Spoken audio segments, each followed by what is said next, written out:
Such a long day, man. I gotta get some coffee in my system. It's just boring, you know? Nothing ever happened. No. I gotta go.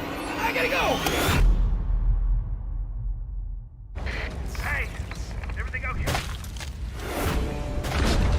Dear valued customer. Progress detected. Resistance detected. Solution detected. Well, Harder.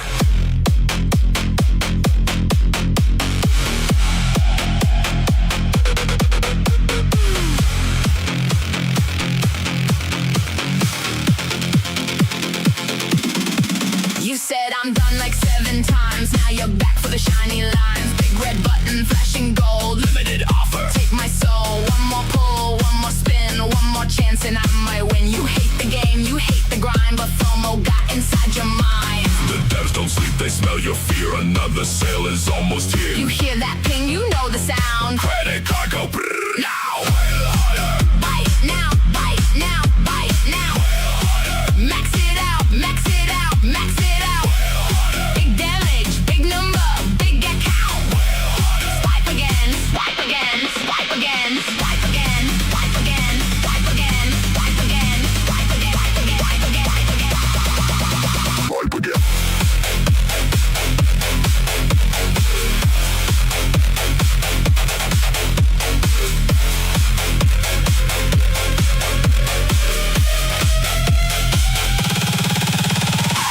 Free players crying in the feed. Meanwhile, whales hit Godspeed. Exclusive rank, exclusive frame. Everybody knows your name. Ocean King, deep sea boss. Financial judgment is the cost. You saw the price, you looked away, then bought the thing the same damn day.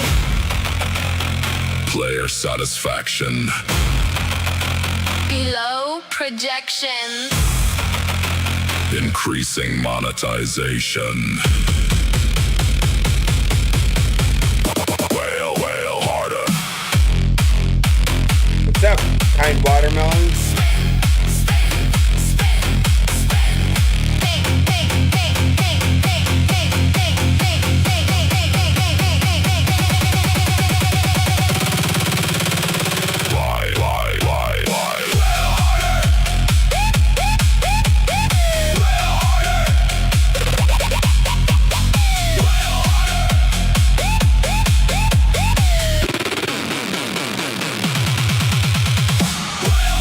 Debs are eating, server mountain numbers peaking. Ocean shaker, mortgage taker, meta breaker. Biggest whale, biggest flex, biggest step. You're not done, you're not done, you're not done yet.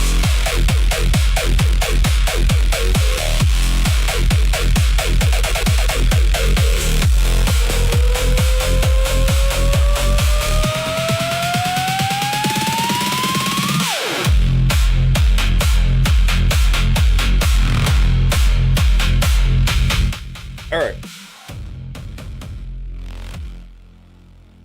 Hello there. How y'all doing? We are early today. So let's get it done. We got some stuff to do here. How long until war starts?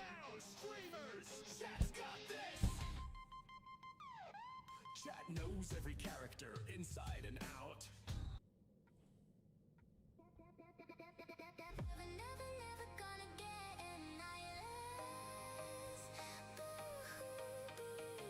Matchmaking in 28 minutes, and then how long after that?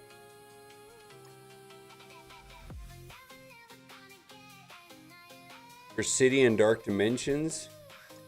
It's going to be Insidious 6, right? City has been notoriously awful, right? From as far as I can remember, Skill and City have been Skill. You know, they're different, but yeah, Skill and City of the one of each side are kind of usually kind of tricky.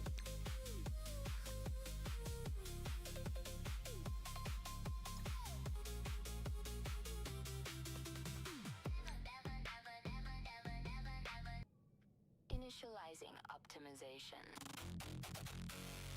Improvement detected. wait.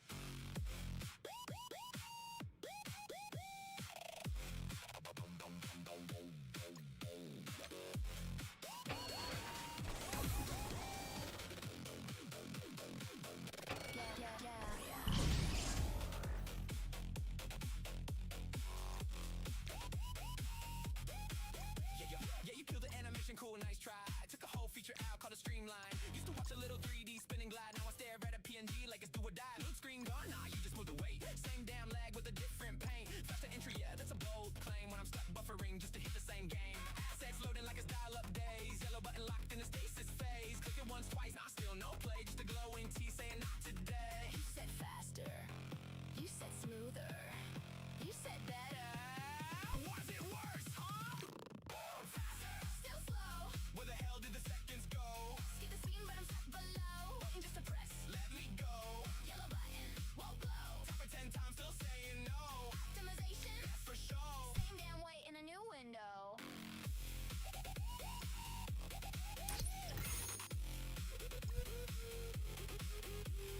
Patch notes read like a bedtime story. Improved performance, fabricated glory. Remove the show, kept the delay. Now it's silent suffering every day. No animation, no distraction. Oh, No interaction, no progress bar, no damn clue. Just frozen hope and a broken cue. We don't need fancy, we don't need flair. We just want the game to actually care. You shaved off seconds, where they at? All I see is the same old lag. Faster, you said smoother. You said better. This ain't better. Faster, still slow. Different screen, same damn show. Blink and boom, you fake the flow. Then I'm stuck in that limbo. Yellow button, Let me in, watch it fighting every tap again. same speed, this the sin. Patch notes flying once again. Optimization complete. User experience improved. I gotta wake up. Holy moly. I've been up for like several hours. I feel like I'm still asleep. Please. Addicted to caffeine, and caffeine's not working anymore. 24 million. I don't have any training materials. All right. Well, now I do. Still slow. Cut the clip, but kept the blow. Smoke and mirrors, we all know. You just moved the damn delay, bro. Press the button. Nothing hits. Welcome to the loading abyss. No more spin, just empty ticks. New updates, same old. Please wait.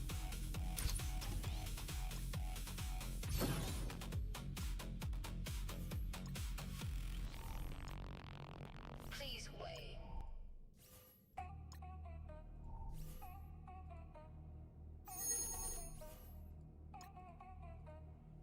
Ready, set, fix the game. Gold guns still the same. New cap, more pain. Trade mass down the drain. Ready, set, fix the game. Is it gonna be for purchase? Wow. Still broken, same.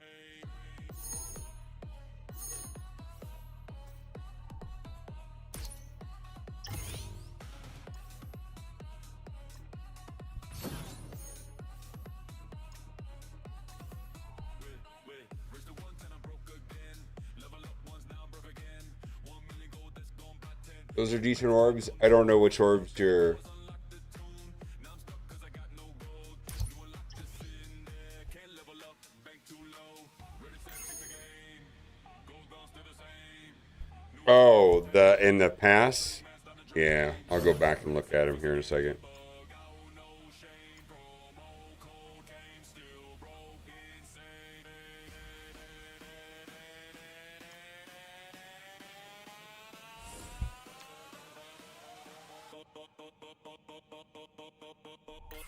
Wow, I'm so tired. I slept a lot too. I don't know what's going on. Lock, TWI, coming through for a prime for 4 months. Thank you. Open the raid and the game just froze. Warjack crash, there it goes. Low back in now, energy's gone. Combat screen say battle won. Blitz and crash out, ain't a too low. Oh, we got Battle World today too, right? Spinning wheel, restart app, that's how it feels. Game crash, load slow, tap once, there it go. More bugs, new patch, same day, still crash, crash, crash, crash, crash, crash.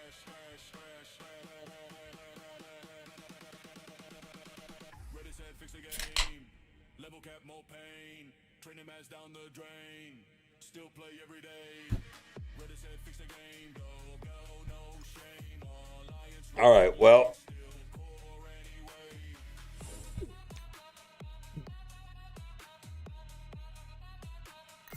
Are you East Coast?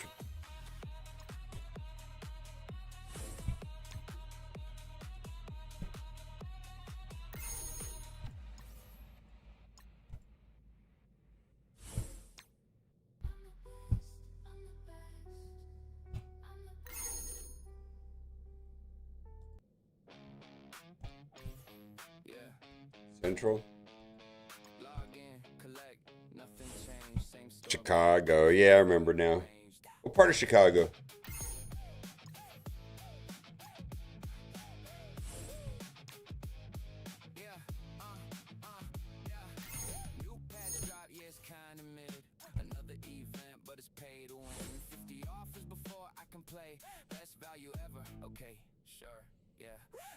North side? Cubs area.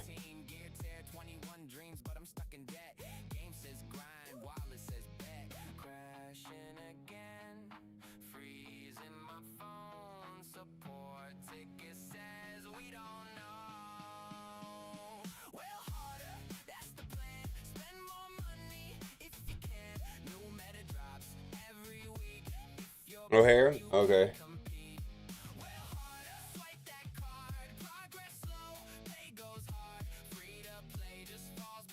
Very nice. Yeah, I was when I was in Chicago, I was near Midway, which is White Sox.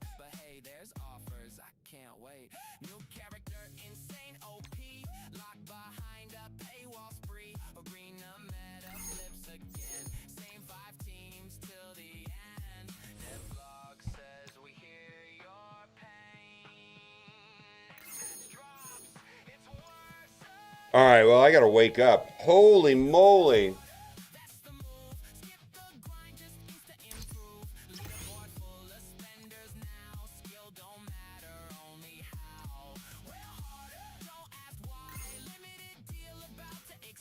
All right, let's go back and look at those orbs. Before we do that, let's do this.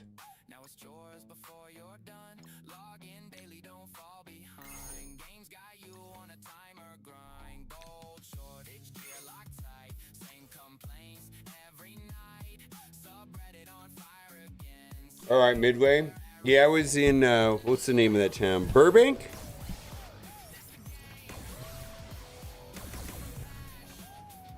I know that Arnold and Chris and I used to go to Luminati's, somewhere over there, south of Midway. Like every Friday, the two of us would go over there.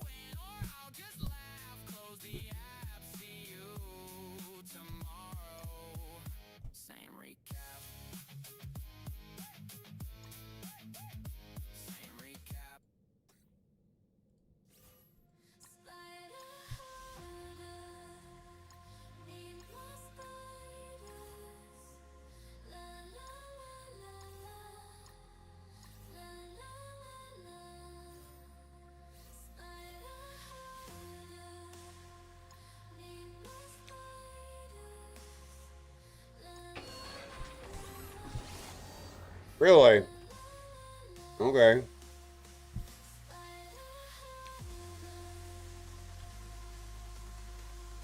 And then we were moved. Then we were in Lyle, which is I think close to Naperville.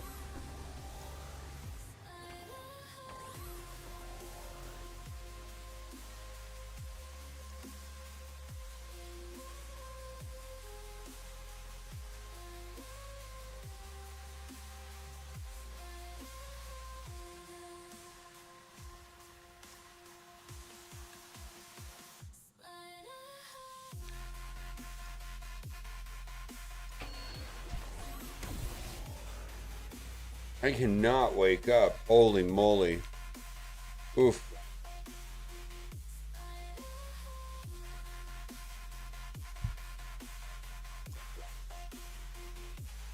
West Burbs.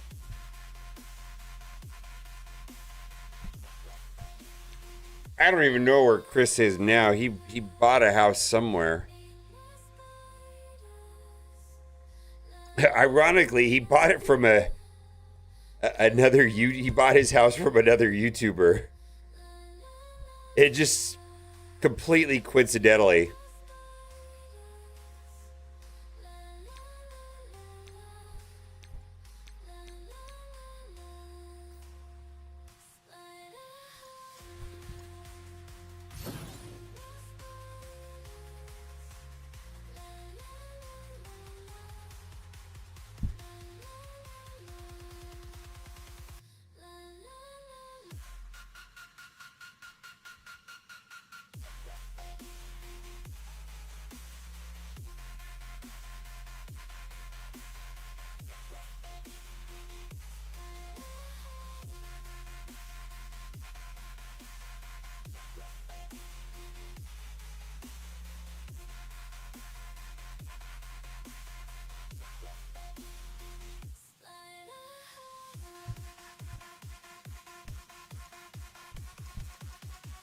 That's one way of, that's something to wake up to.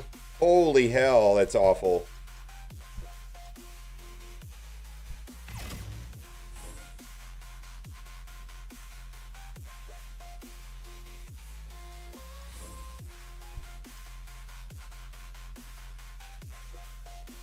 Yeah, the tax rates are awful in Chicago. I loosely got out of California for that. I mean, there were some other reasons, I suppose.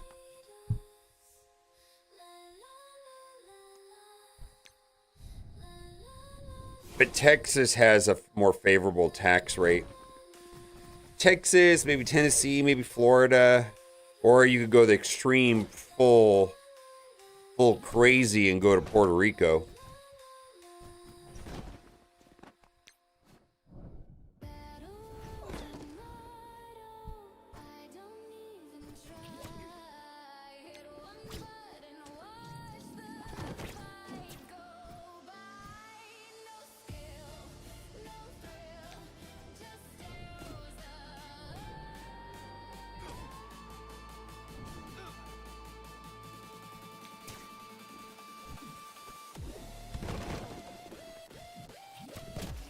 We're doing the hardest difficulty, right?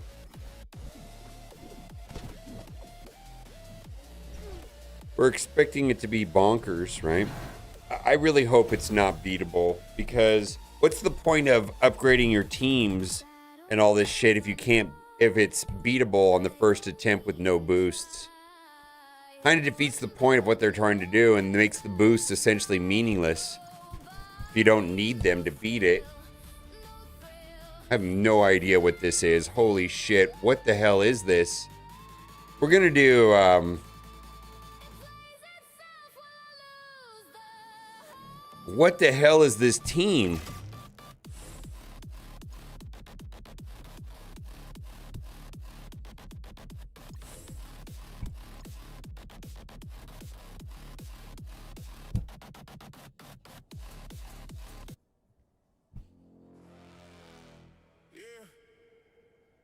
$80 for a battle pass. No G21. No ISO 5. Yeah, I don't know what this is. What are we doing?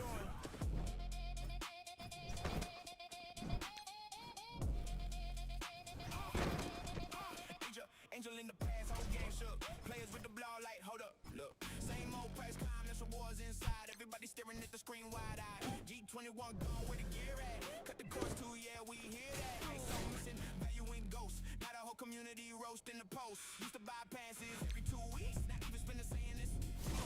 $20 buys getting pushed aside. Welcome to the Kraken. Only ride.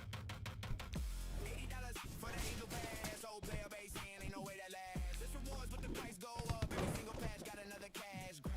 Angel Pass drama, tension rise. Yeah, I just feel like the whole boost system is meaningless if you can beat it the first week.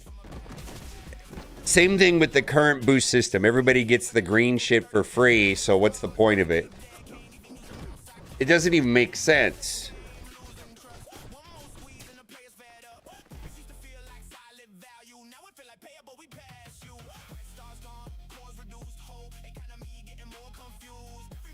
Is this a Tadano Mac thing back here where it just says Japan, Japan, Japan? It is, huh? It's a Tadano Mac thing, right?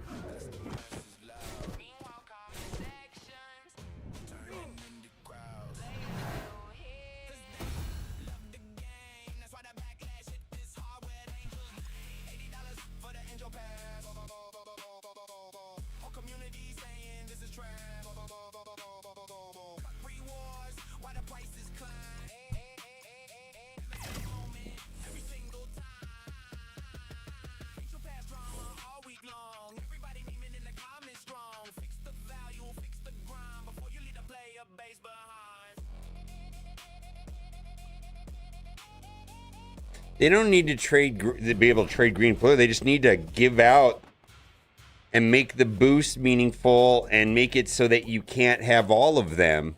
Like, force it to make people to make actual decisions. Cut the amount that you receive in half and make the boost twice as effective. Or go even more extreme than that. Or you don't have enough and you have to decide, and then the decisions are actually impactful. It's not being accomplished in the current system at all. You get everything, the currency's then useless, and the decisions are meaningless, and the boosts are meaningless. It's a completely nothing system at this point.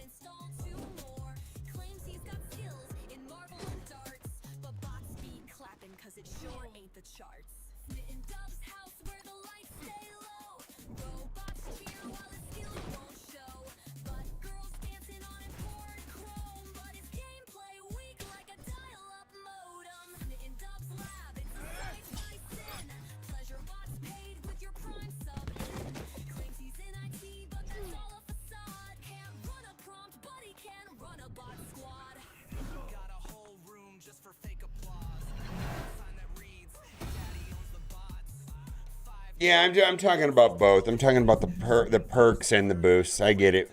We're talking about both. I feel like those two ideas are something that the game drastically is lacking. But the way that they implemented the Essence boost system, it's a total miss at this point. Like, it doesn't even do what it was supposed to do. It's completely useless.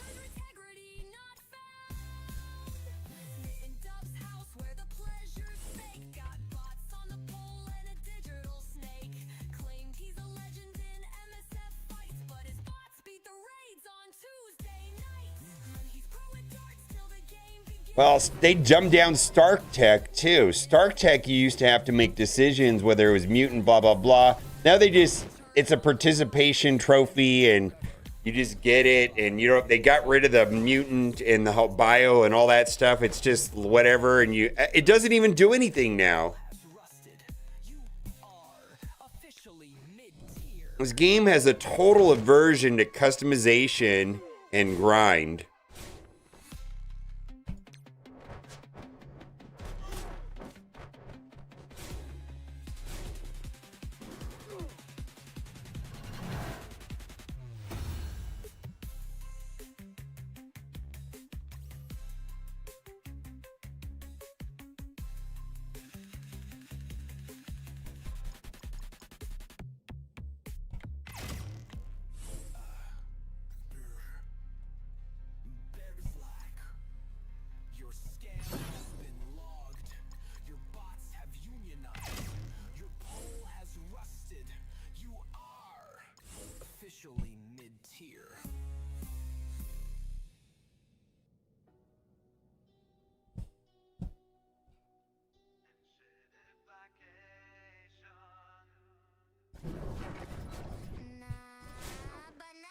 Yeah, maybe. I mean, at least the boost system was set up in a way where they could tweak it. It just sucks that we have to wait 3 months for them to get it right before they can re-implement it in the next version. I just... And I'm sure they will. Because they're going to iterate. They don't have to do anything right because they can always iterate.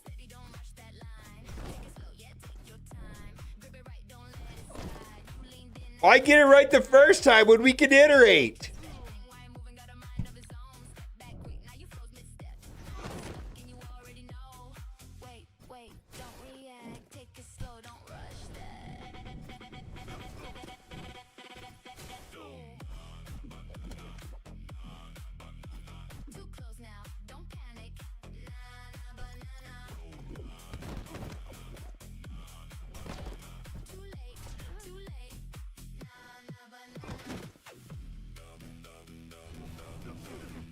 It's an engagement system. It's not any different than Quasar. And Quasar felt hollow in the same way that this Essence system feels hollow. Here's Quasar. Wow. Thanks. One pill down now, hold that pace. Don't lose grip, stay in your place. Too close now, you cross that line. Say less, yeah, it's banana time. I suspect, I mean, and I don't know, I suspect that I feel like the focus a year ago was, and at the expense of in-game progression and actual monetization and game modes, the entire team was focused on engagement, and I believe there was a purpose to that. The purpose of engagement was if they could do activities in game to get people to play the game longer, to get more people that install the game to actually play the game, to get people to stick with the game. In theory, if one does that, then you have access to advertising dollars. Somehow, one way or another, this Monopoly Go got it figured out. And because Monopoly Go had it figured out, and they could actually spend money on advertising in a way where it was a net positive for the game. I believe Raid Shadow Legends has that.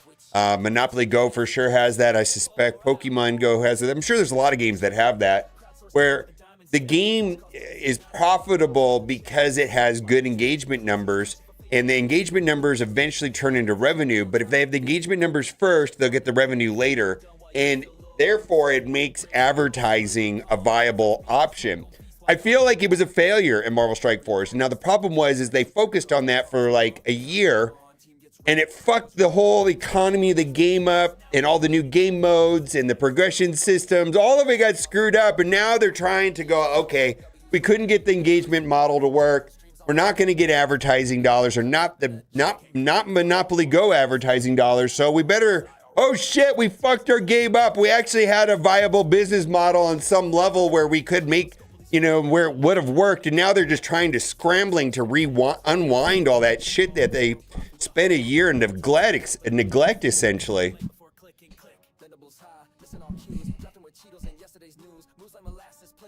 No, Monopoly Go is a slot machine. They actually, I think we're considering moving Marvel Strike Force into that type of game. It's like a casino trying to convert blackjack people to slot machines. It probably is not going to work. And I believe that, Marvel Strike Force on some level has some thinking and strategy involved in the same way that, let's say, blackjack does, right? And I think they were trying to convert us to an engagement slot machine model, and it didn't work. And now they're trying to go back to actually making it a game. The Essence system kind of looked like that. The new Battle World 3.0 kind of looks like that. All of the tower shit that Dorky Dad is putting together is amazing. It's the Breaker event, the Storm Tower, the Jeff Tower, all of that is kind of reversion back to a blackjack model in the simplest terms. I mean, I don't know. All I know is that I tried building a game. I understood what the publishers wanted. Publishers were interested in throwing advertising dollars at a game that had metrics that they knew would be successful, because they can take a percentage of those advertising dollars. And that's all they cared about, is like, hey, we need you to make a game, and we're gonna push it out in a soft market like Canada or Australia, someplace like that. And if your engagement numbers, and you can do this, if your KPIs, the amount of players that spend $1 in the first week, and the percentage of players that stay engaged for 1 week, we will fund your game and give you a fuck ton of advertising dollars. That's all they would say to us over and over again. But we're not giving you shit unless you actually build a game first. Hey, we need like $8 million to do that. No, we don't have $8 million for that. Get fucked. Raise your own money. Raise your own $8 million. And once you have a halfway built game, everybody will give you the rest of the money if the numbers are good. And I think that Marvel Strike Force was trying to do something similar. That's just the way I see it. I mean, I don't really know I'm completely guessing. Publishers will give any game as much money as they want if the numbers for engagement line up correctly for advertising. It seems totally backwards, but if you watch any of Arnold's Chrono, whatever it's called, Chronoseum videos, he talks about it too. Like, they don't care about the game being fun or even having a long-term business model. They feel like that you can figure those things out later if you have reasonable engagement numbers. Which is so wild to me.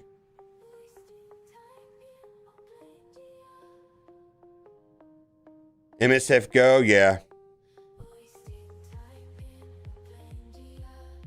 The question is who made it. It was not an RJ idea. I know it wasn't an RJ idea. And there were some things that I heard him say that when he spoke to us one-on-one in like a group setting there at Scopely, where he actually said that he wasn't even pushing the monetization team to monetize the game at the time. You could tell the focus was solely on engagement. They really thought this Quasar Lilandra thing was going to push, Quasar Lilandra Blastar, blah, blah, blah, was going to actually make the game thrive and keep people tuned into playing the game. Free legendaries, let's go. I'm glad they tried it, I suppose. I just don't think it worked. I think that there was some neglect to the late game experience and overall economy that they kind of shifted from, let's say Marvel Strike Force has always been right here, and then they went way over here, and now they're trying to go back over here, and that swing back from where it was, where they let it get to where it's now. Like the stuff that they've done to the battle passes, the reintroduction and the crippling of so many different bottlenecks. I mean, people are just blindsided by it. They did test it with Lilandra first. Yeah, Lilandra was the first one. Yeah, I don't know that this was even an RJ decision. This may be a decision from above him. I have no idea. You have to understand, this is 1,000% speculation. I have no fucking idea what's really going on over there. I mean, I could only guess.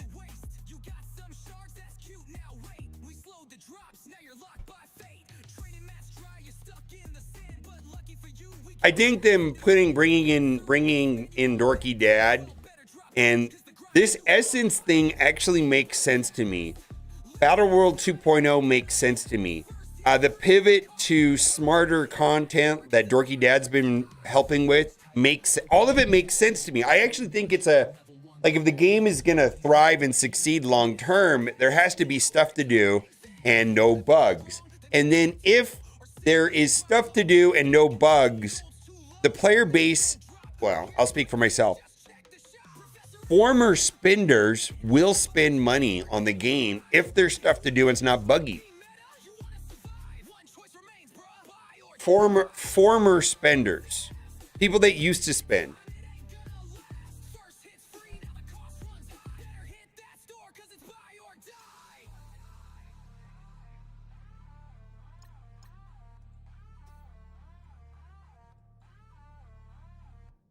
MSF ain't a game, it's a digital mall where the price tag's high and the grind is tall. You can play for free, but you'll wonder why when Scalpely reminds you it's by. All right, let's see, we got two. Let's finish this right here. We were working on this yesterday. I actually was having fun, but it was just a little bit too much. I hit a wall at some point. Just the fatigue, if you will. Node 6. You wanna be strong, then pay that toll, or sit in the grind while the whales take control. Gold's too low, mats don't drop, but here's a quick fix, just check the shop. Professor X, man, hope's getting thin, but for just $4.99, you can maybe win. Trying to be meta, you wanna survive, one choice remains, bro. Buy or die. Buy fast, limited time, it ain't gonna last. First hit's free, now the cost runs high. Better hit that store, cause it's buy or die. Well, In the game, it's a digital mall where the price tag's high and the grind is tall. You could play for free, but you'll wonder why. When Scopely reminds you, it's buy or die. And I just want to put this out there. I do think that. Oh, this is that bonkers node. Like, I've watched some interviews, not recently, but like a couple years ago, the Scopely guys. Do they understand the mobile game meta? What works as far as advertising? What works as far as engagement? They do. I mean, they are experts at that.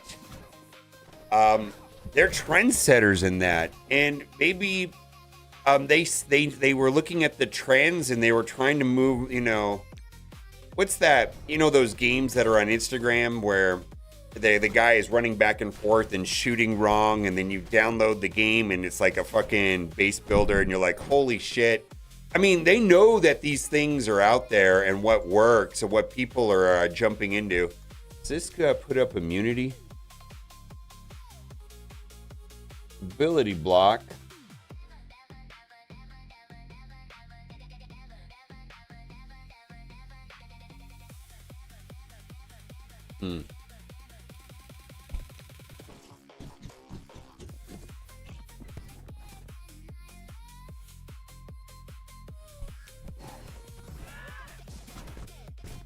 Oh no, you hit the truss thermocline.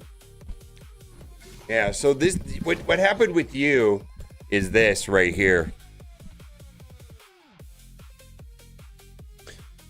So you yeah, there's a and this the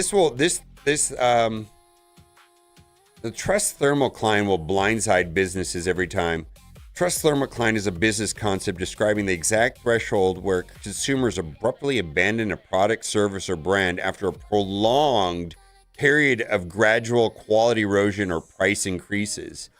So what happens is during COVID, and I believe this happened during COVID, that they basically during COVID, they were making hand over fist, but underneath all of it, there was a prolonged period of gradual quality or erosion or price increases, whatever that means to you. And then abruptly people say, fuck this shit. And the company's like, what the hell?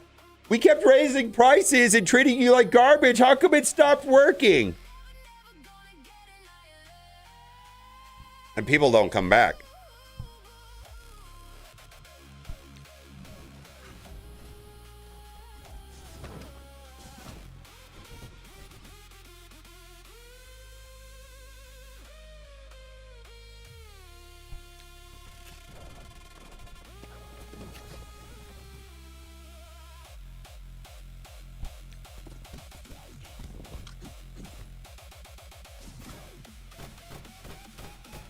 Yeah.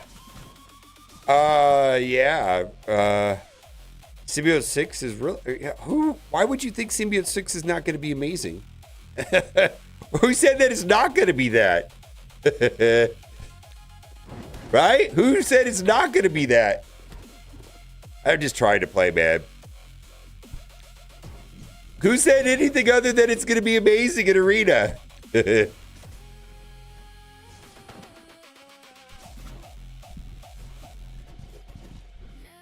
Carnage doesn't need a rework. Carnage has had a busted kit for 1,000,000 years now.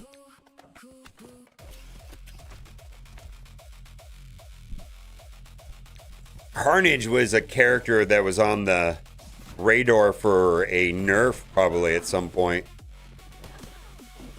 Not anymore, I don't think.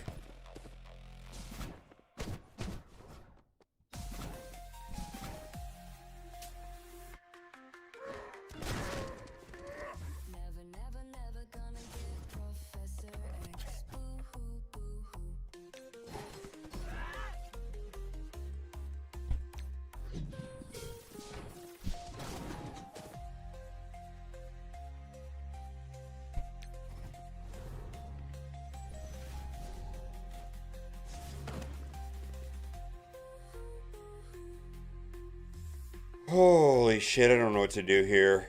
Alright, let's try it this way.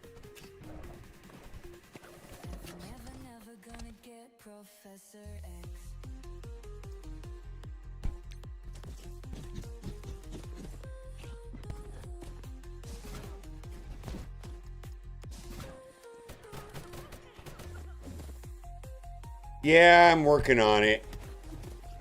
I know, I'm trying to control the other 3 and kill her, if that makes any sense.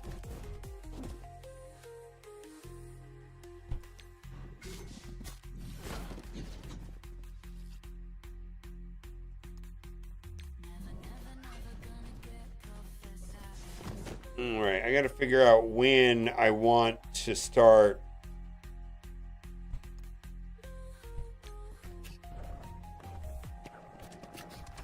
being a little bit more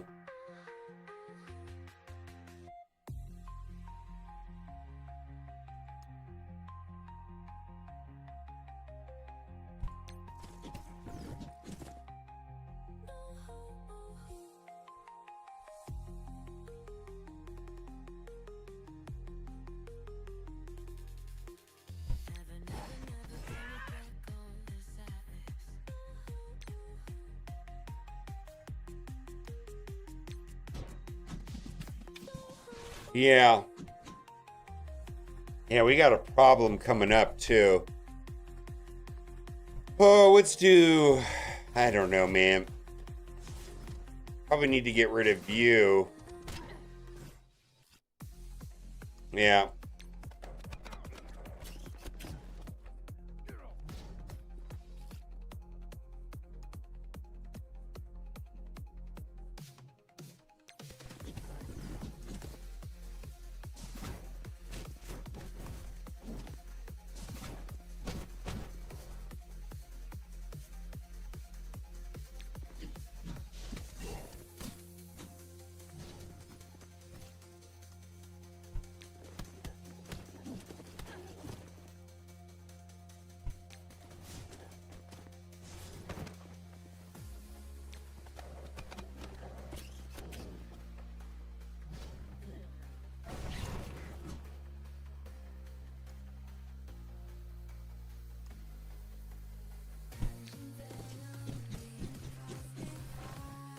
Oh shit, why didn't that work the way I wanted it to? Fuck me.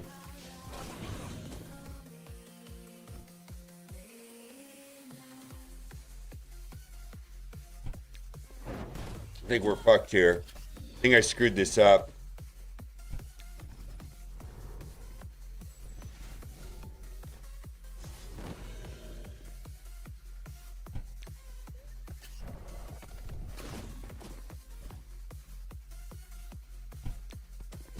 Probably Blade would have been the best choice. I agree with that. I mean, we tanked that pretty well, actually.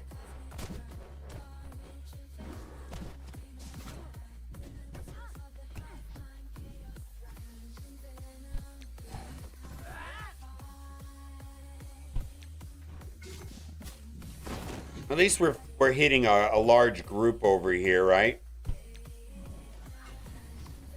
Actually, I think we might be able to get through this.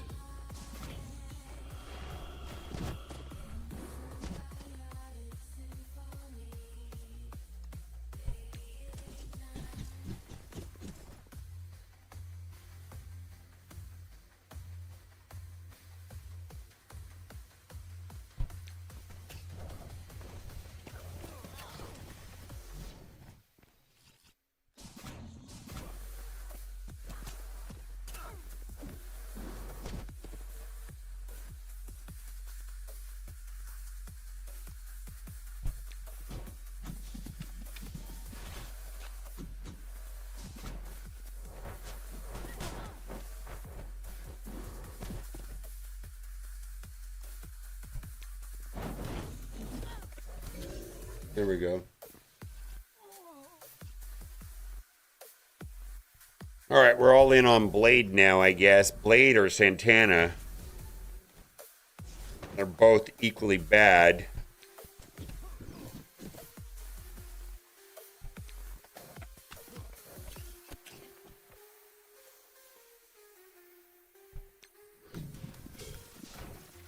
And then we're going to have to start saving cooldowns here at some point.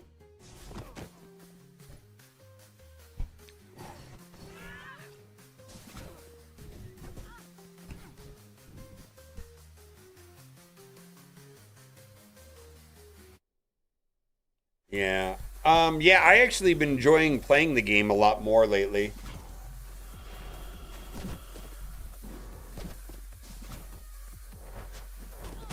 Having stuff to do goes a long way.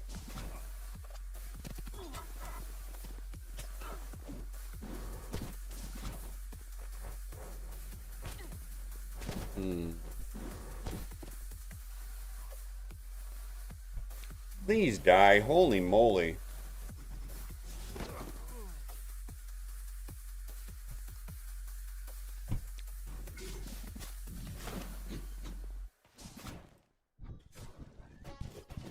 Yeah.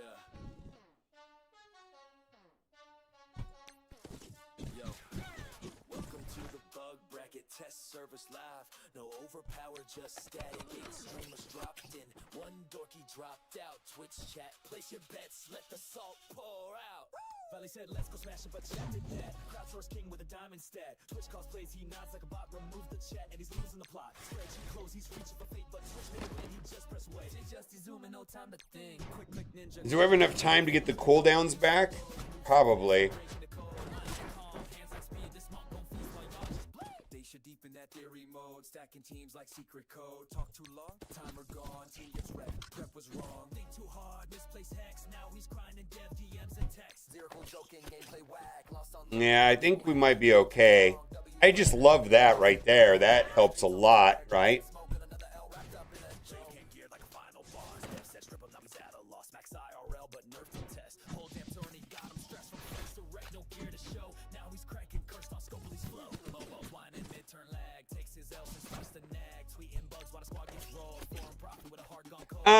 Well, I think we're gonna get it back anyways on that. I think we'll be okay. I mean, maybe, probably. I'm gonna do auto basic now.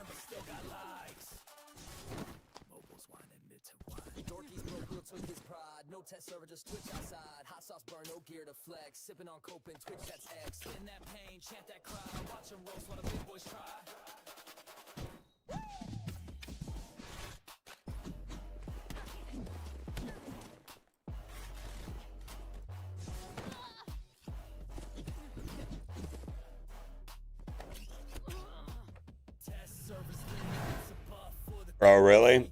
Well, then we fucked it. Maybe, maybe not. We'll find out, though, right? I feel pretty good about it. I feel pretty good about it.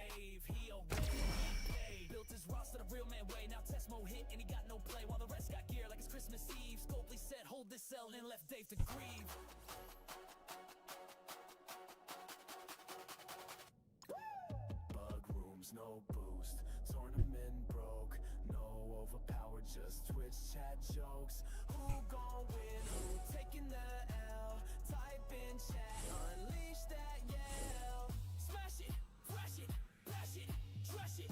Test server tears, now rage that bell.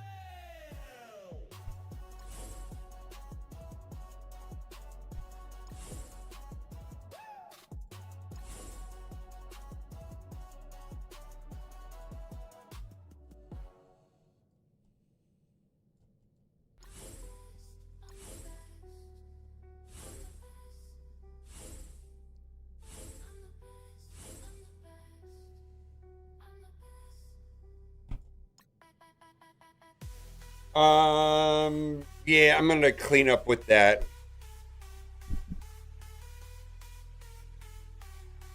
I'm kind of using Nas' suggestion. I think he's in the top 50 or something ridiculous.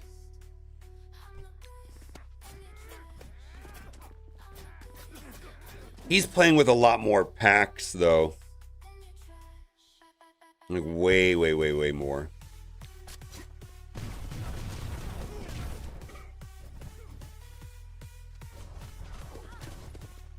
Yeah, so this is the sack team right here.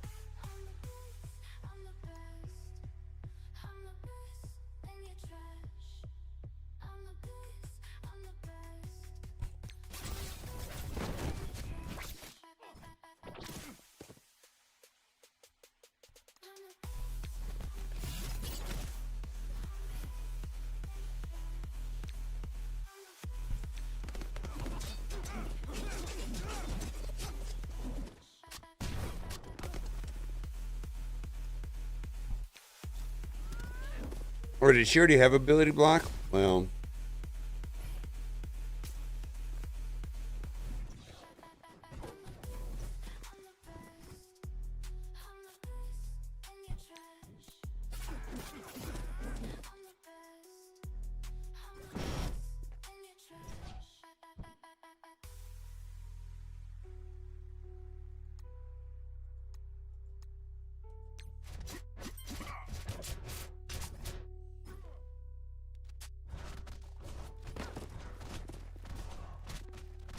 no, the last time I used this team, I got pretty far on the node, actually.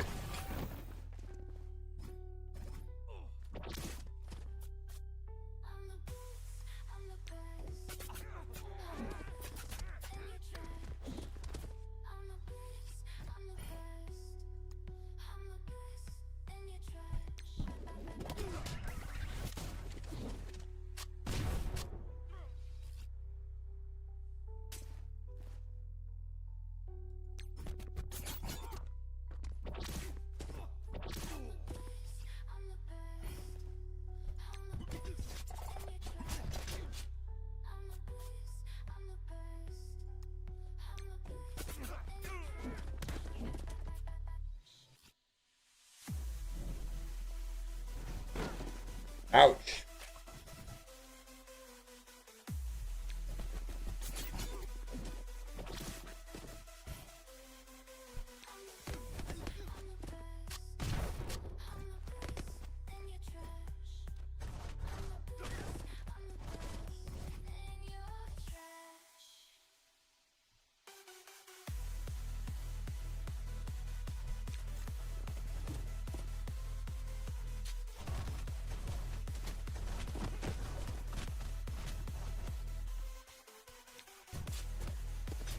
I know she's going to come in and kill me, but I don't know what to do about that.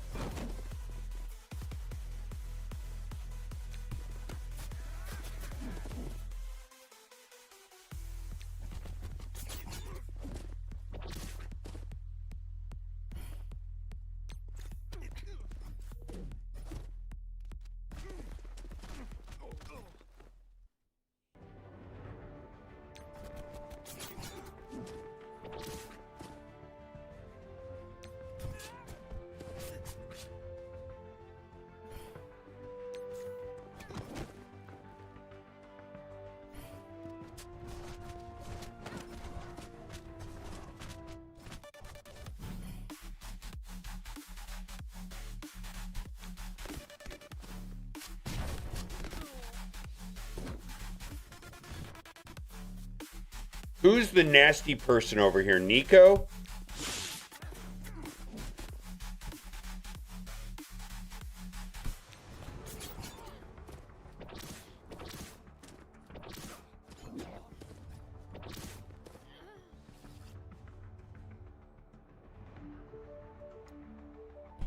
Well, I can hit the most targets over here.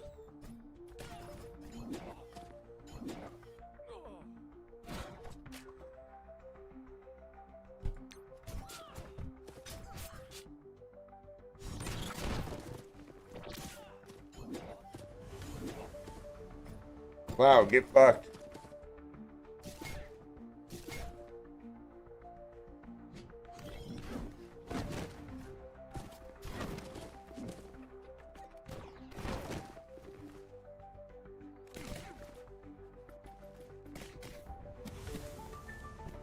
Yeah, we're definitely draining all of their alts for easily, right?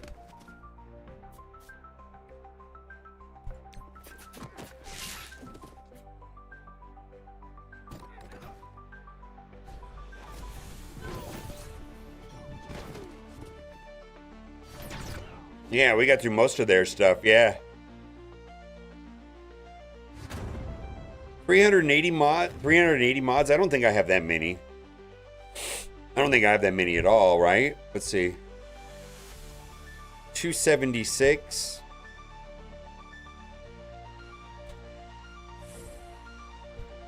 You're crazy with 380.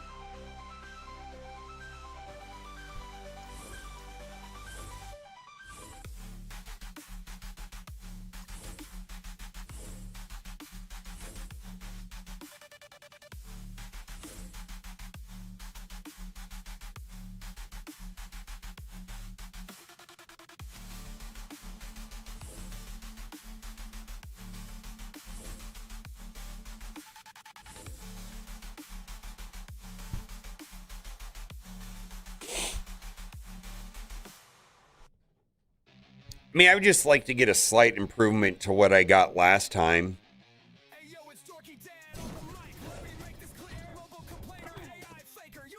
662, holy shit.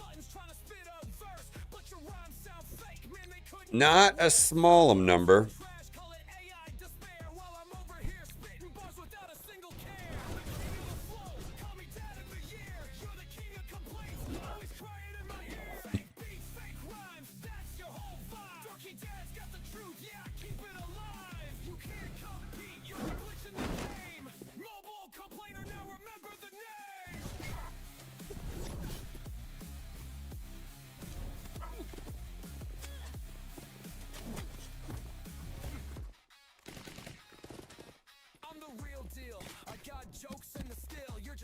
TikTok, trying to find your next thrill. Your AI beats weak, they ain't got no soul. While I'm dropping heat, burning tracks like coal. You're out of your lane, better slow that roll. Rap battles ain't for bots, kid, know your role. I'm the dad with the swag, yeah, I'm running this house. While you're stuck in the corner, quiet as a mouse. I don't need fake tricks, just a mic in my wit.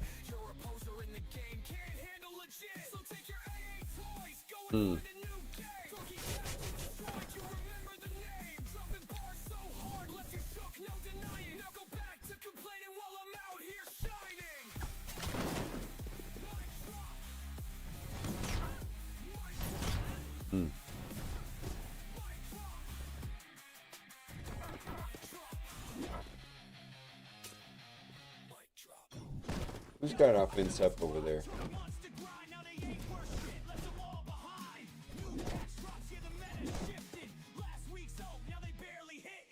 I kind of. What do I want to do? Do I want to save this?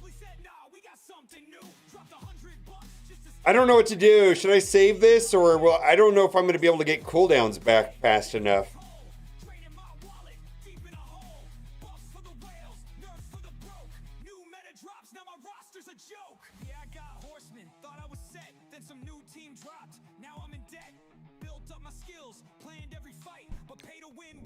Strategies light every new update. They sell me a dream, then turn my investment into a meme.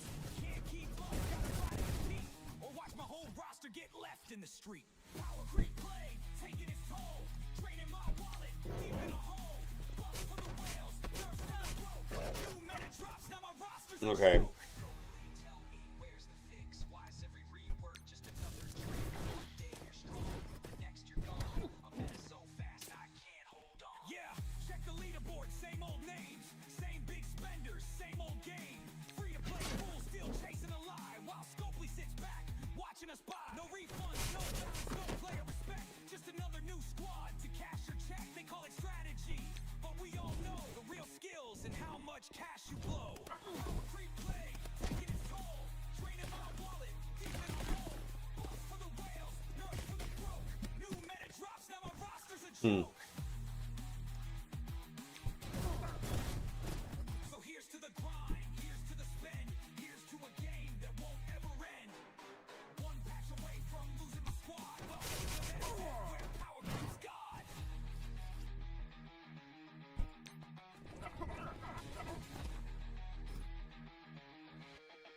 Yo, so here's to the grind, here's to the spend, here's to a game that won't ever end. One patch away from losing my squad. Welcome to MSF, where power creeps God.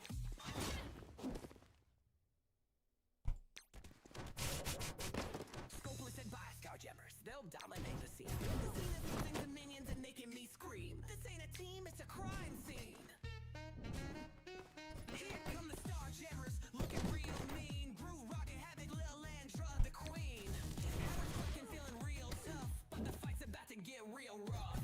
This team's a joke, a waste of cash. They hit like noodles and tank like trash. We bought the hype, we fell for the lies. Now they're getting smacked by aim and hand guys. Oh no, they're dropping like flies. Hand minions punch them right in the eye. Here's the pocket and mopped up the floor.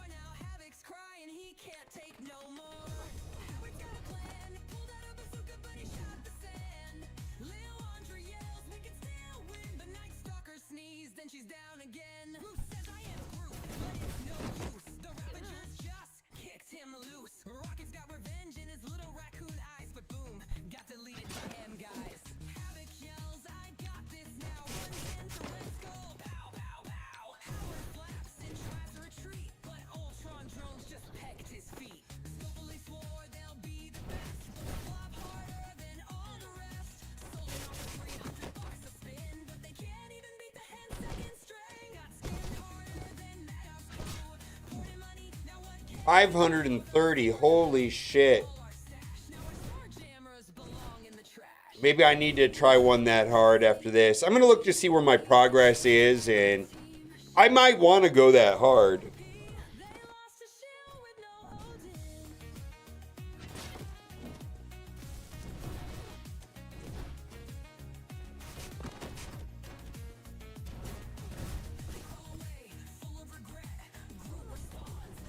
At least on the harder nodes like this, because it's harder, you can actually kind of get your cooldowns lined up by, you know, slow rolling the last characters with basics.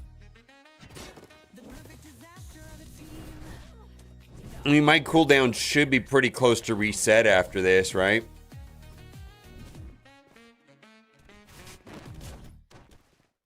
And there's some long cooldowns, like Professor X cooldowns are horrifically long.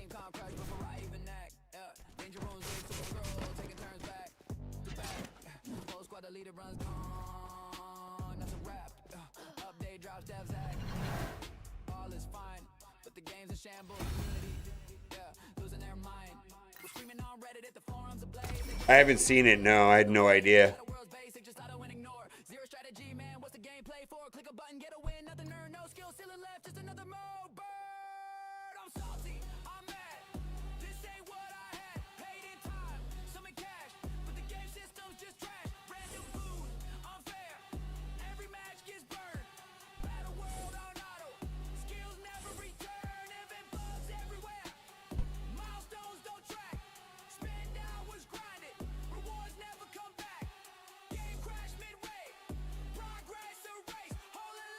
$4.10?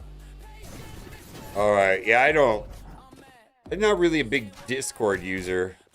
Unless I get tagged, I'm not gonna read it.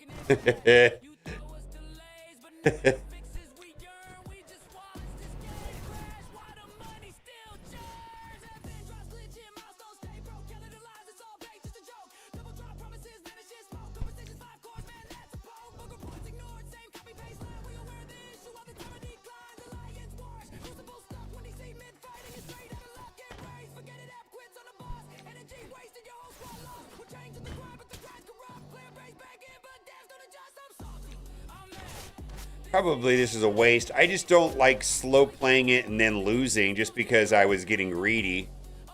Ugh. I kind of want to save that though. Should I just focus over here?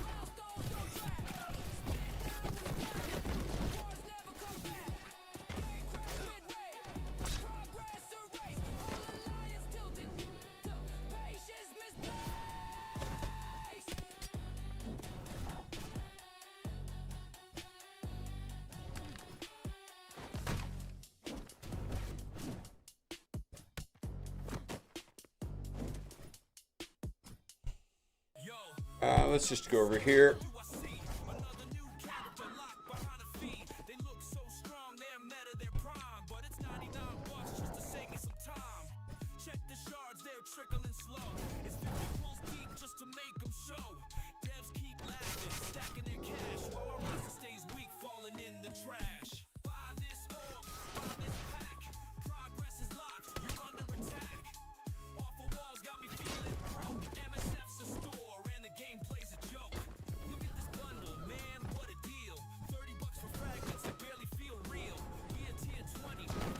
Yeah, that's not great.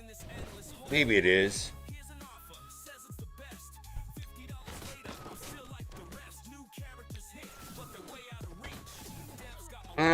I do have the ult, so I'll be okay. I think I should be okay. I think I'm gonna have most of my DPS ready to go.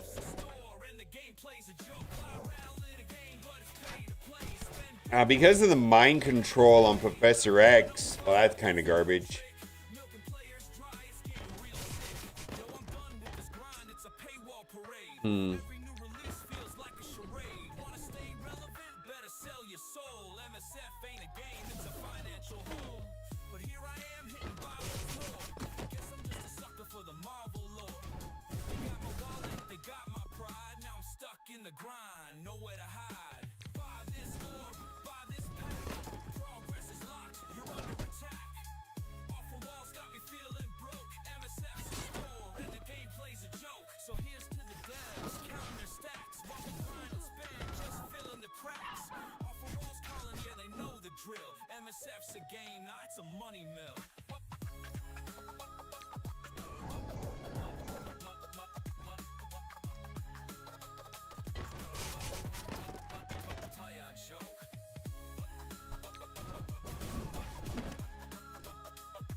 All right. No G21. No ISO 5. What are we doing?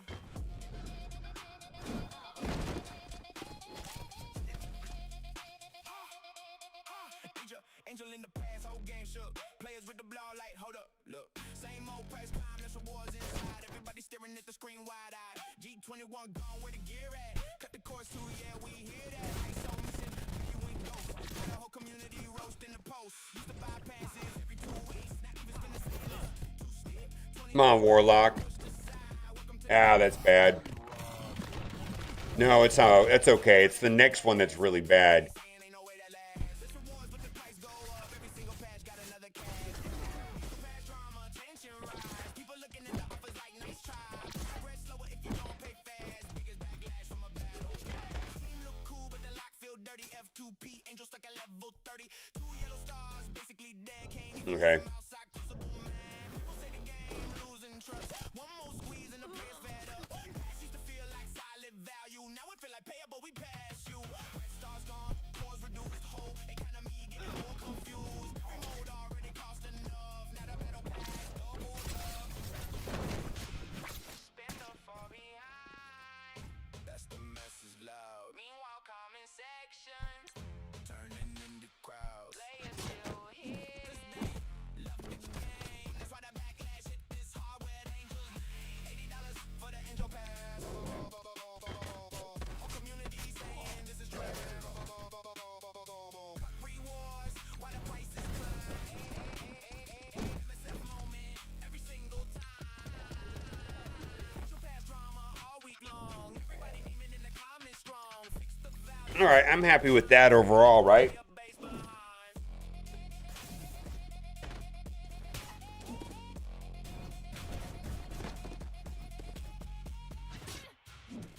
Yeah, might have to dial this up quite a bit later. I just hate the scourges myself. I hate the scourges that change the fundamental mechanics of the game. Like when you do an ability block, it penalizes your team, or when you do an A2, you get a ability block. When you do an ultimate, you get a blind. I hate that stuff. I just don't like it.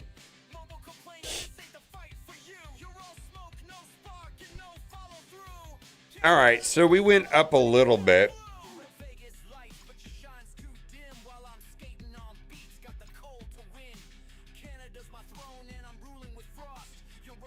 I need to be kind of would like to get in the top 2,500, maybe later push for the top 1,000.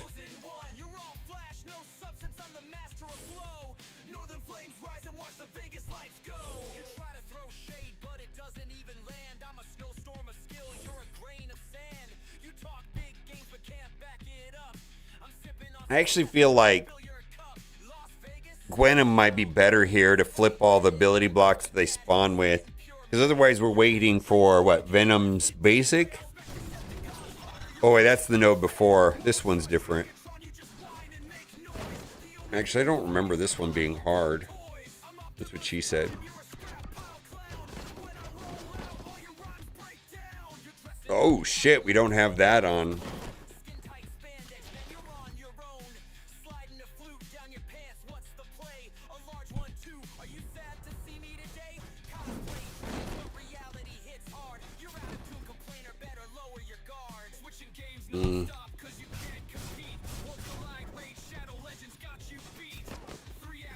Okay.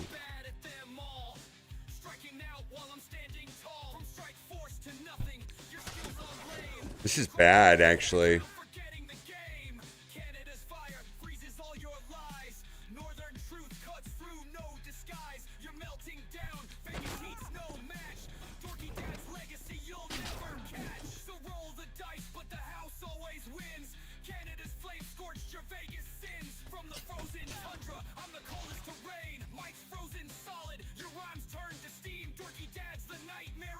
This is bad. I need Carnage. What?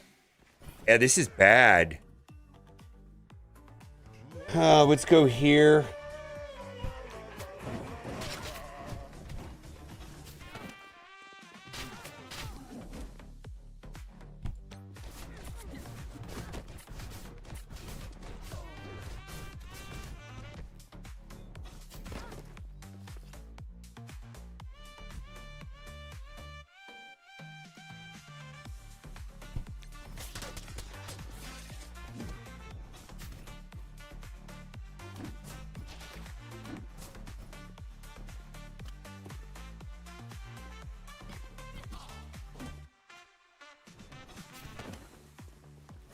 Well, I mean,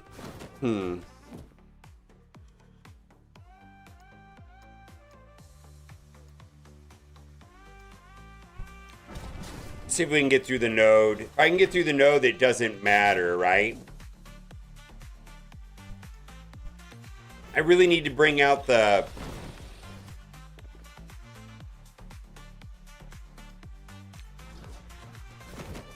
Carnage. I mean, I lost Carnage, but if I could bring out Null's Carnage, maybe it won't matter.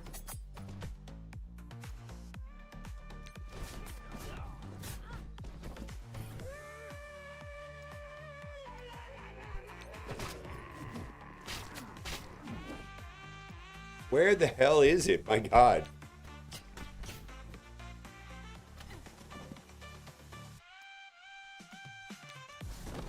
Oh, this doesn't matter because we don't have Carnage out. No, I actually just need to kill them now. Yeah.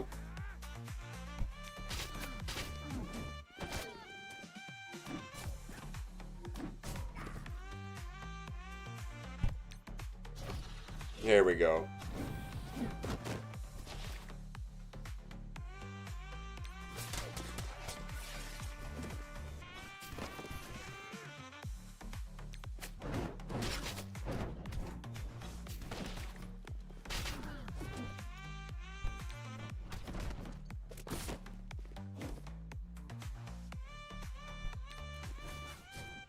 Yeah, that's what this is. I lost my Carnage.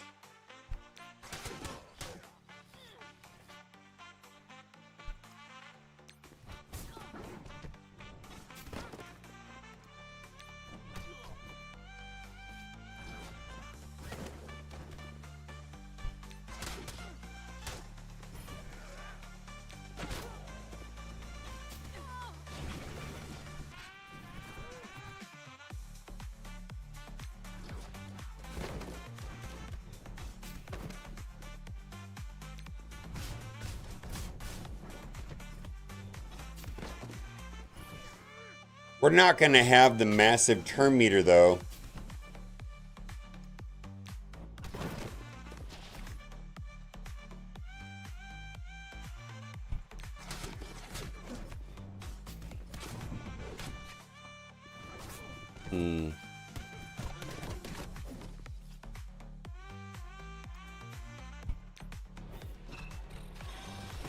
I have Striker on Venom.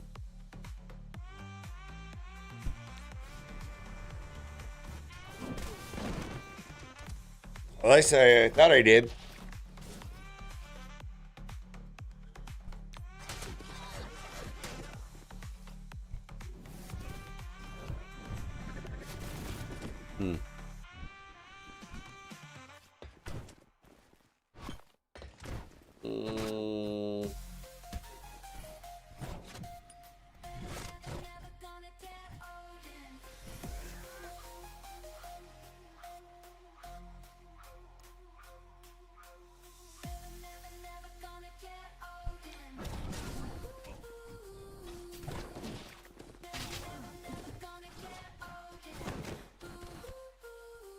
There we go.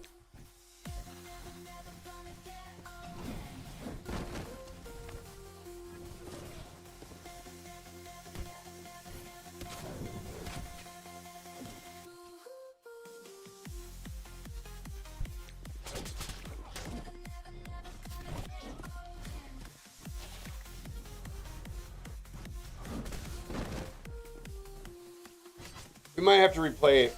We lost Carnage.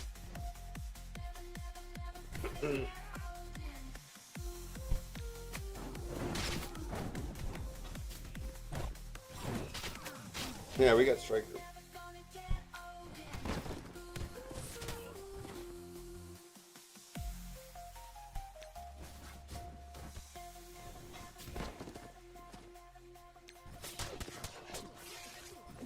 All right. So this is going to get a little bit easier now.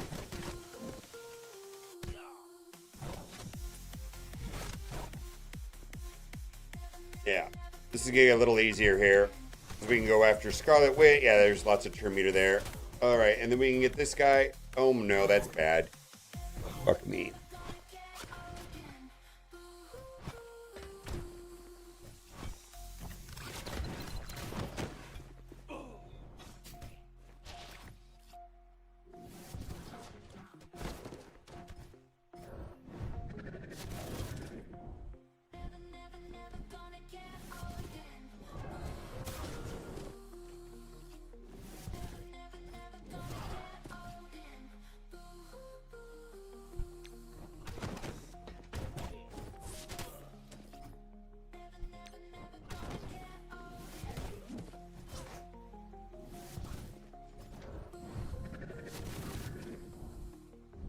Well, I know how to replay it.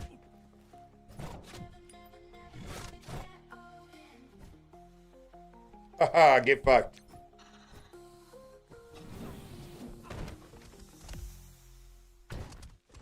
Where's my carnage? Where's carnage? Progress detected.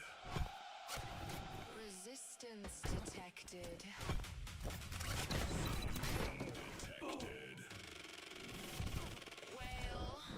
No, I'll restart, but I wanted to see how far it goes.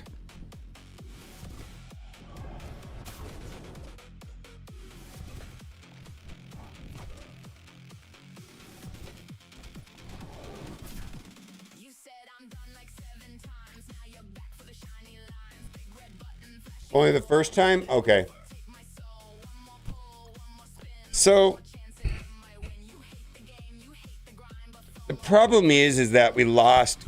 The problem is that we lost carnage. Let's try this.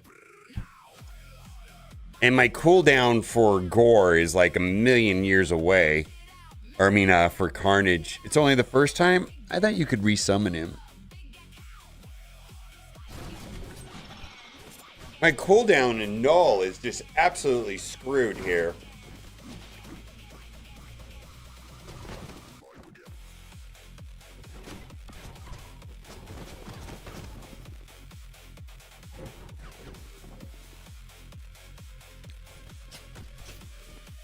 No, he's not helping, right?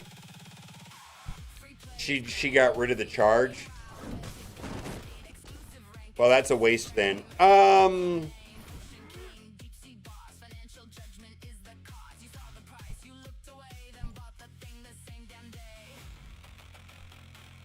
satisfaction.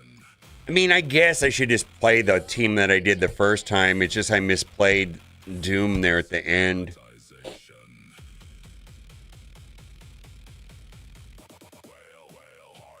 Yeah, I think I just need to focus on Doom. I just completely just let him do his own thing. I was like, yeah, Doom who? Okay.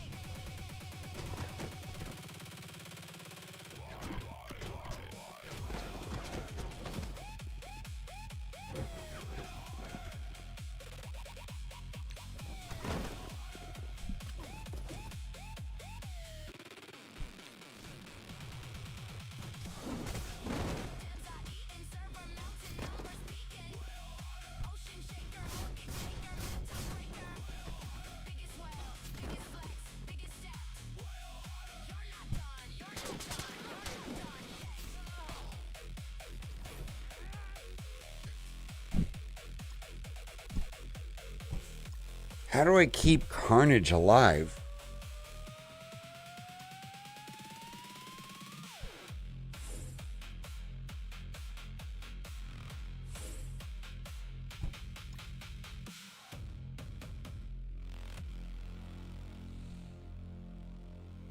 Well, he didn't fall down that early in the fight last time. Pleasure protocol. Loading. Twitch simulator. Installing whole firmware complete. Welcome home, Daddy Dog.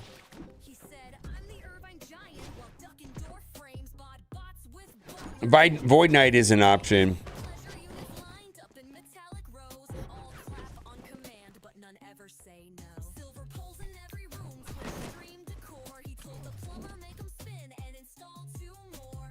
Claims he's got skills in Marvel and darts. The bots are declined because it sure ain't the charts. Smitten Dub's house where the lights stay low.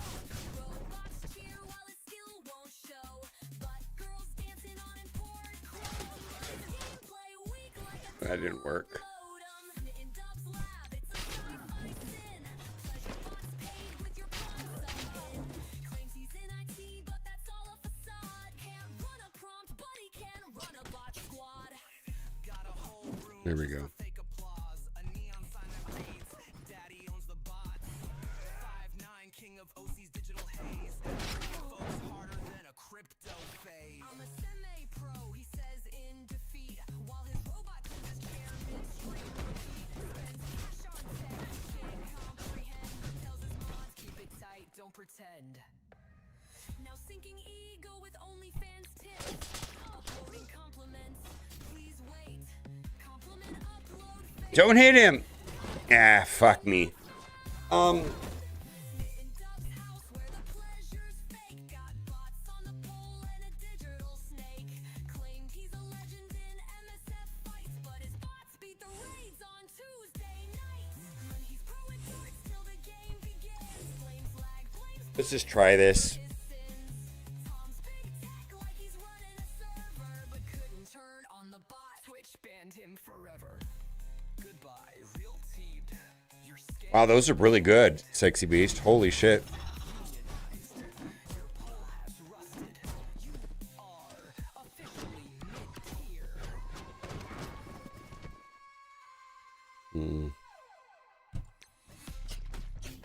We got to hit this guy over here.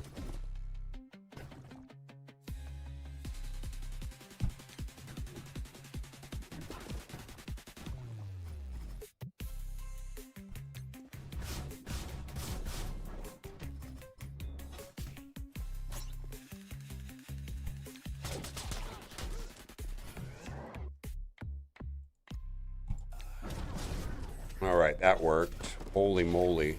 Well, this is entirely different, right? Your bots have unionized. Your poll has rusted. You are officially mid-tier.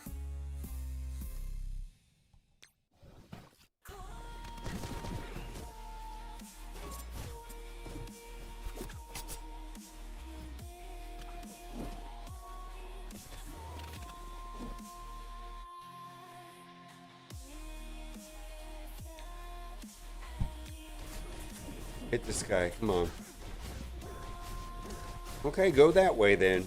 All right, go whatever way you want to go. I don't care. All right, let's just get rid of this guy.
Okay.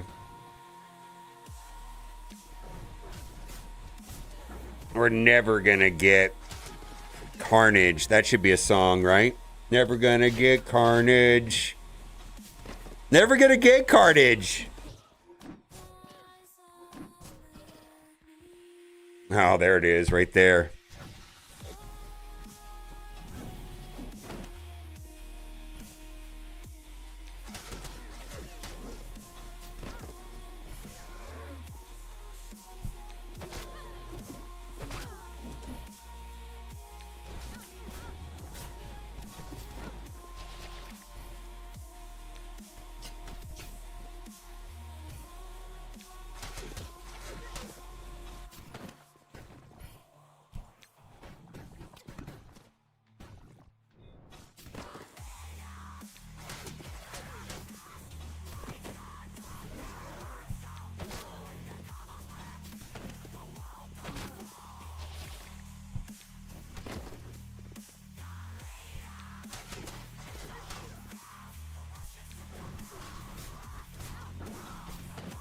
Oh my God.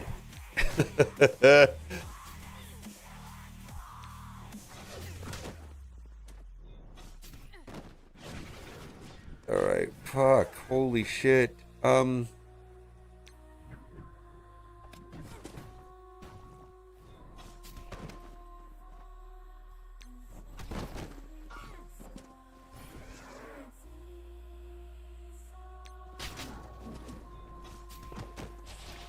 There he goes.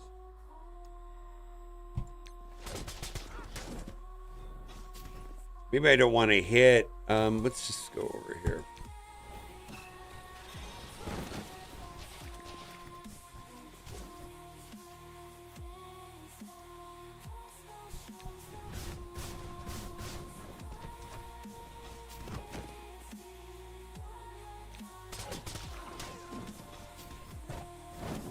There she is.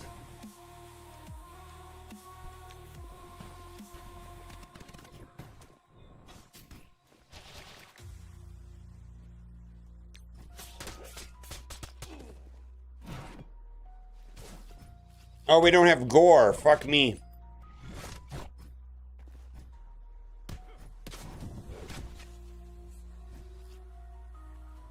Well, that was a choice, right?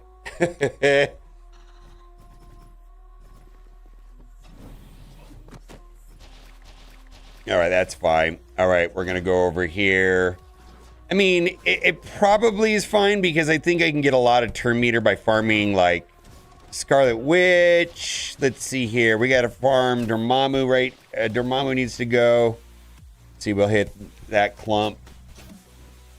They're kind of all clumped together. Let's do it this way.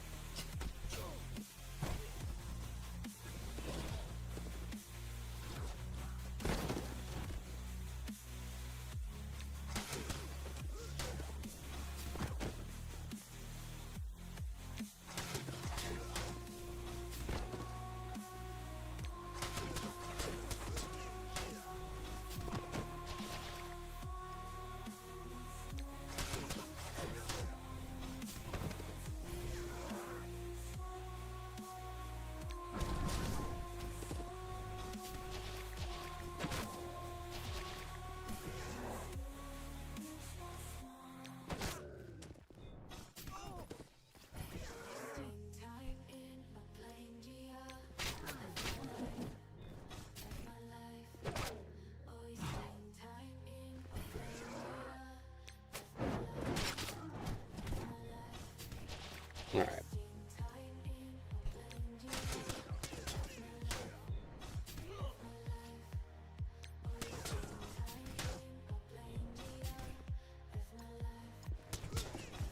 Actually, I don't know why I'm doing the basics on him. Well, I guess it doesn't matter.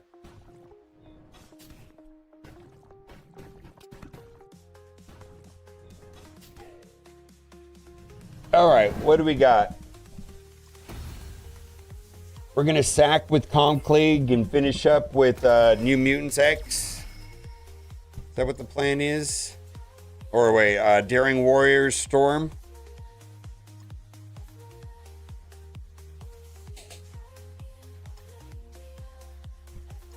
$17.19. All right, well, that's kind of where I wanted to be.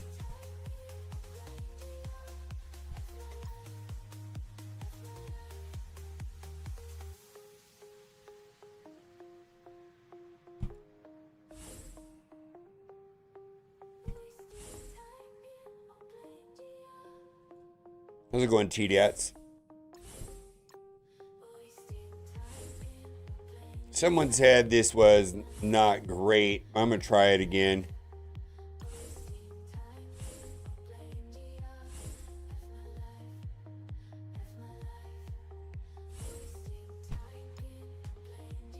$8.83? Okay.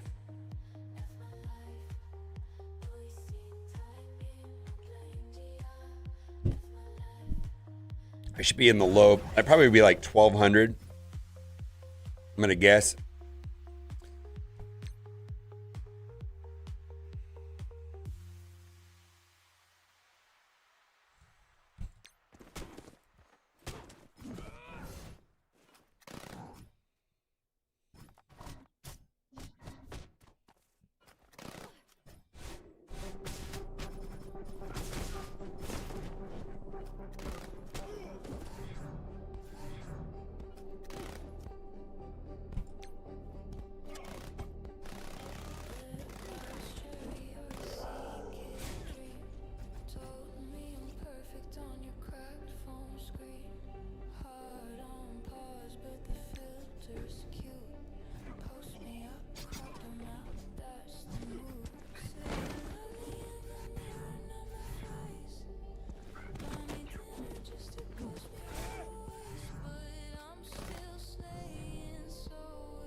Oh.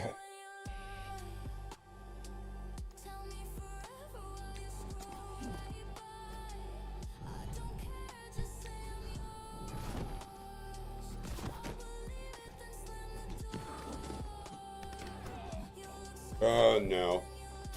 That doesn't seem right. A basic attack just like get wiped. Alright. Alright, well, I will jump into Battle World 3.0 here shortly. I just want to finish this and be done with this.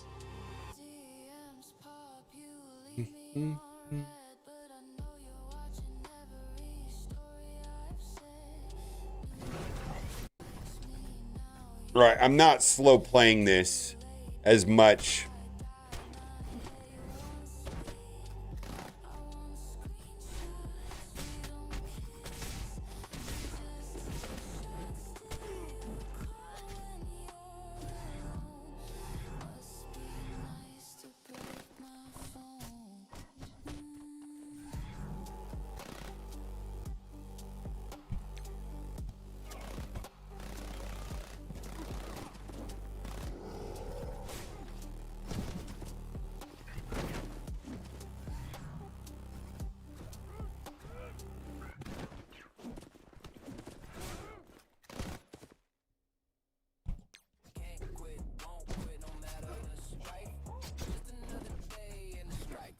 Malekith is useless. Holy moly, what a garbage character.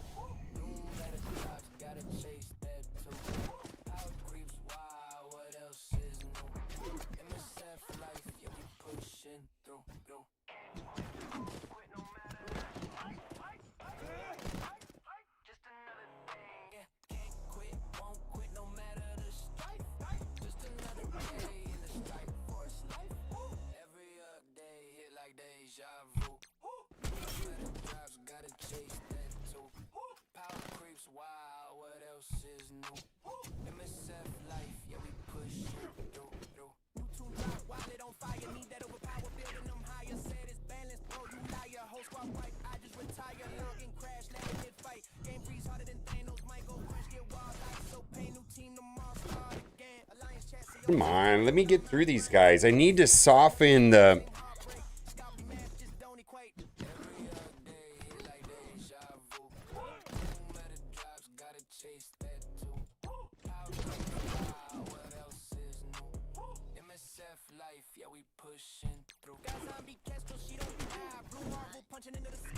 Come on, do something! Holy shit, do something!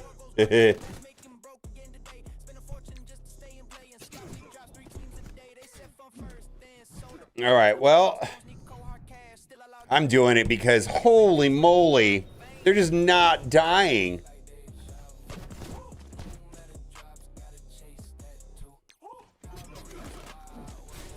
All right, Blue Marvel, you need to go away. Go away. Well, I should have targeted. Well.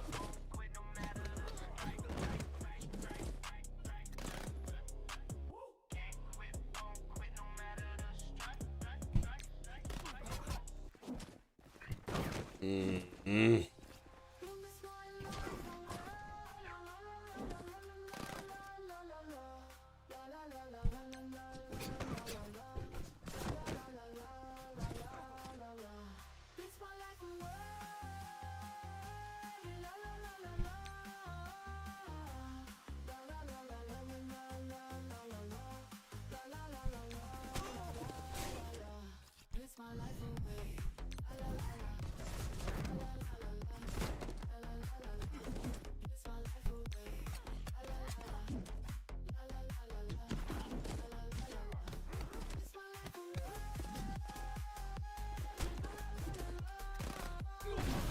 Oh my god, here it is right here.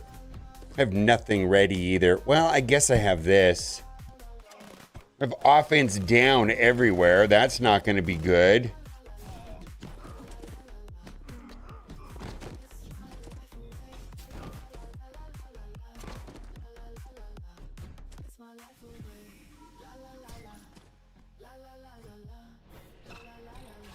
I don't know if I should save this or not.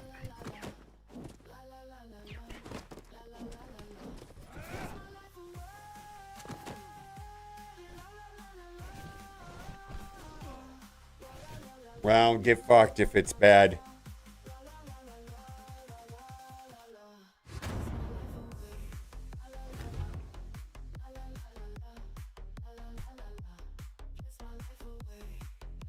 All right, well, if it doesn't work, it doesn't work. We'll just come back tomorrow and try again, I guess.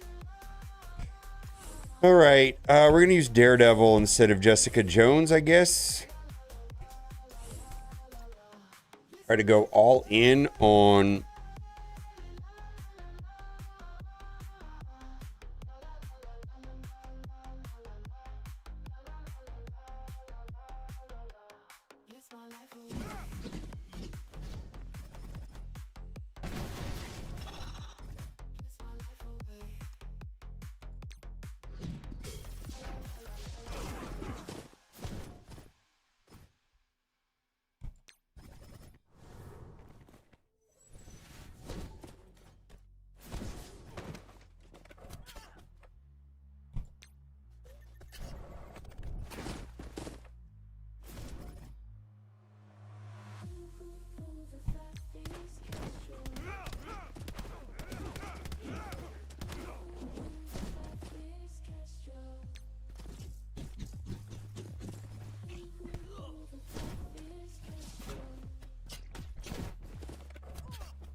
Yeah.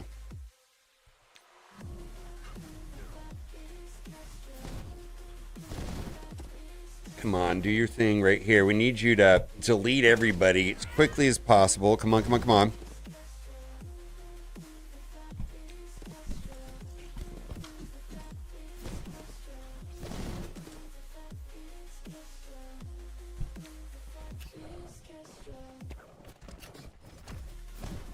The ability block didn't land on him. Fuck. That's bad when the ability block doesn't land.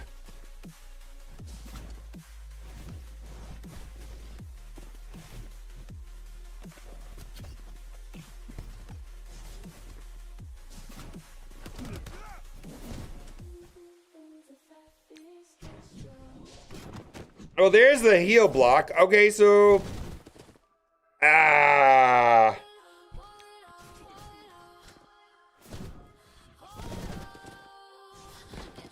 I don't even know if we're netting damage here.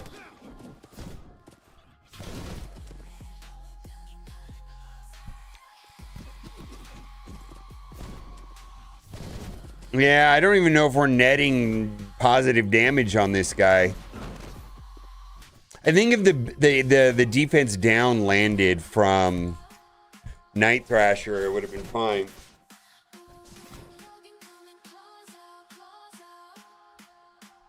Being an unpleasant day, yeah.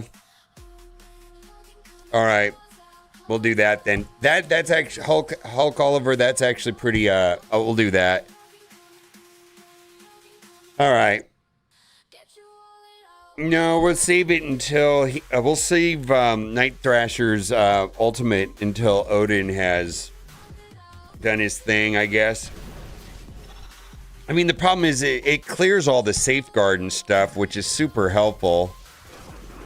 Maybe we'll get defense down on him then, and that'll be good. I don't know.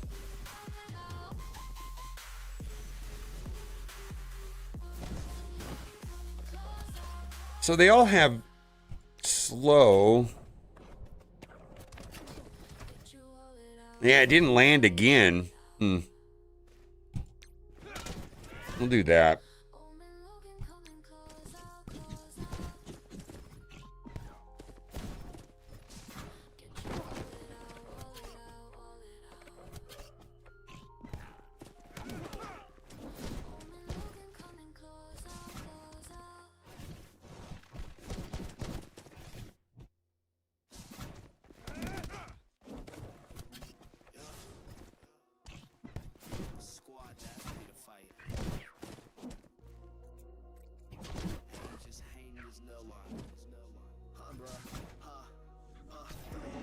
All right, so we don't have a battlefield effect.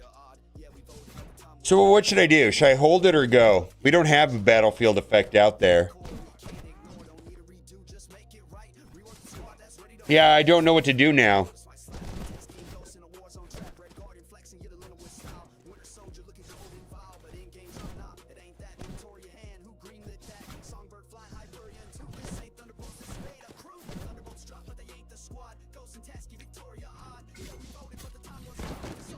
I mean, we are kind of making progress here. I'm tempted just to do it. Well, that's stupid. I shouldn't have done that, I don't think.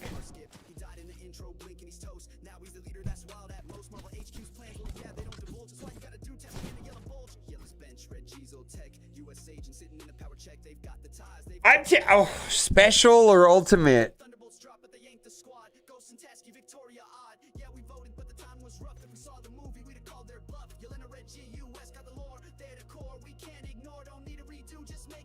I'm gonna do the special.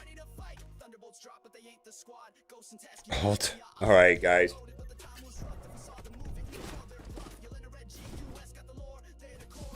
Please die. Holy moly, please die.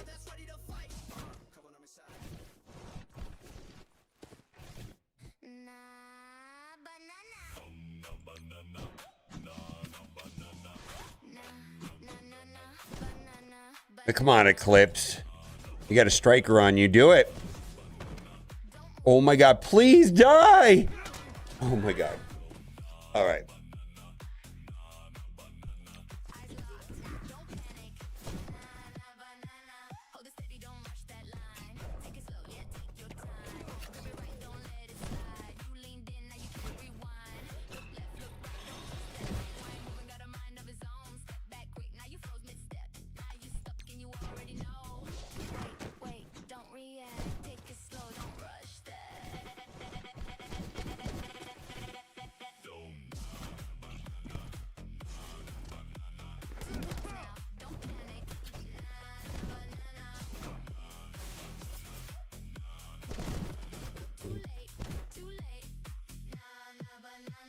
All right.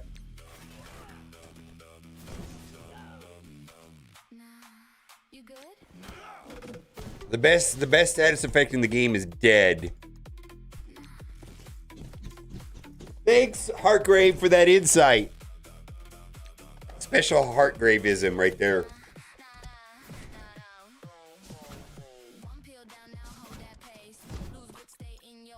All right, let's see what my score is. I mean, if it's in the top 1,000, I don't think it would hold.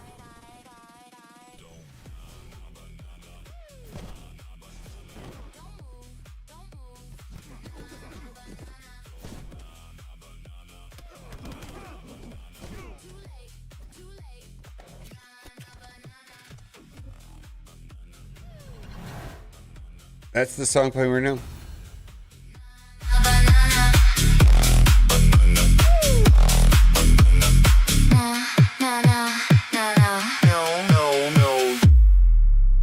Banana.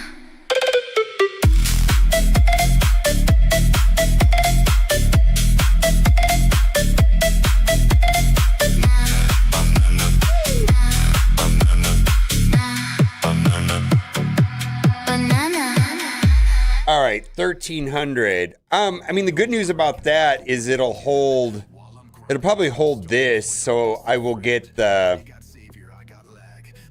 basic awakened ability. Damn right we did. I don't grind, I swipe. You pray for shards, I swipe. 49.99, just warm up mode. New 2 drops built on Q. 7 yellow, 7 red, 3 diamond 2. You scream power creep, I flex finesse. Your lame rework still need a rest. Lanes on sim, heals full 8.3 million. All right, well, we'll rerun this. We have a couple days. Let's go do Battle World. 6 days left. All right, we have 6 days to mess with it. Battle World, let's go.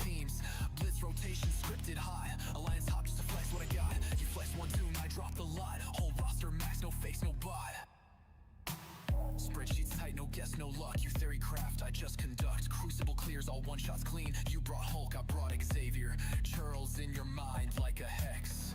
I knew the kit before the patch. You checked Reddit, I matched and snatched. I don't grind, I engineer. You drop excuses, I shift gear.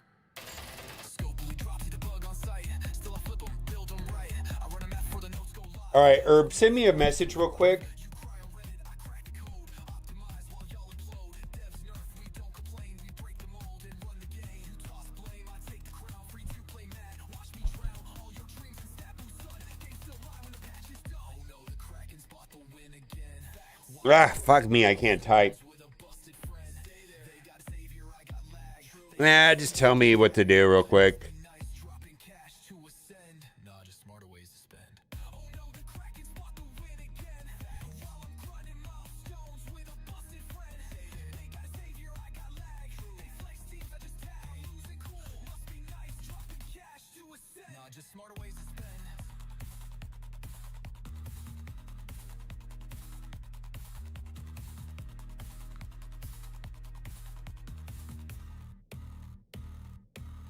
We don't play, we orchestrate. You beg for scraps, I set the rate. You post memes, I post results. You blame the game, I blame your brain like it's stuck in the rain. This ain't pay to win, it's pay to erase. Pay to erase, you're free to play face. Force the grind, got you bent out of shape. Hit uninstall, we're good. I'm cranking, you may know me.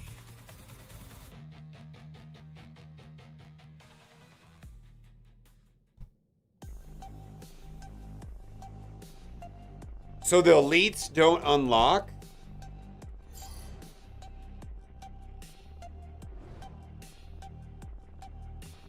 I just wanna feel your signal, locked in like we're digital.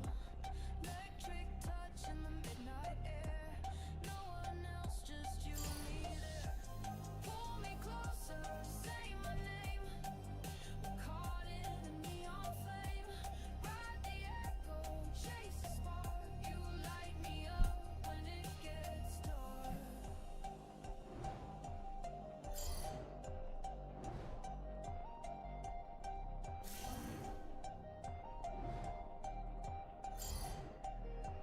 Velvet chain with tangled tie. You haunt my dreams, you burn so bright. A little wild, you always knew. I lose control when I'm with you. Pull me closer, say my name. All right, we are in Battle World 3.0. This is the first day. We have absolutely no mods. This is the very beginning of it. And we're going to run through it. Hardest difficulty, absolutely. We're going to run city. These ones right here are all city. So we're going to run in city as 6. Then the elite missions will be running during warriors when they unlock. And then right here we've got blaster. And over here we've got, what is this? So mutant. So we're going to probably run Professor X over there. Blaster, I think we could do what? Odin? All right, let's get into it. And big shout out to Herb and Nah. We've already ran through a lot of this. Let's do Insidious 6 here. Hobgoblin, Scorpion, and we're going to run what? Vulture and Green Goblin Classic. Vulture on the far side. Far left, typically, for the drain to work. I don't know if that's still a problem. That was a problem back in the day. Some people are saying that Vigilante ran through it also. So that's also a suggestion there. We'll find out. Vigilante is an excellent option. I think more people are inclined to use Vigilante. Oh, we got some snow effects. Oh, how fun is that? All right.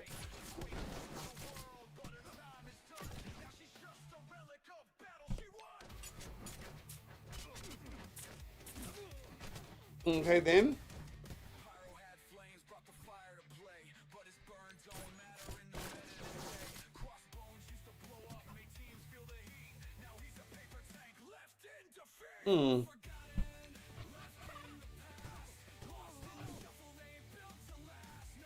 Wave 2 is here. Let's hit these 3 nerds here. Okay. Wow, we don't really need this here, but we'll do it anyways, just for the trauma, I suppose. Or I'd rather not yeah. All the negative effects. Morgan Le Fay, you're the most annoying, I think.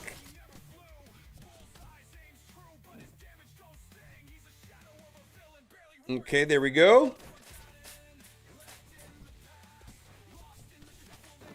Hobgoblins, wrecking nerds.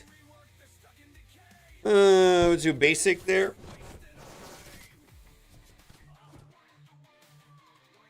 All right, that'll hit the whole board, and I think we'll be done with this node.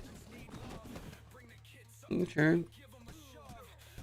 It's going to be super interesting if this is 100% beatable on the hardest difficulty in the first week. Well, then what's the point of the whole perk system? I mean, I kind of feel like the essence system, you know, as far as the green essence, kind of feels that way also currently. You know, as long as you play the game and show up, you're going to max it out. Don't have to really make any decisions. Kind of weird. Let's see. And then just buy the last ones? Oh, okay.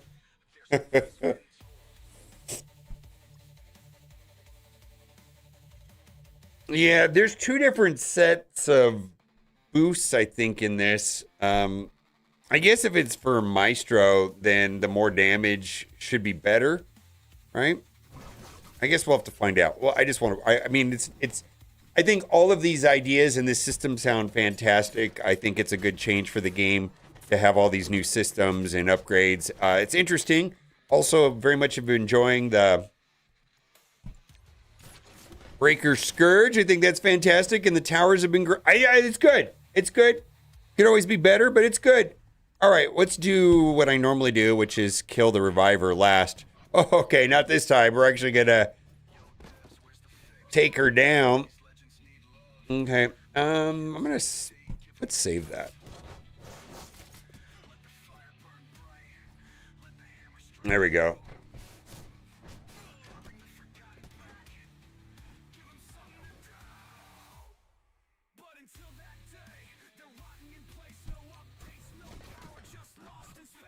Maybe I should have did special there. Was that greedy? Maybe not. That was a lot of damage. Ultra Basic ramps up with all the negative effects out there. Let's go here. Initializing optimization. Fantastic. Ooh, get wrecked. All right. Let's rewind them a tad.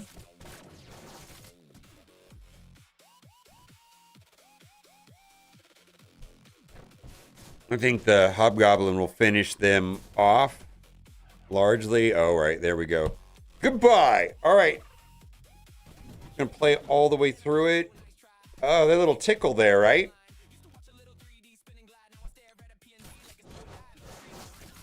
Look at them. We're streaming this live currently on Twitch, so big shout out to, what do we got here? I didn't show up. All right, well, guess not. Little resubscribe Twitch Prime. I guess Streamlabs is not working.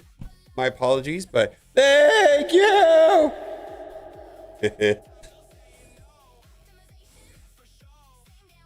All right, I'm just going to keep down the same path. And a lot of people saying Vigilante works just as well. All right, there we go.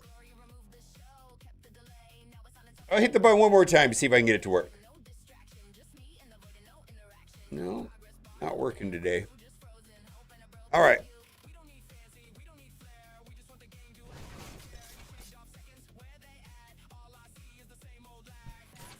We don't like Kestrel. There we go.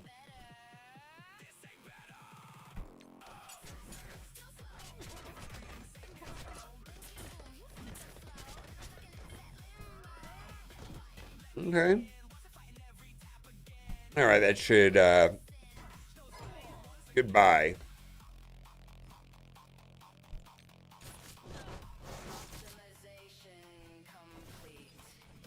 Oh, Super Scroll. We don't like you.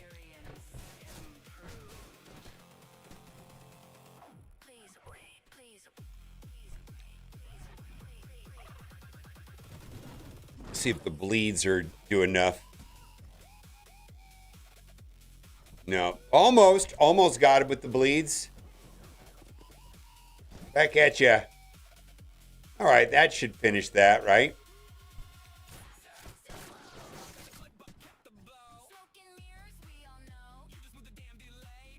Okay, there we go.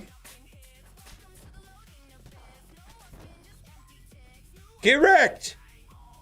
Let's go for the. We don't want her to get 9,000 death proofs or whatever she does. And then the basic does more damage.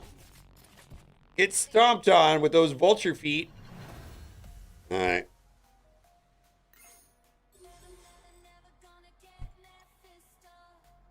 Okay. Let's go to the next node. We're going to continue with I6. The mini boss, the Drifter. Let's go. Old Man Logan with Fortifier. May want to start saving this. The squad, so I don't have to load it every time. Okay, we got Vulture all the way to the left. I don't even know if that... There was a placement order of operations bug way back in the day where the drain didn't work correctly unless Vulture was in the far left. We've seen that a couple times. But that goes back quite some time ago. Old Man Logan. Hi, how you doing?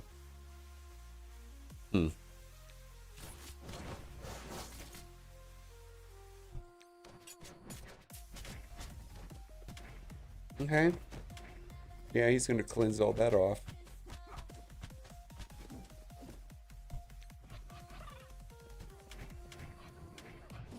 $37 million, $36 million.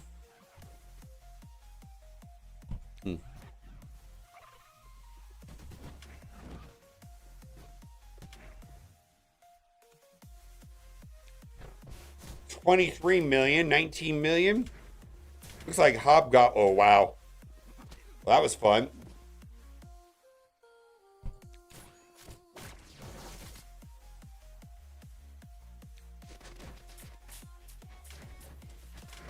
$11 million. Go away. Love that you can see all of that.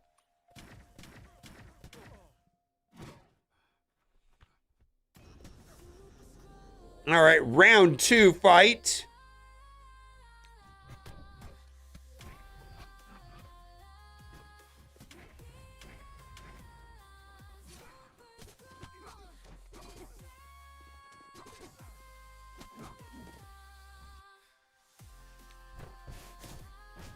So this is the hardest difficulty. Difficulty 9.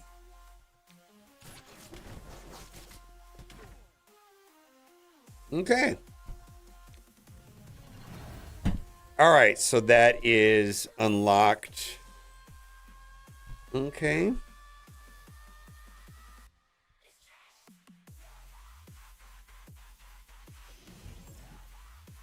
Okay, let's go to bonus mission 1, Blaster. So we can do what? Odin and friends here? Let's see. Songbird, Odin, Sidre, Storm, and Blaster. One of the suggestions I got. Let's put Sentry dead center. So that way he gets exploded and maybe the void will do some work on the other side.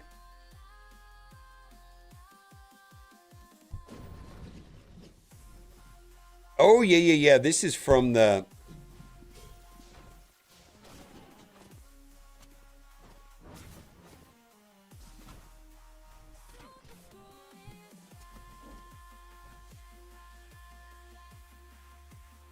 I just remember the taller, skinny ones were the ones that were all the problems.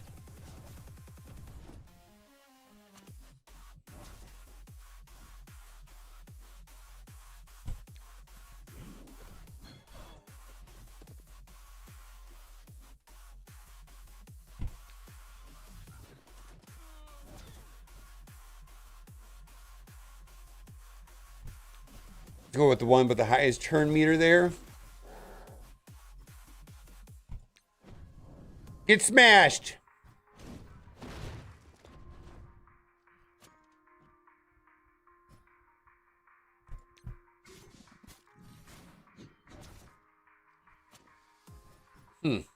Okay.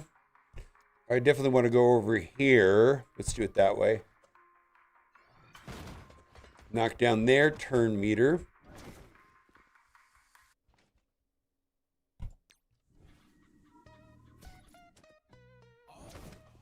And how many? We got 2. Let's go over here. Ah, we didn't get the double. I was trying to get the double hit. All right, well. Well, I guess Blade is going to take a turn. Oh, there we go. Enjoy your void.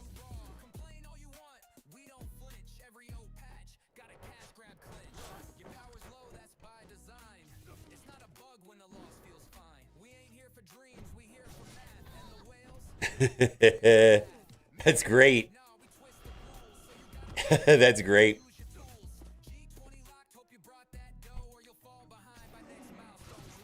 A little closer than I wanted it to be, but oh well. I think I could have focused Blade a little more than I did. We got that 70 purple 5s. Woohoo! So generous. You only need what? I don't know, you need millions. All right, so this is going to be Professor X and friends.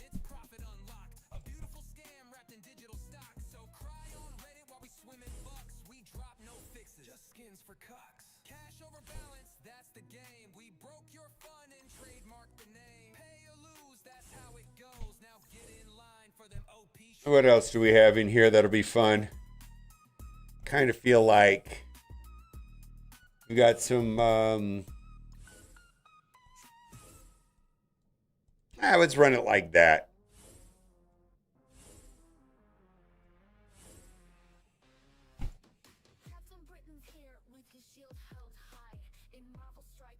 All right. And then so my understanding is to unlock the elite one requires your alliance to play, is what that's about.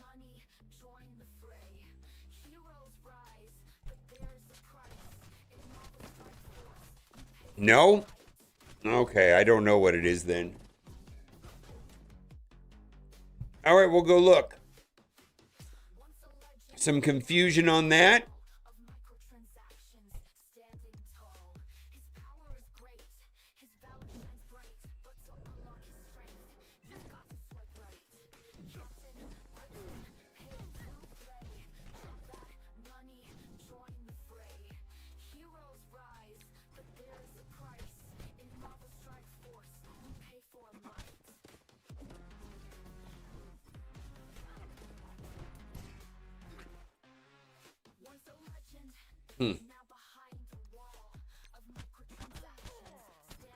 Oh, get off my lawn. That's what he said. Okay, then.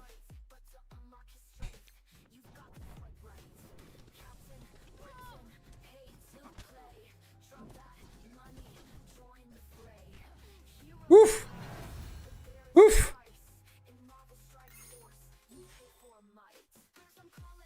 Need to beat the day 1 mini boss 7 times to unlock the day 1 elite mini-station.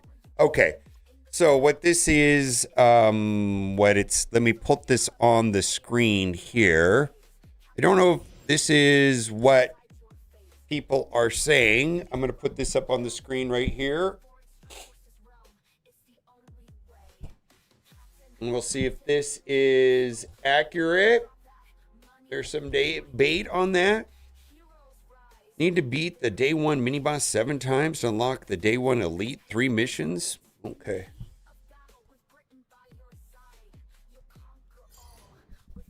Okay. Daring Warriors, let's go. Not a lot of choices there, but the thing is, we've been playing a lot of Daring Warriors lately. Got to use the Daring Warriors quite a bit in the Silver Surfer Breaker Scourge. So it's not like it's a one and done team just for this. Getting some value in other places. Okay, that's fun. Let's go over here.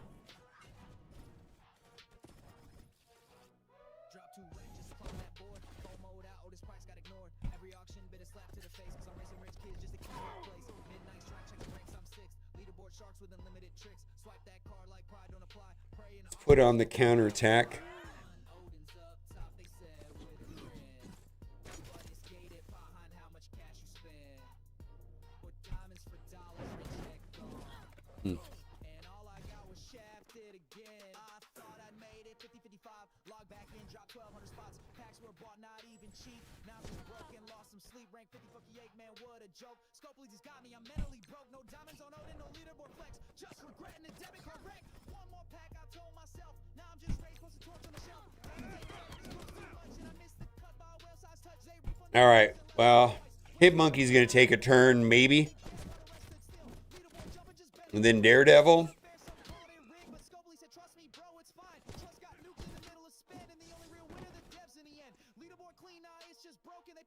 I guess it doesn't matter much. We'll just do it that way to get some of the energy back.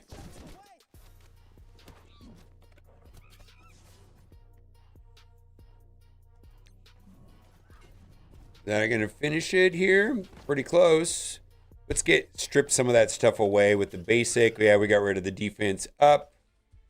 Fantastic. Stun. And then all done. Okay.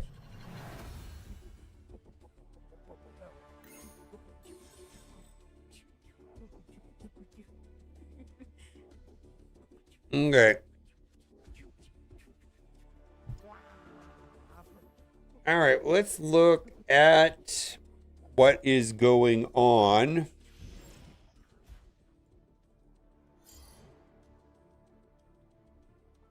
Unlock mission 4, 1 of 4. I have no idea what this means.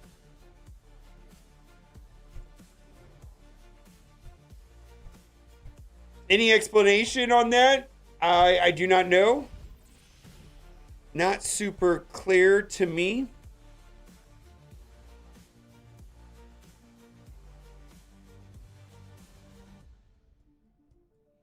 Not super clear. Does not look like this was explained well. If you've got it figured out, put it in the comment section. I have no idea.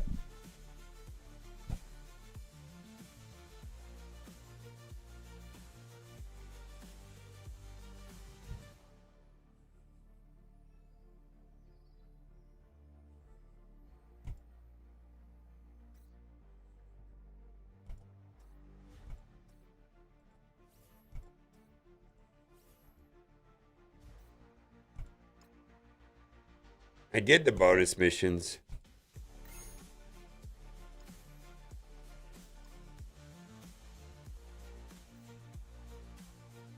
Okay.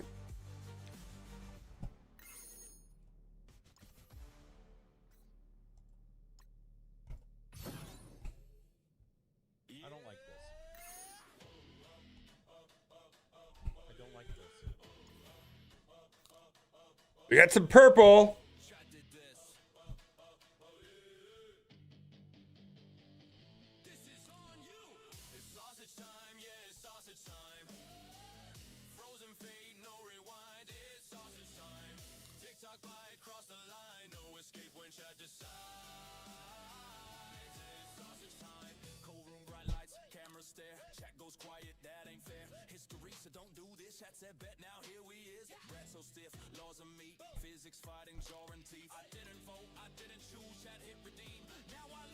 All right, what do we got?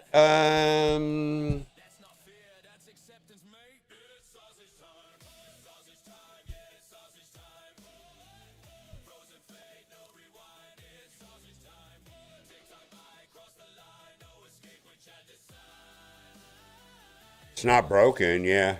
I don't know. I don't think it's anything. I think it's fine. Right? I think it's fine. Right?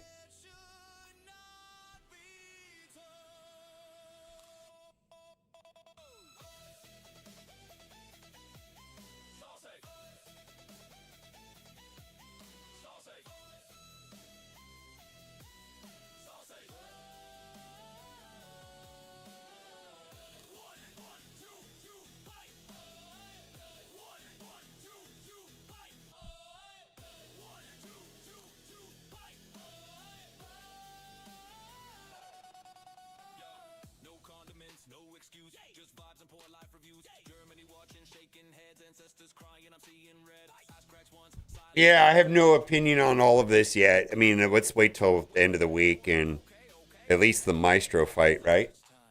Yeah, it's sausage time. Just the judge, fate signed the line. It's sausage time. It's sausage time.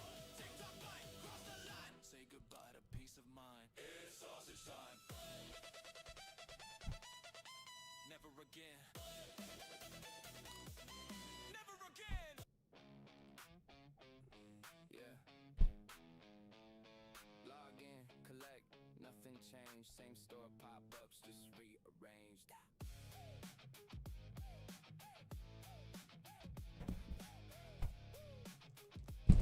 Yeah, yeah. New patch drop, yeah, it's kinda mid. Another event, but it's pay to win. 50 offers before I can play. Best value ever. Okay, sure, yeah. Go still gone, can't level a thing. Got 10 new tunes, can't build a team. Gear tear, 21 dreams, but I'm stuck in debt. Game says grind, wallet says bet. Crashing again, freezing my phone. Support ticket says we don't know. Well, harder, that's the plan. Spend more money if you can. New meta drops every week. If you're broke, you can't compete. Well, harder, swipe that card. Progress slow, pay goes hard. Free to play just falls behind. Welcome to the daily grind. Battle World took a year to build.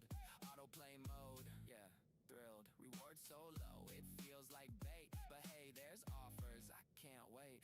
New character, insane OP. Locked behind a paywall spree. Arena meta flips again. Same 5 teams till the end. Devlog says we hear your pain. Next patch drops, it's worse again. Well, harder, that's the move. Skip the grind, just insta improve. Leaderboard full of spenders now. Skill don't matter, only how. Well, harder, don't ask why. Limited deal about to expire. Clock runs out, pressure hits. FOMO drives the whole damn ship. Remember when it felt like fun? Now it's chores before you're done. Log in daily, don't fall behind. Games got you on a timer grind. Gold shortage, gear locked tight. Same complaints every night. Subreddit on fire again. See you there at reset, friend. Well, harder, that's the game. Different patch, same old pain. Still we log in, still we I had a funny conversation with Kat yesterday, last night, in fact. Check this out. I thought it was pretty funny. We were talking about George Foreman grills, like, because last night she made some chicken or something in a Foreman grill. And I was like, he was a boxer, right? And he was famous, he was a, professional boxer that she just thought George Foreman invented a grill. And that's all. I guess he's more famous for making the grill than being a boxer at this point. She had no idea.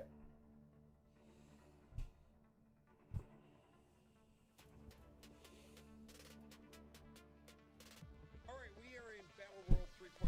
This is the first day. We have absolutely no mods. This is the very beginning of it. And we're going to run through it.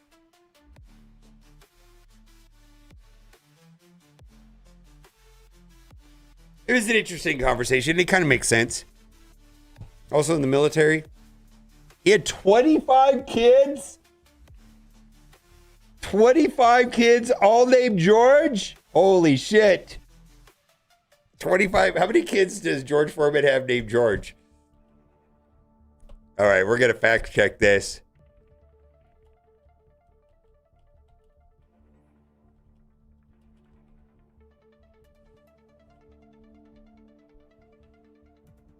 Five sons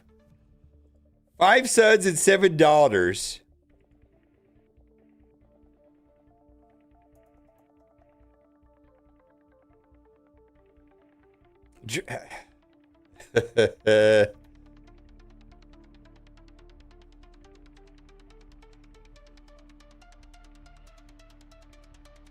Yeah, they all go by different nicknames. Monk, Big Wheel, Red, Little Joey. Okay.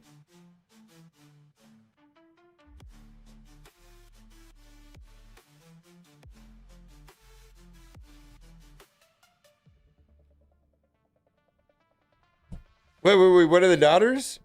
Yeah, he's got Georgetta.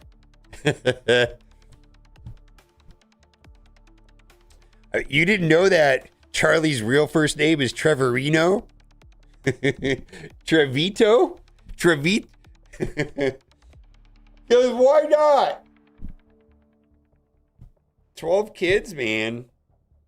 I feel like that's a thing, though. Having a bunch of kids, I feel like it's a cultural thing.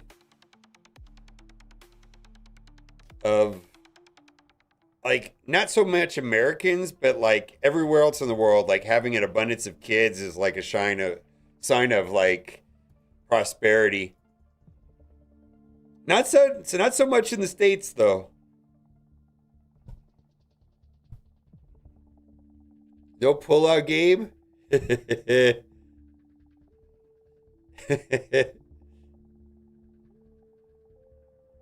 Gary Grill Empire, right?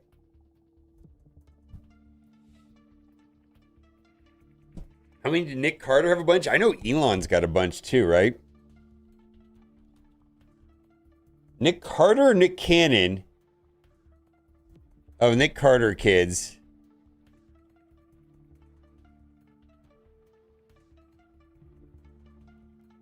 No, it's Nick Cannon, right? 12. 12? Wow.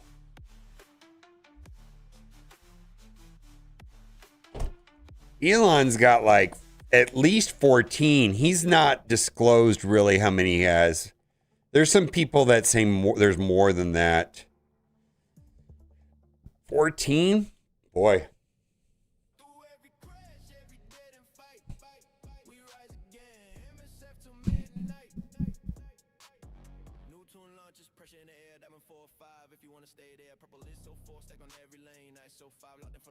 Wow. I'm fine with 3. I feel like I did my part. 3. I've got 6 on ice if we want to go down a further path, but I think we're good at 3 for now. 3 total for me. Kat and I think we're only going to have 1, but we have 6 more as an option later if we wanted to. We have storage on 6 more. 2 boys, 4 girls. Which is so weird to think of it that way.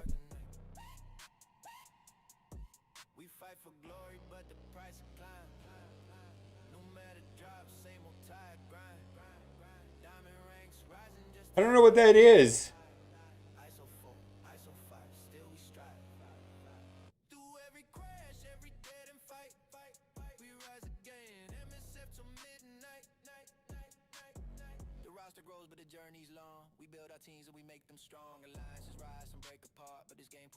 I have 2 girls and 1 boy.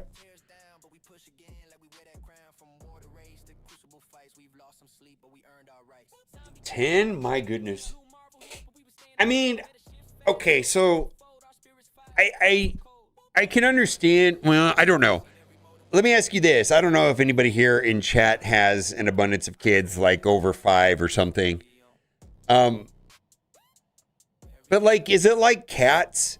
Like, you know, like, I feel we have 3 cats, but like, I don't think I could love more than 3 cats, you know, or care about them. Like 4, 5, 6, 7, 8, 9, 10. At some point, there's this like, well, I'm just collecting cats and I don't have a relationship with them. Is it, I mean, is that like, I can't imagine it's the same thing. Maybe it isn't. I have no idea.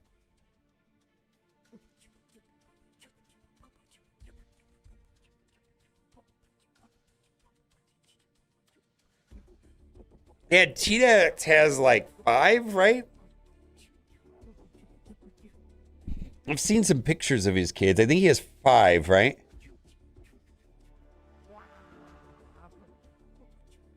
Nice. I'm sure. I was just asking questions. I don't fucking know anything. You guys know I'm kind of an idiot when it comes to this kind of stuff.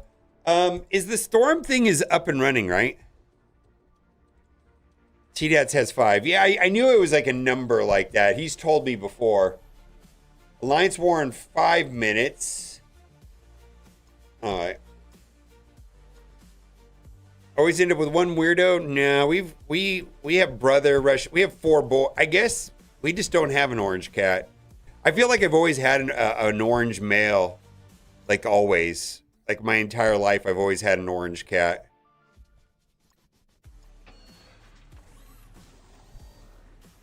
Teenage birth rates are down. I know it is way down. I mean, that's a whole conversation too. I mean, I think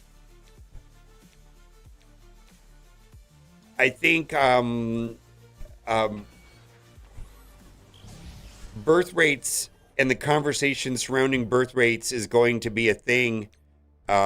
Italy, South Korea, Japan are probably going to have some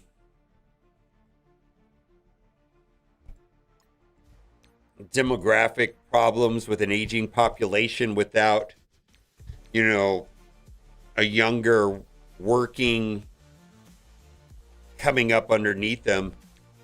I read a thing about in South Korea, they've like all these daycares and stuff are just like they're overbuilt, too many schools, too many daycares, and not enough kids for them. I'm serious.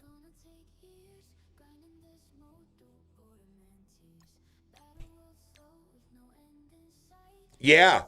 Japan had to redo their immigration policies. And I know, fuck, I didn't want to get into politics. I know there's like a,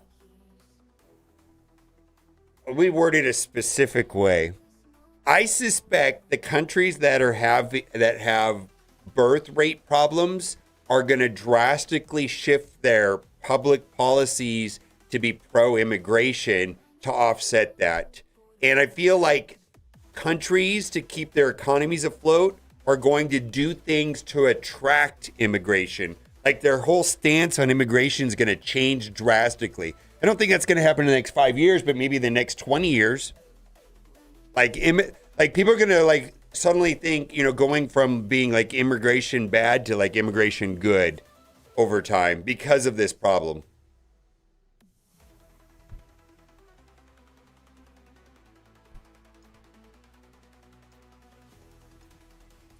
I didn't do the new chapter. Let's do that real quick.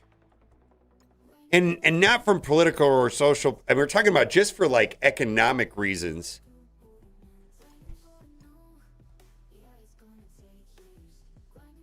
Where is this? I don't even know where this is.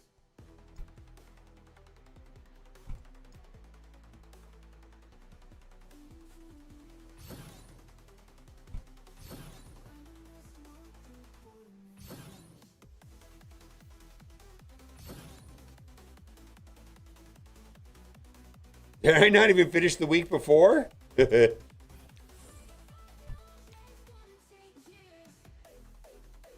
see a Reckless Best lost and send me a video. I want to watch that. I know that there's a problem with Reckless Ben. Like if you really watched it, he was doing some, I mean, I think he did things that furthered, you know, it was like the pushback was needed to get that desired outcome. But I don't think he kept his side of the street clean, and he might have some problems.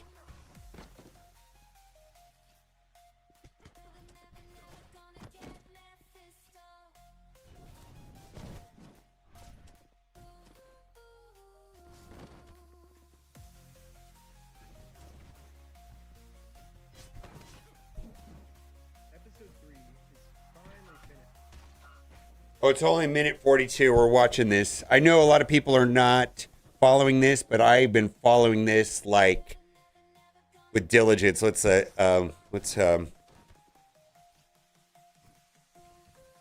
has been my highlight of last week, frankly. I mean, outside of, it's been a highlight of my YouTube viewing television week, my media. This has been the highlight. Last week, I actually had some stuff on my, my daughter graduating was way more important than this, frankly. All right. Episode 3 is finally finished after crazy all-nighters and basically destroying my health. But I can't post it or I will go to jail. And not only that, I will also immediately lose my lawsuit of $300,000, and the GoFundMe we made for Brian will go straight to this mystery company that I am no longer allowed to talk about. They sent court papers to my email, which I guess a judge approved for them that this was a valid form of service. And so now that I'm officially served, I cannot even mention this company or I will be in jail and everything. Normally I would be like... So there's a gag order. I kind of understand why, because part of the claims is that he was doing various forms of harassment and doing certain things to create content. And I think that judges will quite often restrict someone like him from profiting by going forward in that behavior until it's settled. It totally makes sense. I'm not a lawyer. Where's T-Dats when you need him? Where the fuck is T-Dats, our only lawyer that we know here, essentially? Let's keep going. Screw the big guy telling me what to do. I'm going to do what's morally right. But in this situation, if I do that, then all my friends get screwed with this lawsuit and we lose all the GoFundMe money we raised, like immediately. So I am no longer allowed to even mention this mystery company. My personal opinion is that this is unfair because this order was put on me because this company was telling the court that I was making bomb threats. I was planning on murdering the manager and employees, which obviously I didn't do, and you can see that in the footage. The only problem is I was not given a chance to share my side. The court just heard their perspective, not mine. So because I wasn't able to share my side, I am now no longer allowed to talk about them. And get a lawyer before you do dumb shit, even if it is the moral high ground. I agree with that. So this is an injunction. They have an injunction against him. Is that what it is? Like a temporary injunction, so he can't do any more. He's an asshole, dude. Like, I do think that what he did was entertaining, and I enjoyed it. And I do think he is ethically, or it just like right, but he's like a toned down version of like Vitali or something. Like he's kind of like a shock jock, if you will. I don't know, which is fine. And I do think we need people like him, but like some of this stuff just seemed not sound and kind of assholey, if you will. Yeah. Yes, I am Florida board now. Yeah, there you go. Okay, so Bilbo Stabbins is a lawyer. Okay. The mystery company is a franchise and it was affecting non-corporate stores. Yes, it was, probably. Pricks and mini dicks, assholio. Get a lawyer before you dumb shit. I agree. Reckless is in the fuck. Yeah, that's the thing. His name is Reckless. And he was doing it for financial gain and notoriety and clout. He had 400,000-ish subscribers when this whole thing started. And now he's at 1.34 million. This worked. What he did was his outcome. In fact, after all this is said and done, he probably will have a long, rich and famous life going forward once this is all said and done. Like, that's what he wanted at the start in the first day of his YouTube career, right? And this is doing that. Like, it's kind of in the category is all press is good press, like bad press is good press. That's kind of like the idea of this. And so did it catch up to him legally? Is he going to get sued? Is he going to have some financial problems? Probably. I don't even know if that's bad for him. Drewski, I don't know who Drewski, yeah. Anyways. Looks like this might be it. So, yeah. Also, I know he used his phone for audio, which is a thing, but why couldn't they, all they have to do is, it's only in the left channel. Why didn't they just duplicate it into the left and right, and so that it was not in mono instead of having it all come out of my left ear? Anyways, I mean, it's wild that he got a minute 42 video saying nothing that has 2 million views in 7 hours. He can't even get full monetization on a minute and 42 second video. It's got to be 8 minutes. Anyways, Gambit is also code. I couldn't get Ambit to work. Probably. Anyways.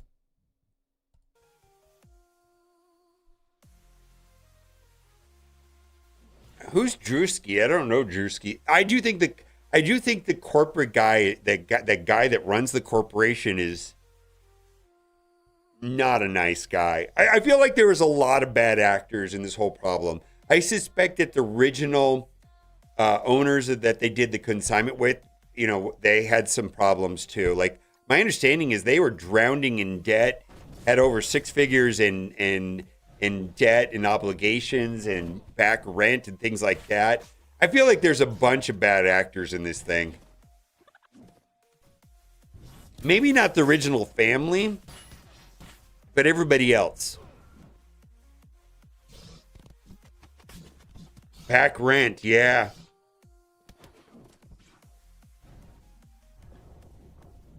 All right, I'll put it in the code. Thank you. Actually, that's super helpful. The Gambit's a code, yeah. We'll update it. Yeah, but CoffeeZilla, but you also get blasted. You get accounts or retainer minimum. Well, CoffeeZilla 2.0. CoffeeZilla is actually doing a whole thing. I've been following CoffeeZilla since he had about 600,000 subs. And for me, CoffeeZilla, like, when CoffeeZilla does a video about this reckless Ben situation, that's what I'm gonna believe. Like, he's never done me dirty. Like, I feel like CoffeeZilla is kind of the gold standard for YouTube journalism, which is a shit show. It's a complete shit show, right? I can't even put air quotes. Journalism. Oh my God. I haven't done anything with Arnold and Wyatt. I texted him last night. There's a lawsuit pending for Star Wars Galaxy of Heroes. And so I sent him a message about it. And then I pinged the company to see if they wanted to make a video about it. I wonder if they did. Holy shit. No, they didn't send me a... let me show you. Spent real money on Star Wars Galaxy of Heroes. Attorneys are investigating the mobile game's potential use of misleading pricing and practices. You may be eligible for compensation. This is an actual thing. So I messaged them and asked if they want to do an interview about it. It's like, yeah. Did you spend money on upgrades in Star Wars Galaxy of Heroes because they look like a limited time discount? Attorneys are reviewing claims that EA may have used misleading pricing practicing in the mobile game. If you spent real money on these in-game purchases, you may be entitled to compensation. Tap below to see if you may qualify. So they're in a data collection process. They're collecting emails and names and probably getting ready to do a class action. And there was a little bit more information on their website, but interesting. Constitutional law, yeah. Oh, yeah. As far as YouTubers, I mean, you realize that YouTubers are just, you know, weirdos like me making videos. It's nothing. I mean, sometimes they're good and sometimes they're bad, but to say that they have like, you kind of have to like take it with a grain of salt. And that's what CoffeeZilla is like the only one that is like, okay, this guy is like doing like a good work, like actually meaningful work.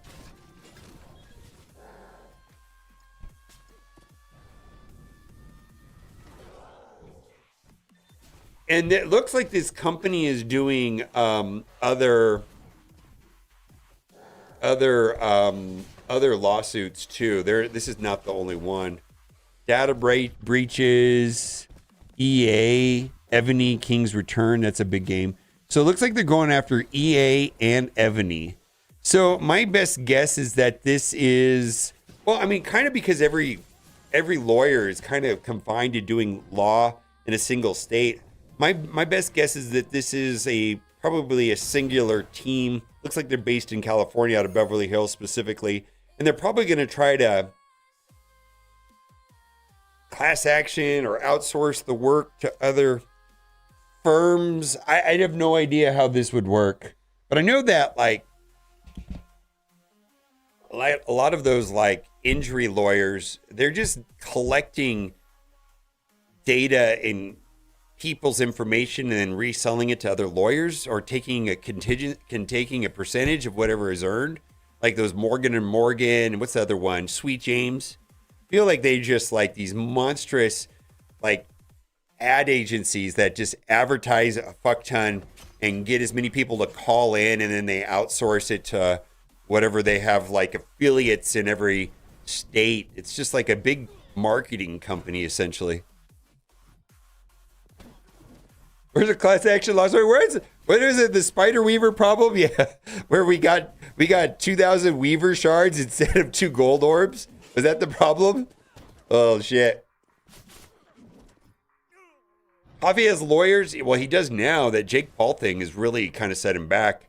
He has to be careful. I feel like going through a lawsuit probably is the best thing ever for CoffeeZilla long term.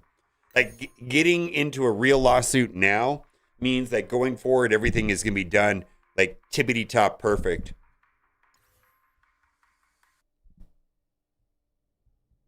It would be one major firm running it, but have a conglomerate of lawyers attached by states. Yeah. Okay, Bilbo Stabbins. Yeah, it makes sense. I'm in a...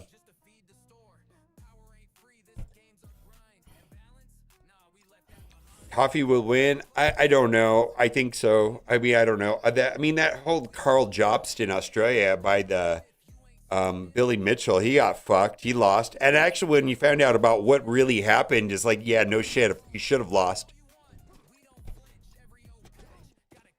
He actually knew what he was saying in a video that, after talking to the family, was probably not true. And yet he didn't go out of his way to... saying that guy Apollo killed himself because of because of Billy Mitchell and all that stuff. I mean, the lawsuit had nothing to do with anything but that, the defamation. He lost. Yeah.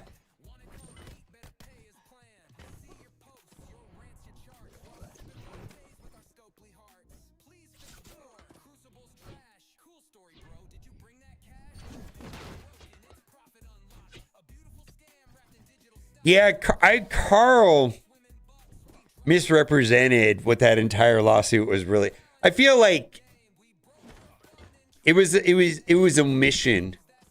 It was a mission, absolutely. I feel like it was Weasley at best.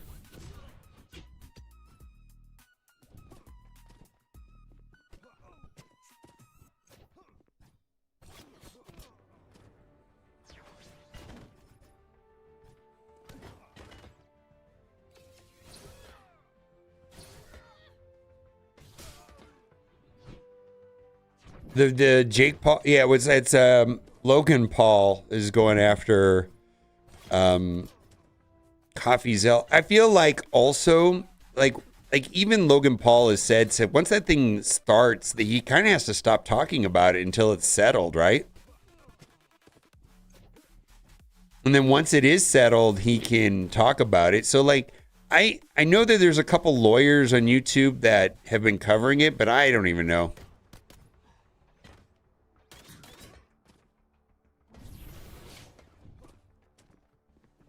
The police corruption in Utah? Yeah.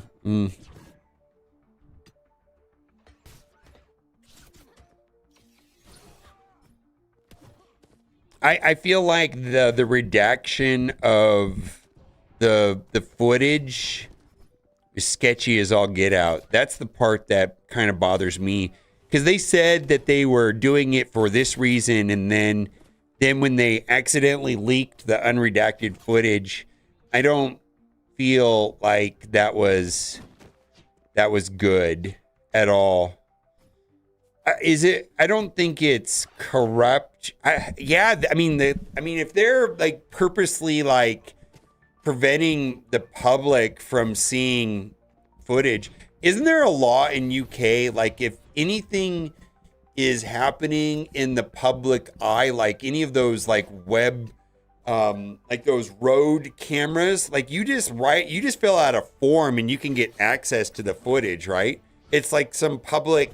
Like there's like laws that prohibit them from concealing that data from the public in the UK. I don't think the United States has anything like that at all.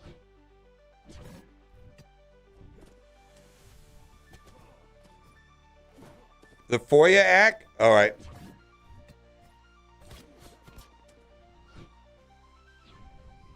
It's smart to shut the fuck up with a slander shoot? Yeah.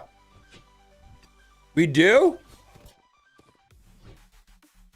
Well, then, I mean, can you get pretty much any body cam footage from anything at any given time? From anywhere? Or is it, and why is it so heavily redacted? Or why was the Utah Police Department shit like completely redacted? Yes and no. I know that's the actual correct answer. Yes and no. That is the correct answer. I suppose if the conversation happens in a place where there's an expectation of privacy, like inside someone's home, that shouldn't be out. But if it happens on the street, happened on the street.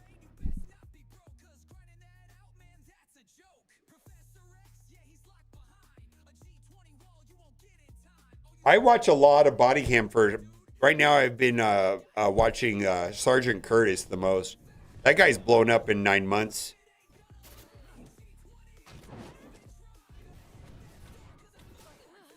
100% is on discovery in a legal case. There you go.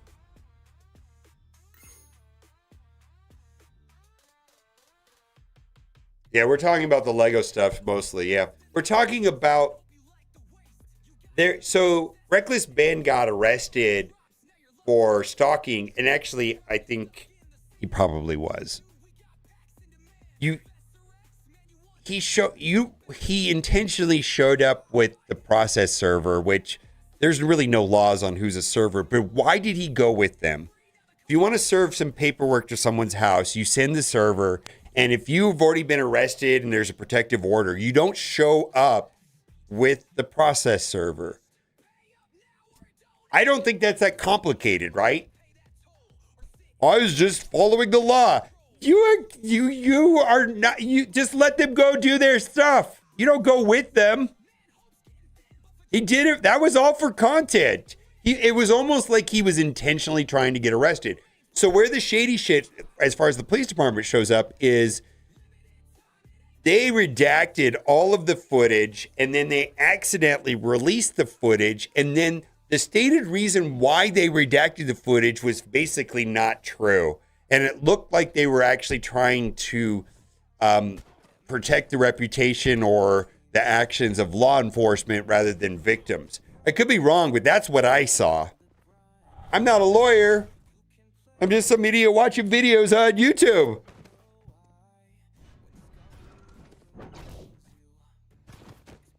Oh yeah, Sergeant Curtis, and he's also, okay, I just want to back up for a second. Sergeant Curtis, he's from Las Vegas.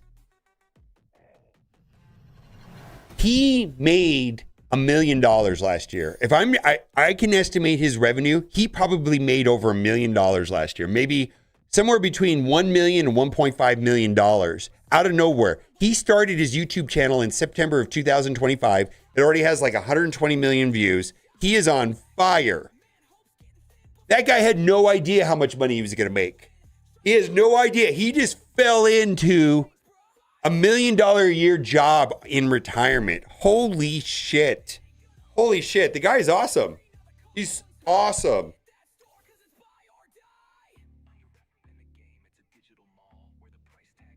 Anything that is subject to ban from body cam would be available for defense or plain is unredacted and undiscovered, but could be kept from the public in a pending case. Got it. So the lawyers could do it. So like, that makes sense. That makes sense. Captain Britain's here with his shield held high. In Marvel Strike Force, he's the reason why. To get him on your team, you'll Oh yeah, I got served once. Are you Trevor? And then I go, yeah. And they just guy threw the papers. You've been served, and he walked away from me. That's actually happened to me before. And then they filed it in the wrong courthouse, and I didn't know what courthouse is, and I couldn't even respond to it. It was so shady. But it's like whatever.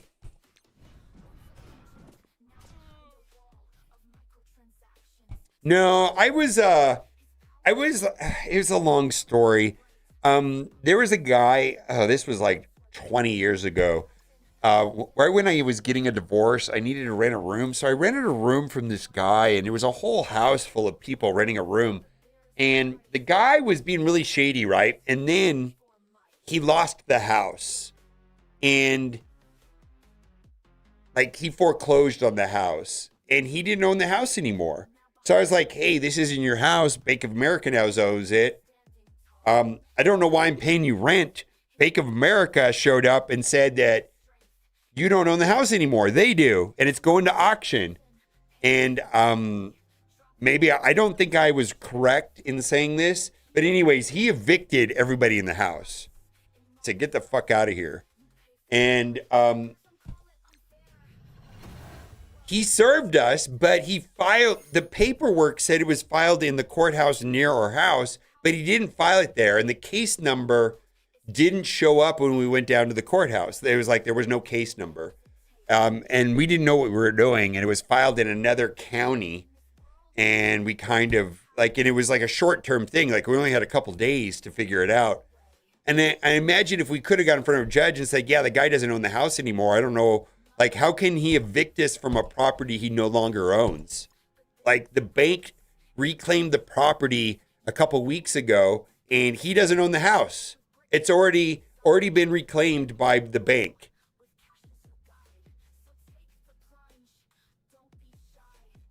No, they just threw it on the ground. And then the sheriff showed up. Hey, we had to leave. Well, I was like, oh, okay, whatever. What are we going to do? I'm not going to fight with it. Like, when you lose, you lose. Like, that was not one you fight over. It's like, okay, I'm out of here later. I did a Legal Eagle one, did. How many videos did Legal Eagle do? I only saw one, and that was more about the franchise problem.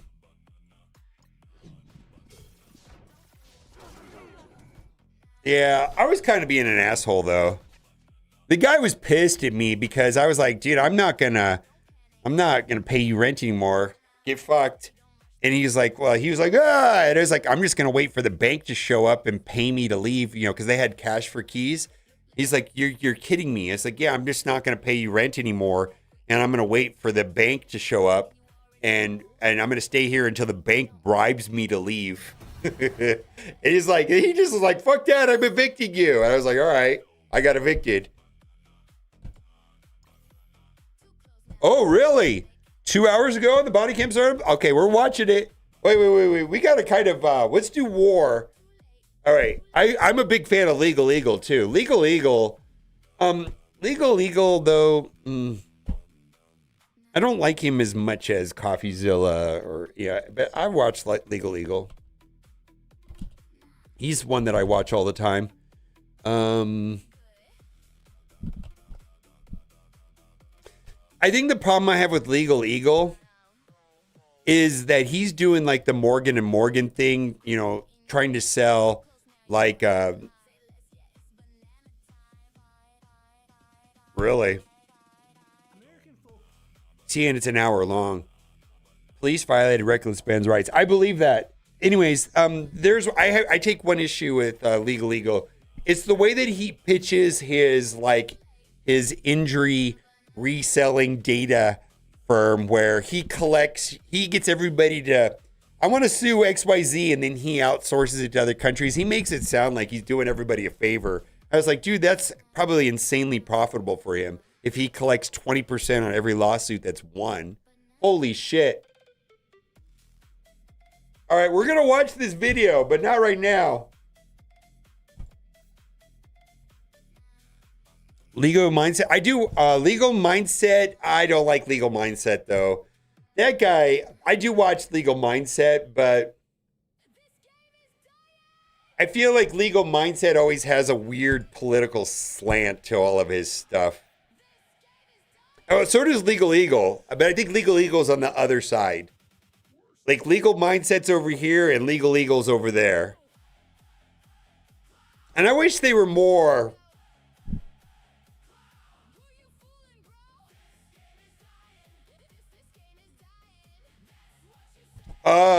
Legal Eagle? No, I think Legal Eagle's very left and Legal Mindset's very right from what I see. Maybe I'm off on that. I watch both, though. It's really weird. I do watch both. I just find that the data is better researched in Legal Eagle. Legal Mindset is just kind of like guy hits record and that's that. Yeah, Legal Eagle's very left. Yeah. I'm gonna fuck this stream, and Na's gonna have to mute the stream. Holy shit! Please, please, please, please. Let's not spiral this stream. Holy shit! Right? Yeah, yeah. The reverse. Yeah. Okay. Yeah. That's exactly right.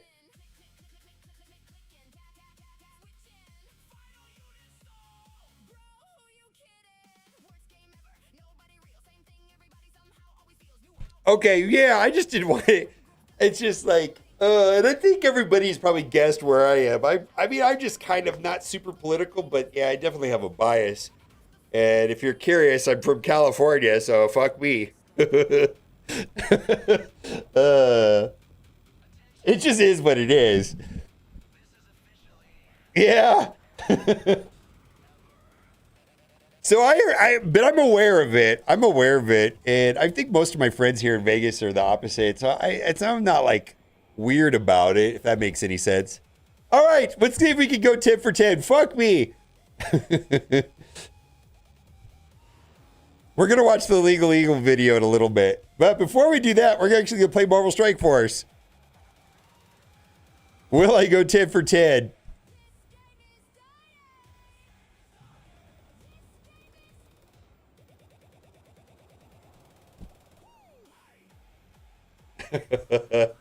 Yeah. I hang to the left. I'm just saying, my dick hangs to the left, man. Probably because I'm right-handed and I jerk off and it just bent it over time. I feel like that's an easier, more palatable thing to say than I hang politically to the right or left. No, literally, I hang to the left. Thanks for the. I feel like that's more acceptable conversation.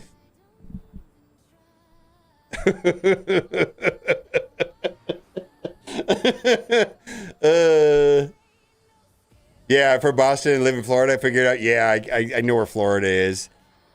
Boston's a little different than Florida, for sure.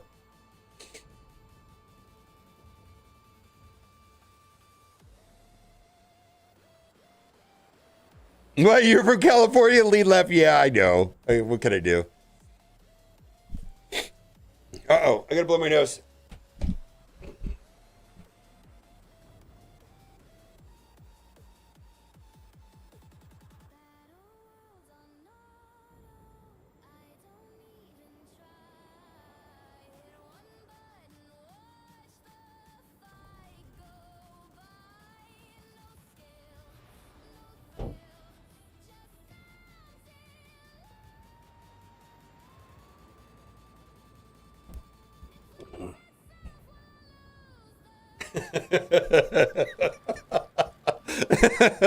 And if Costello didn't give it away, yeah. Yeah.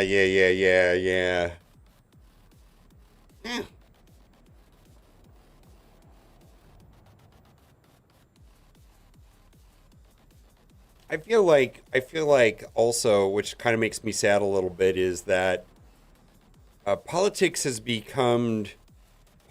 always been polarized. I suspect that right now is more polarized than ever. At least from the people that I talk to privately, it feels very problem. You know what? And fuck you guys. 48 yes? What the hell's wrong with you? Yeah. I'm actually not a fan of paying a lot of taxes, I'll tell you that. Which is probably different from a lot of people. I just don't like it. I think everybody else should pay taxes. I don't want to pay it myself. I'm just saying. Oh, what the hell is this? This is super easy.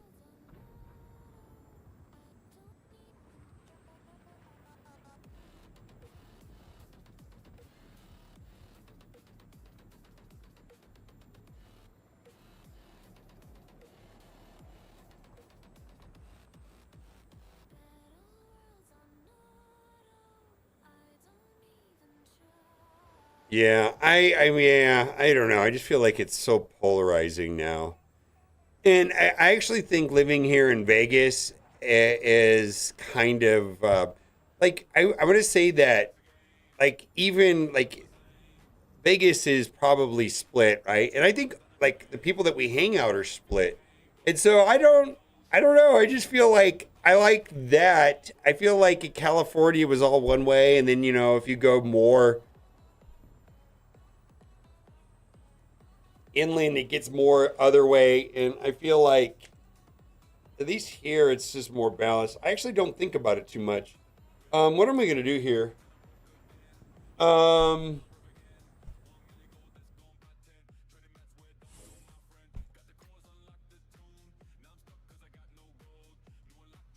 need to clean some of this shit up. Holy moly.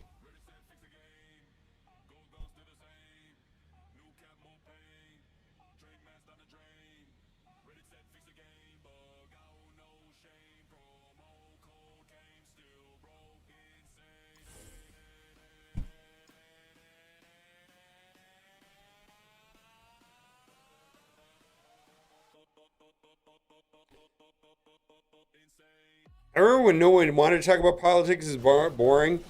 Yeah. Well, is this a bad matchup?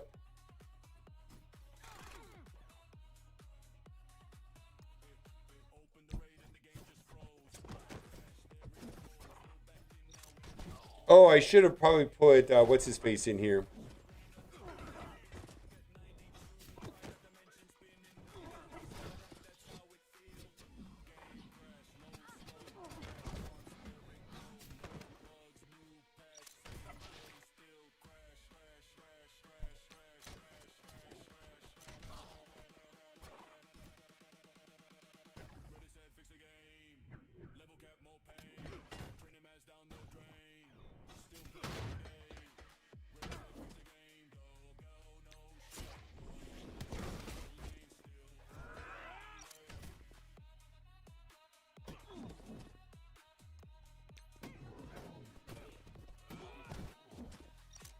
Okay.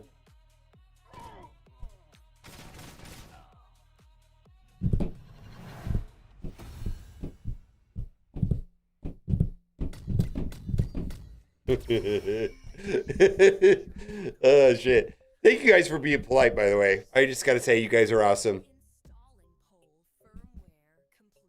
But I do want to watch the Legal Eagle video. It's an hour long. I don't know if that is something I want to watch on stream. I might watch it off stream. Let's see here. I was in the military, then sales, now I did a lot of things because I enjoy taking everyone off. I've watched the first one, which was mostly just about the franchisee, franchisor issue, which they talked about at length. But if this is about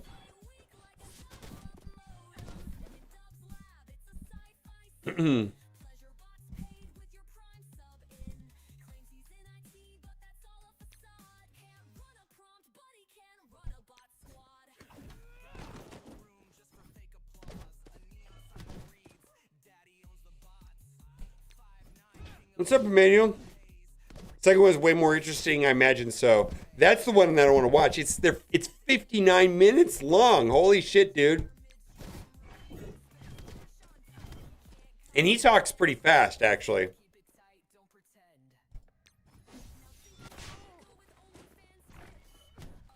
It's not, yeah, they have to shut that down.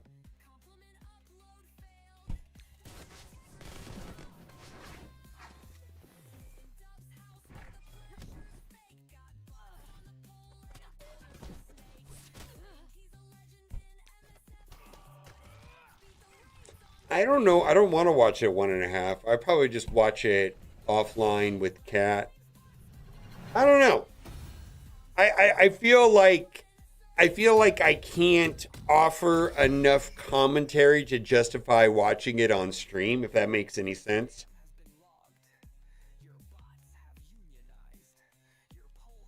I'm not sure if I've got the Asmongold business model down.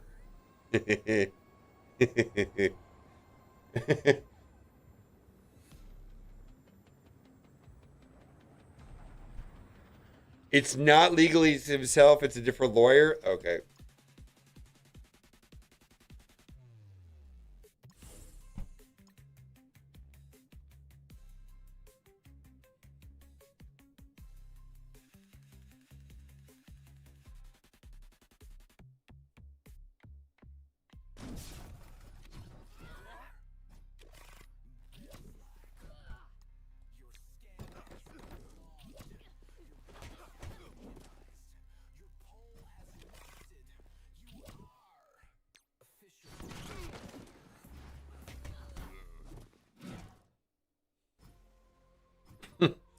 Has been gold, I know, right? What an interesting guy. Charlie looks like he doesn't. He wears like a white shirt every day. You know that they have like that Starforge and I think the same Mythic Talent Agency. I think they're all together. Strange because they seem very different and they don't really talk about each other very often. Like they almost act like they don't know each other. It's really strange. His whip? Sorry, Boomer, I'm working. I got it. Charlie has a ranch, though? What do you mean? Does he really have a ranch? Yeah, Charlie doesn't feel as weird about money as... What do I want to do here? Just straight... Oh, wait. Does Shadow... Does Winterguard run over this?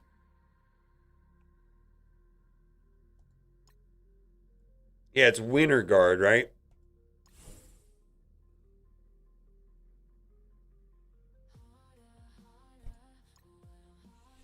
All right.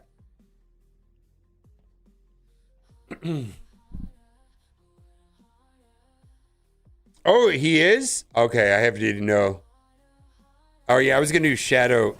Yeah, I was... Okay. There we go. Yeah, we got him before they took a turn almost.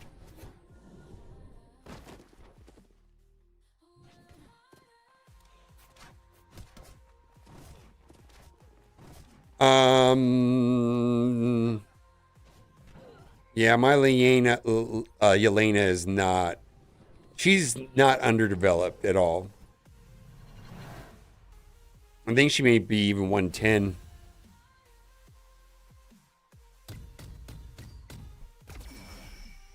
Wienerguard.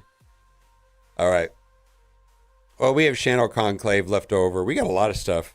I feel like I have so... Between Oma and Shadow Conclave and all that stuff, I just got so much firepower. Does Undying run over this? I can't remember. I think it does. I think that even though they can't revive, it doesn't matter. Juggernaut just smashes them, if I remember correctly.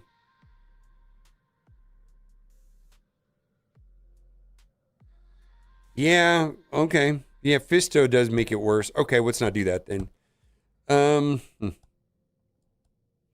We can just do a Quasar team.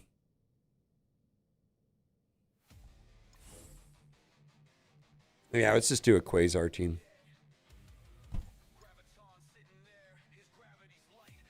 I have so much offense, it just doesn't matter, I don't think.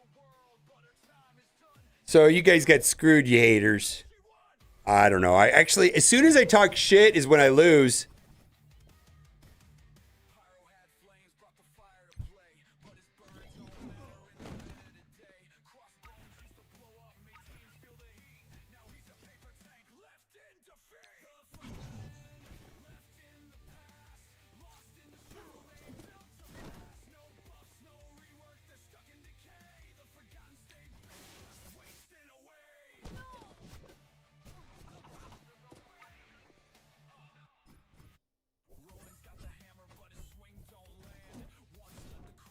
Probably should have went after Doctor Strange first. Yeah, probably need to beef up the D. D's nuts! All right.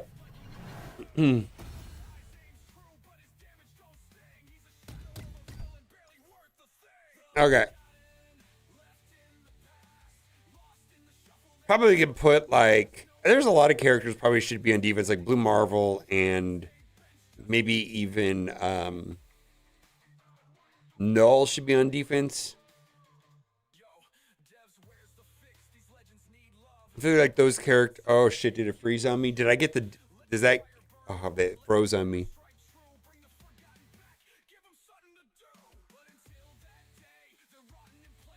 I think it still counted because we had the victory screen and sound.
We counted. You got the win. Okay, fantastic.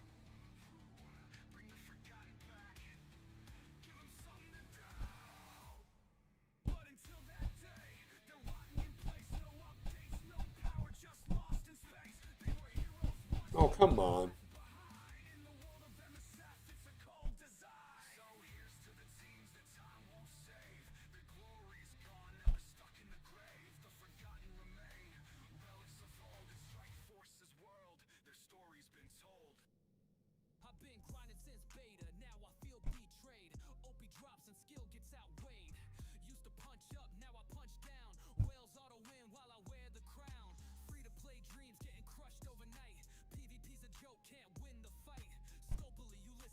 Ah!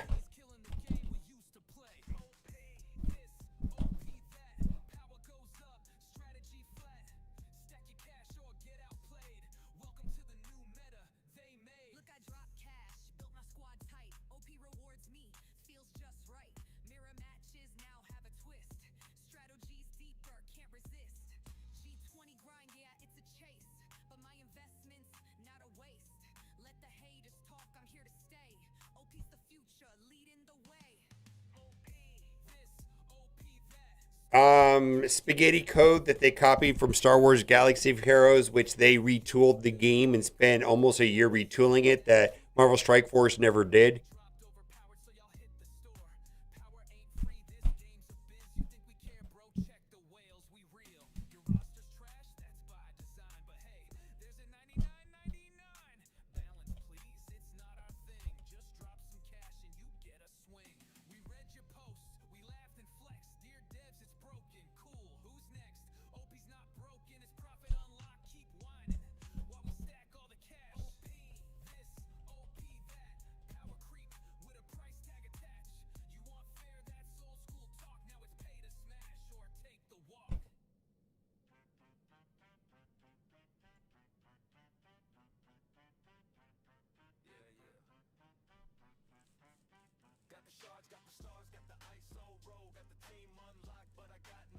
Holy shit.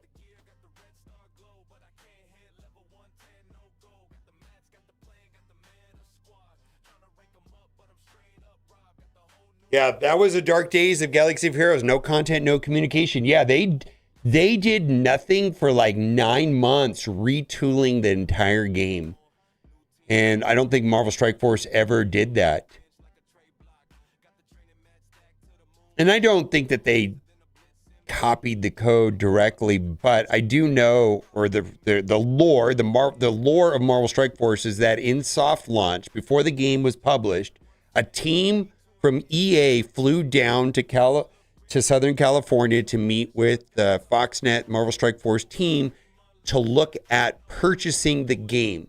The game was for sale before it launched at Foxnext, and they were trying to sell it to EA. And the word on the street, the rumor is, and I don't know if this is true, is they looked at the code, and the code was fucked, and they already knew that they had to fix the Galaxy of Heroes code, and they wanted nothing to do with it.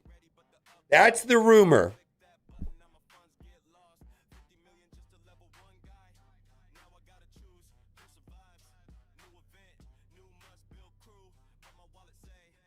Holy shit, this froze also.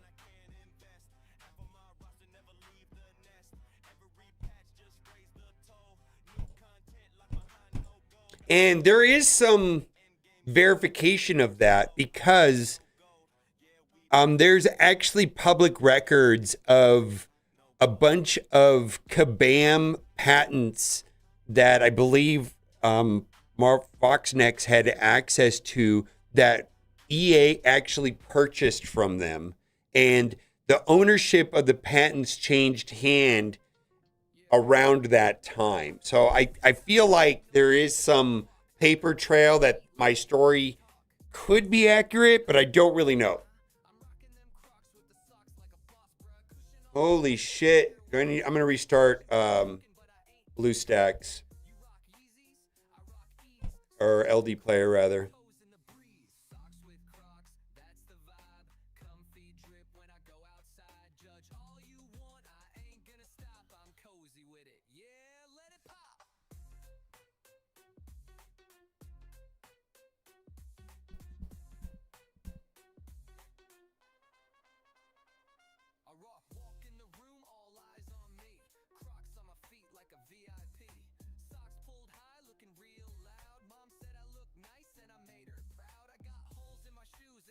If that's the way it works, I can think about 9 different ways of putting that in game to make that more obvious. They could actually put a tag, unlock on as early as day 2.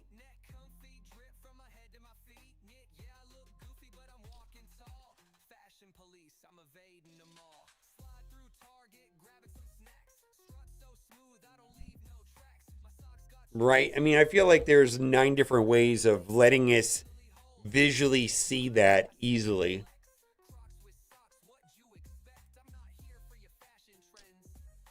Holy shit, work! Oh my god, just load!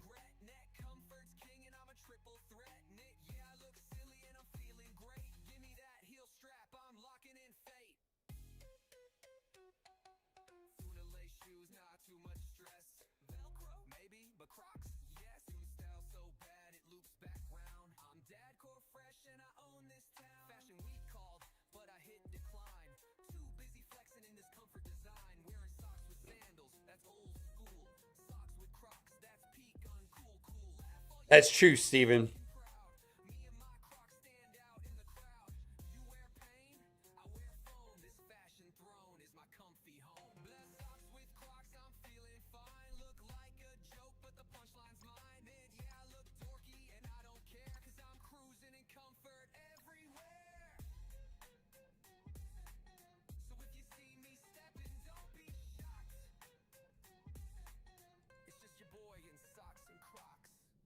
I don't like this.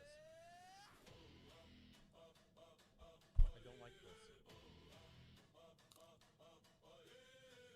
Chad did this.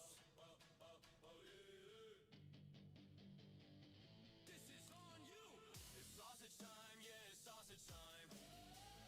Frozen fade, no rewind, it's sausage time. TikTok bite, cross the line, no escape when Chad decides.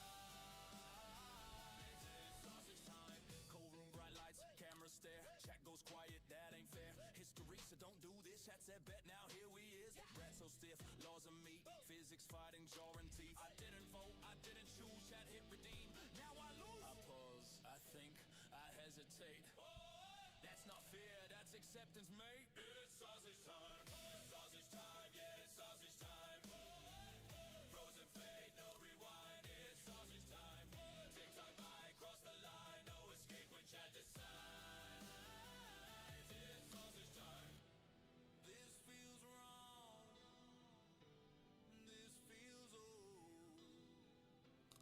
This feels like a story that should not be told.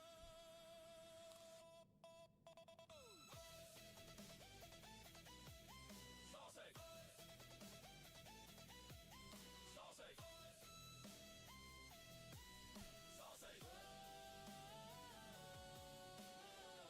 One, two, bite. One, two, bite. One, two, bite. No condiments, no excuse, just vibes and poor life reviews. Germany watching, shaking heads, ancestors crying, I'm seeing red. Eyes cracks once, silence hits, whole stream leaning in like whoosh. Clip it fast, don't look away, regret loading. Okay. It's sausage time. Yeah, it's sausage time. Chat's the judge, fate signed the line. It's sausage time. It's sausage time. TikTok bite, cross the line. Say goodbye to peace of mind. It's sausage time. Never again. Never again.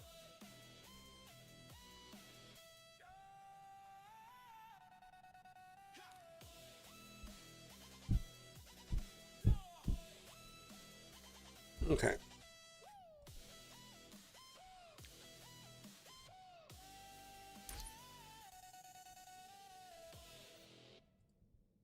And I'm like down. No. Okay. Let it embarrass you. Beat the mic. Empty brain. Beat the mic. What is this red dot for? Beat the mic. Empty brain. Rolling balls, no self-control. Beat the mic. Empty brain. Peak the mic, brain, peak the brain, empty brain. The mic, peak the brain, peak the mic, empty brain. Rolling balls, no self-control. Peak the mic, empty brain. Live streaming, dopamine fried. 20 plus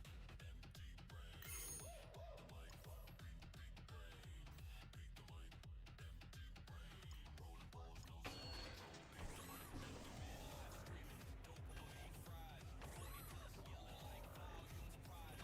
flashbacks, fast lane lies. Now it's loot boxes, cope and battle cries. While it shakes, every banner drop. Just one more parole stop. Strategy gone, just lights and noise. The scene of brain dressed up as toys. In the window, what fake surprise, please come like.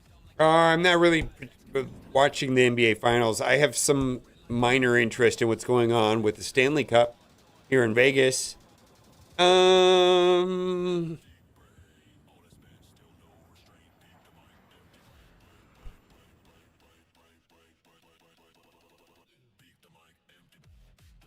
Ooh, would that Odin cheese work on this, or should I just be safe and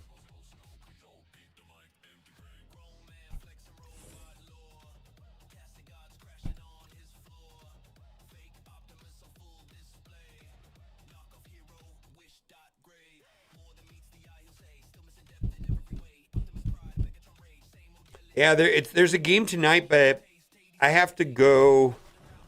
On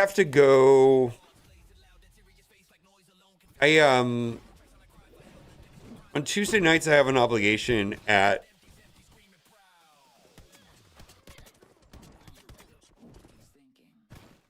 Come on.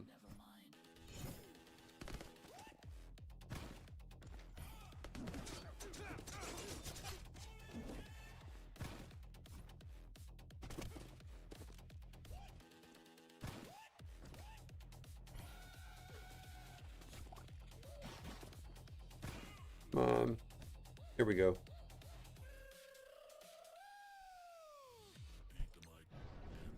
I work with some people at a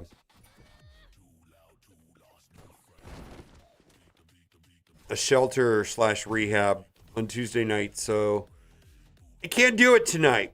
I would go down there otherwise, because that's a lot of fun. It's a fun time. Like if you're in Vegas, head down to the Toshiba Plaza tonight. Oh my God, that would be such a good time.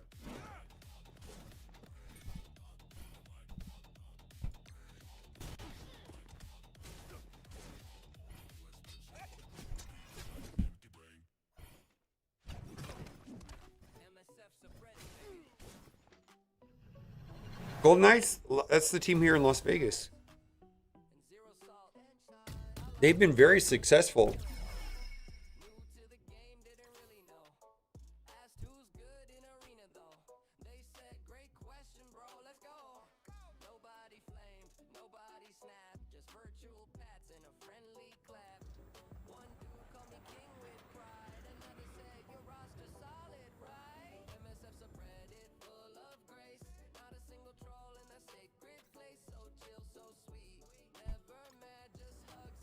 Oh, I have no idea.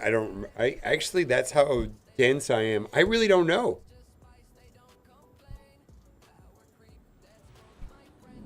Yeah, I'm not sure. Colorado? I don't even know. No, North Carolina? I don't even know.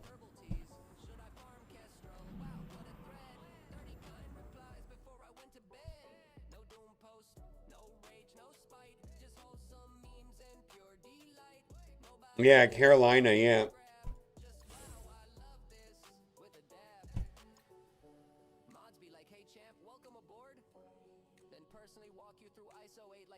Yeah, the Canes.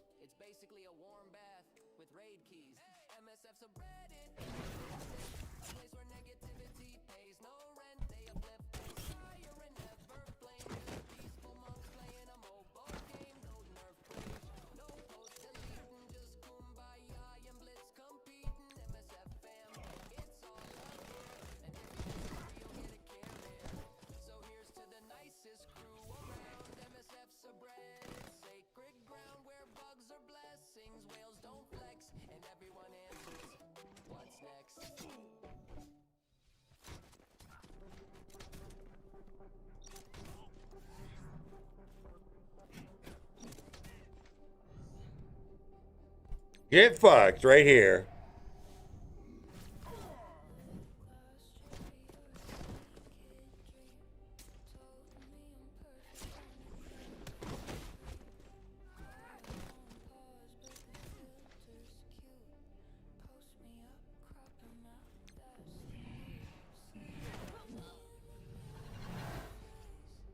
Vegas baseball team is going to be the Athletics, but that is some time away. The stadium will be finished, I think, in 27, maybe. I have no idea. It's not ready. It looks like it's about a quarter built, from what I can see.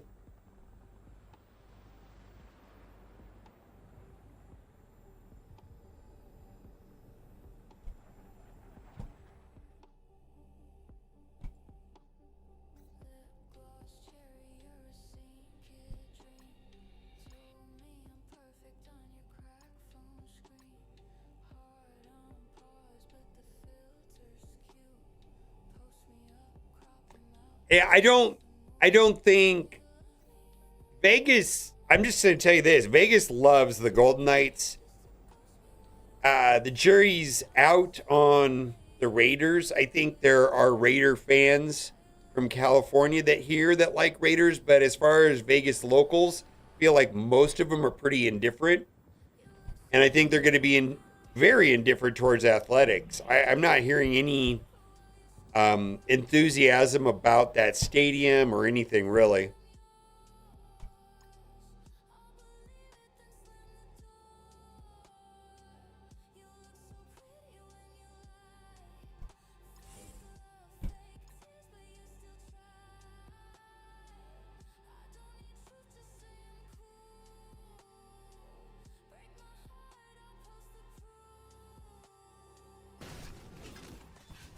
The Hurricanes.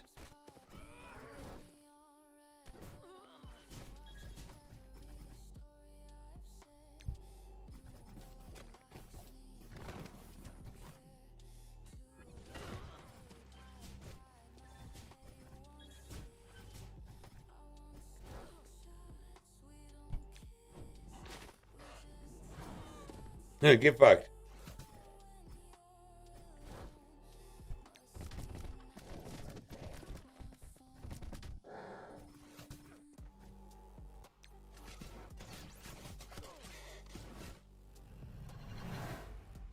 Yeah, I feel like Vegas. I feel Vegas loves the Golden Knights because it's a true Vegas team.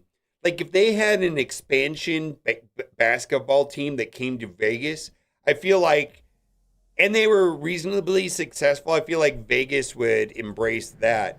They're not feeling the Raiders. I mean, in part, maybe it'll take time, but right now people are like, Raiders. Whatever, bedwetter, right?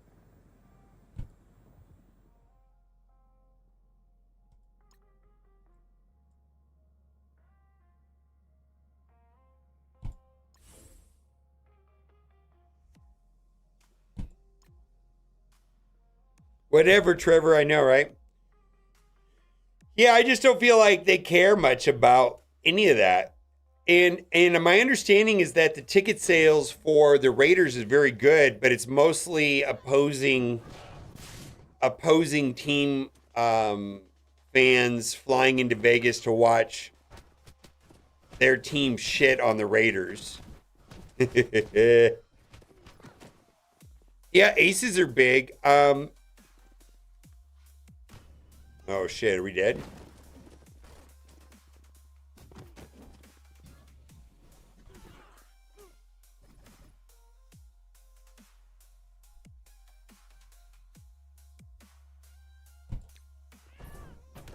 This is bad. This is really bad. Did we screw ourselves on this?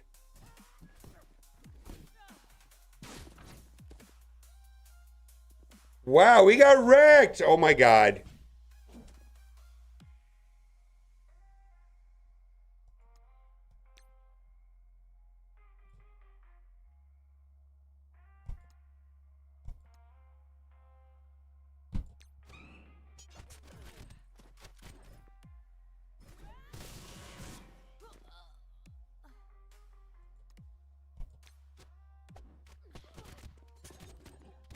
What was I thinking on this?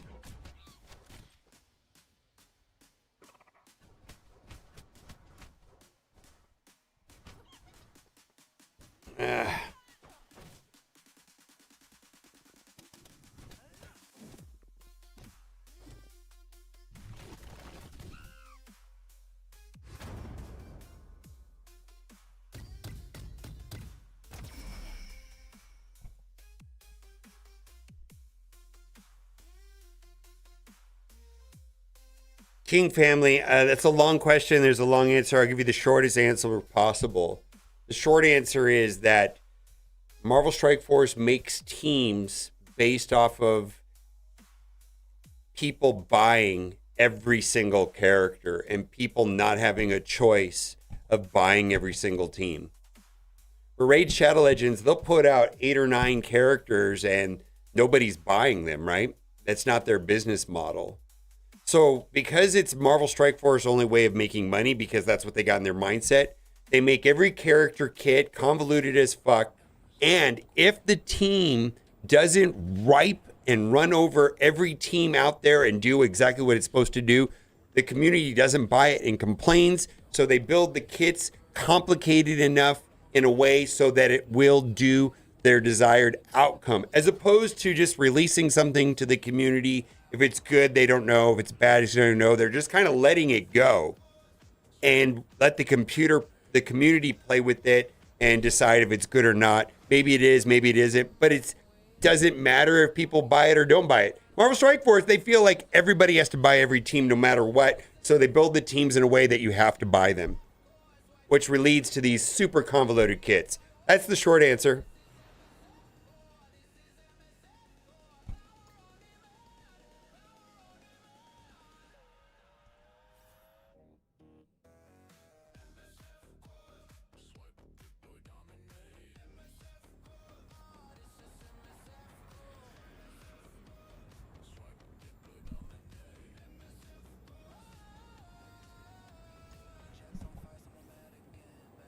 Well, that was a waste.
That's a problem. We lose this fight? No, I don't. Ha ha.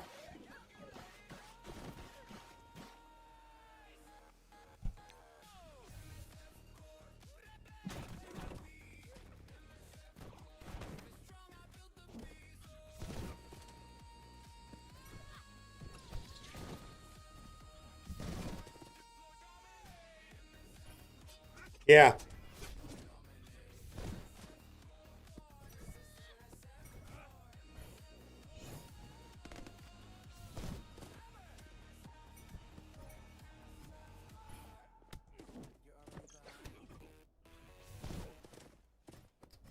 Is there a way of rewinding streams here on Twitch? I don't even know. I know you can on YouTube.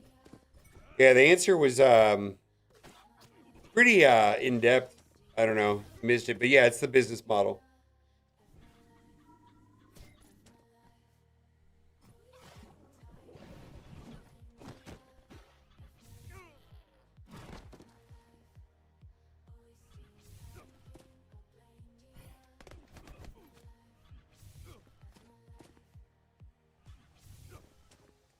He's doing great. I got a picture of him somewhere. Check this out.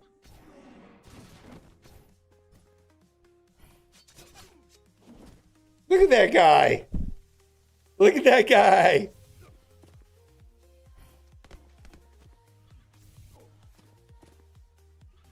That was yesterday.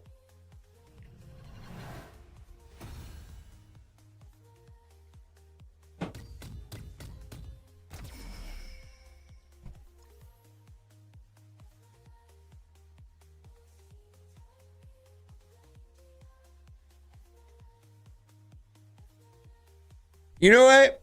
That's the most. That's the cutest baby in the whole world, hands down. And if you disagree with me, you're wrong. It's just that simple. You're wrong.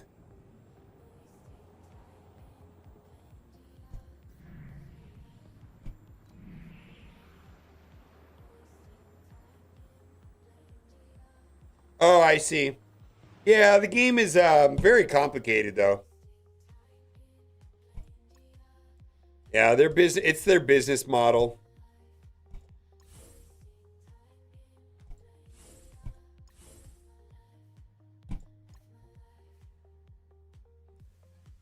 Fuck your kids. My kid is the cutest.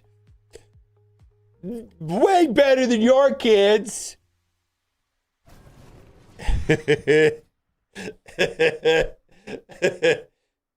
uh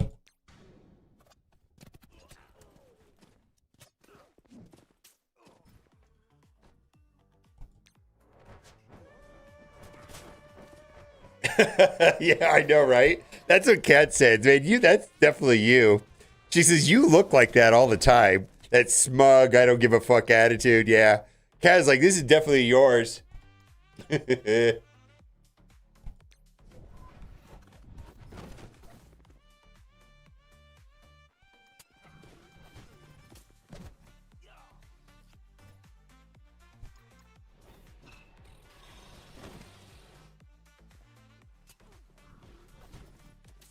A Gerby, babe? Yeah, I know, man. That look is funny. I've got a thing in my car, like this little like it's an air freshener, which I know you're not supposed to have hanging from your thing, of him, and he has this look like, what are you doing? You better drive right. It just is that look right there.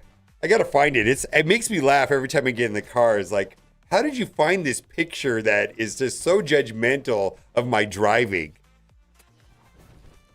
It's like it's on purpose. Angels in the Story, yeah, that happened yesterday. It's in the video today. The 2 elite missions, I believe, get unlocked in the next 2 days. It's not clear. Yeah, I got a video about Battle World already out somewhere. Here it is.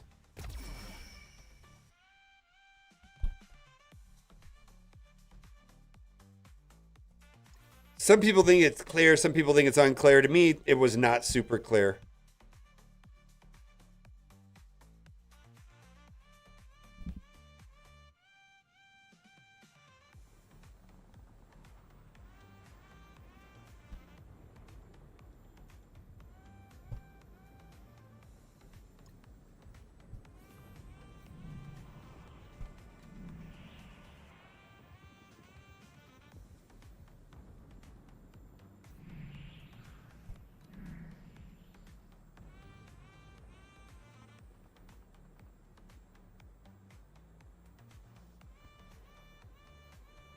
Yeah, I play Raid Shadow Legends as much as I play Marvel Strike Force. I understand the difference, absolutely. Raid Shadow Legends, some of the mythical characters in Raid Shadow Legends are getting kind of convoluted and complicated, but in general, they're not.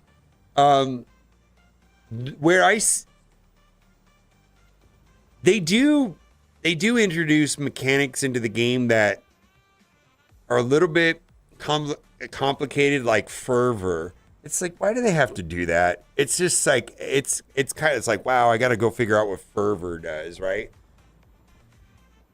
Oh, okay. Mavara has fervor. Hallowed Hilt has fervor. Palace has fervor. Okay, cool. You know, I feel like they are always adding like a new positive effect or negative effect. So they kind of have that a little bit, but overall, the actual volume of text is quite a bit lower outside of mythical characters.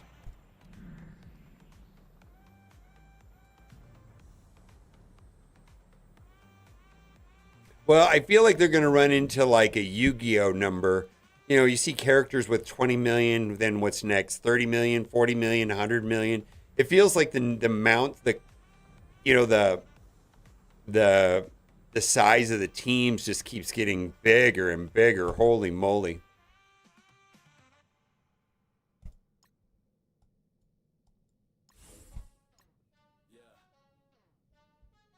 Yes, and then that's also what Sexy B says. In Raid Shadow Legends, you generally don't need the latest and greatest. People are still playing Arbiter and Arena. That's a day one character from 7 years ago. None of that's happening here in Marvel Strike Force, I promise you.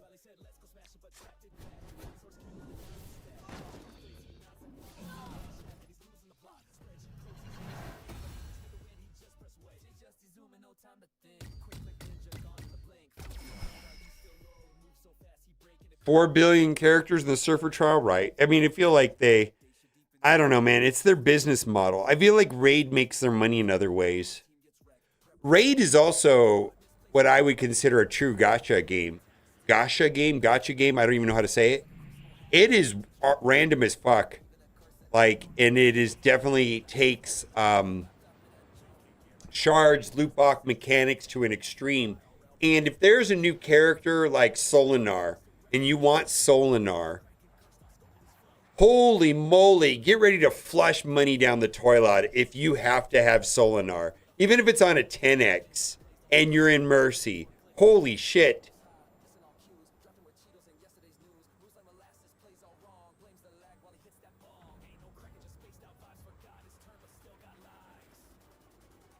Well, I feel like I know for a fact they are not interested in making the game any way similar to Raid Shadow Legends. If anything else, they're moving in an entirely different direction. I feel that the background of the general manager for Marvel Strike Force is a 4X guy, which is going to be like Mobile Strike, Game of War, Star Trek Fleet Command, and the company as a whole has had tremendous success with a very casual game like Monopoly Go. I don't think they're moving anywhere near Raid Shadow Legends. I feel like they actually even have an aversion to that, and they're distancing themselves away from Galaxy of Heroes and Summoner's War and Raid Shadow Legends. They're going in an entirely different direction with this game. That's the way I see it.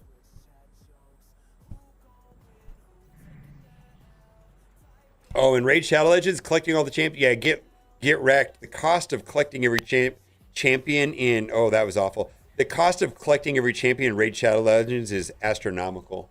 Millions, probably.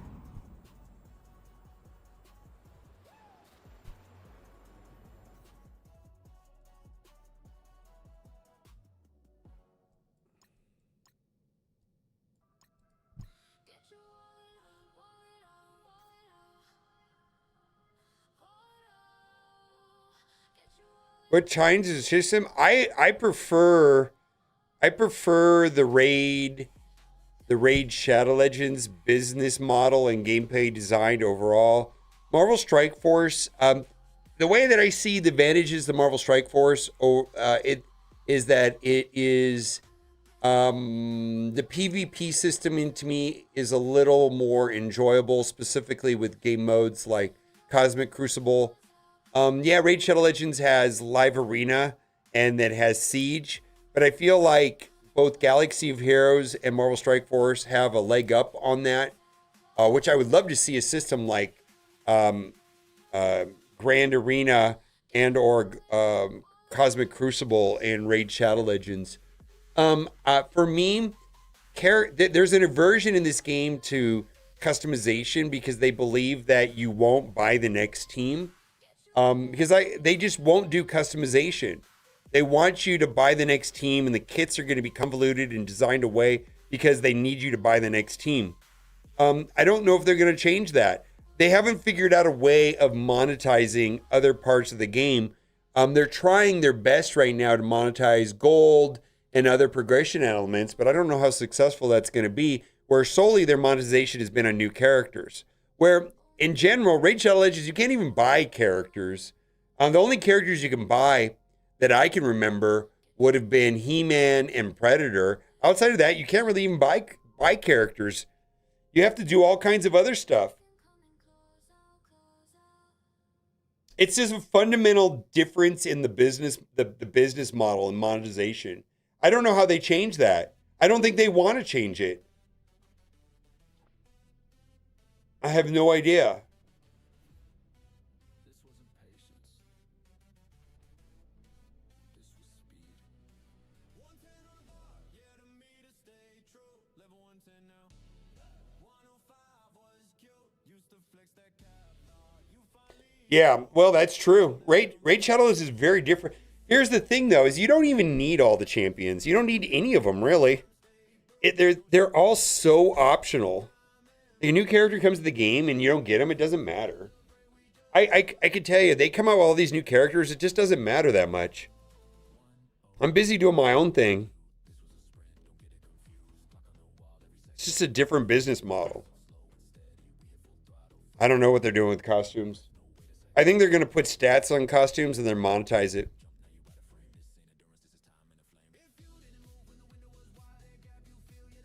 Well, the thought is you say take cap, then you make the next axle, and then make, first came in, say 15, then you simplify the kit to do one thing, and then make the gear alteration game, and then all your money making.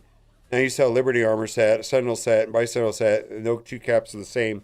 But as you said, maybe it's too much. They also, I mean, it's interesting. Okay, so one of my frustrations in this game is that in some ways the game is way too simple, and in other ways the game is too complicated. For me, character customization and overall character development and progression is very simplified in this game. There's really no customization outside of the ISO system, which is a kindergartner customization system as far as I'm concerned. And then secondly, the character kits are overly complicated in ways that I find unfun. And I'll give you one specific example, and that has to do with speed in general. So it's one thing to memorize the speed stats of every character so that you can get a general idea of what the order of operations is going to be when you go into any battle. Okay, cool. Memorize speed stats. Then you have to know the difference between positive effects and how positive effects affect speed, whether or not you can get slow and speed up. Okay, that's fine. Well, then there's counters to those mechanics, and some teams don't allow you to get at speed. And now lately they're getting counters to counters, where even though there was a way of preventing you from doing a certain thing, now it's unpreventable, right? Then there is speed bar fill manipulation, right? You can manipulate the turn meter on the team. And then there's counters to that. And now there are counters to the counters. And then there's speed stat increase, where you can actually modify and increase the speed stat. And there's counters to that. And then there's counters to the counters. And then there is reducing your opponent's speed down. And then there's counters to that counter. So going into any given match, calculating the speeds and who goes first and why they go first has become this math memorization nightmare. Absolute unnecessary nightmare. And the way that speeds are manipulated vary from game mode to game mode. Okay, so I'm going to give you an example. They're coming out with a new character, Quicksilver Symbiote, right? It says, let's just read the passages. It's like right here. On Symbiote 6 ally turn, fill speed bar for self and all Symbiote 6 allies by 7% if this character has 2 or more Symbiote enemies, and then a dot, dot, dot. The speed and focus of this character in each ally can only be reduced by negative effects. So this is talking about, they're talking about two different things there. One part of that kit is talking about filling turn meter, and another part of the kit is talking about the actual speed stat. Then we look at the battlefield effect on this right here.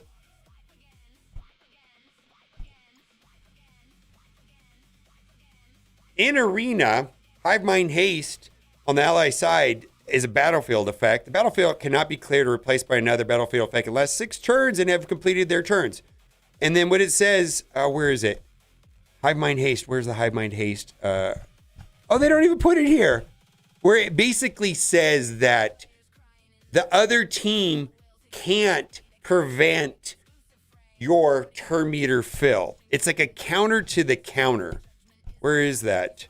It doesn't show it here. I would have to go to the website. It's like, holy shit, can you make anything more complicated? And yet, zero customization and modification to your characters to actually get them to do something different than everybody else, and everybody's roster is essentially the same. It's just really wild to me. It's complicated in a frustrating, uninteresting way. It's completely uninteresting. It's literally memorizing the kits and it's like reading the ingredients on your Monster Energy drink. Yeah, I could do that. I remember I had to memorize the Declaration, the Emancipation Proclamation or whatever when I was a kid. Yeah, I can do it. I can do that. But is that even fun? Memorizing that shit? Oh my God.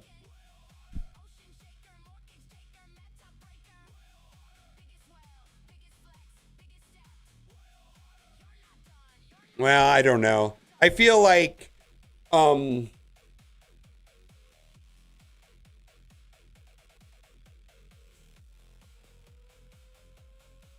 asked these questions specifically because, you know, every once in a while we go back to their headquarters and this and that. I've asked these questions. But I feel like the general consensus in Marvel Strike Force is that overall, in aggregate, they feel that the game is too complicated and they want to simplify it. I feel like they want to, and I think and they don't call it simplify. They call it streamlining, making our objectives more clear. They say things like that. I think they're moving towards a streamlining of the game, and the reason, and you know, and I'm going, wow, some parts of this game are so simple and so basic. Yet other parts are so complicated. It's like, where's the middle ground on that?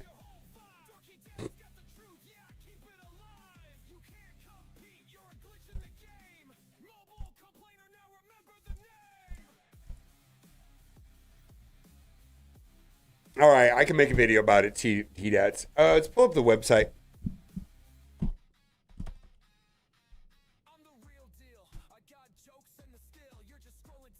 I'll make a video about it.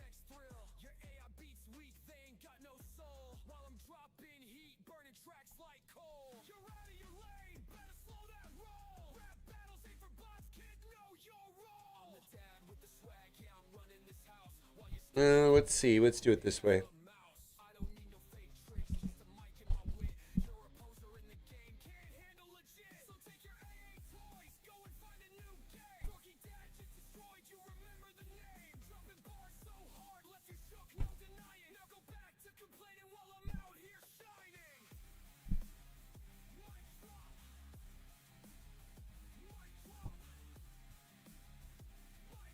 Yeah, the boost systems make it into the video also. Yeah, the boost systems make it in the video.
Thank you. Yeah, we just thank you. That we've been talking about that all day. I'm gonna put that in the comment section of that video. Can I let me put that. I'm gonna put that in the comment section and pin comment of that most recent video. Because yeah, I didn't get what was going on. I don't know if you saw the video that I put out about Battle World. It's like, I do not know what's going on here with this. Yeah, see, they didn't know. This person doesn't know here. So, all right, how do you want me to title this, Sheriff Lobo? Should I just quote this and just leave it alone? Or I just said my understanding is that it works this way.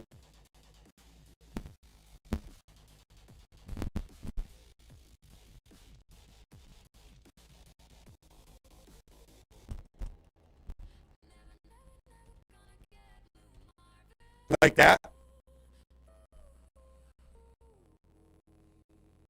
Sound is foobarred.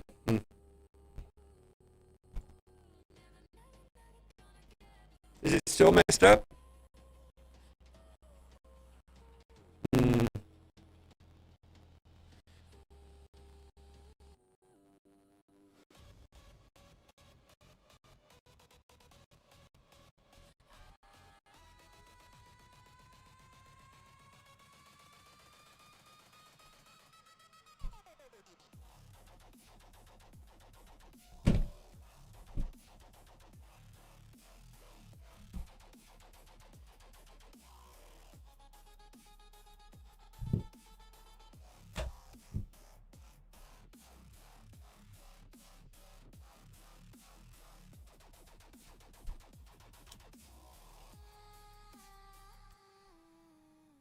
Test. All right, that should fix it. I think there's a short in my XLR wire, and because that's the second time that that's happened. I don't know. I have no idea.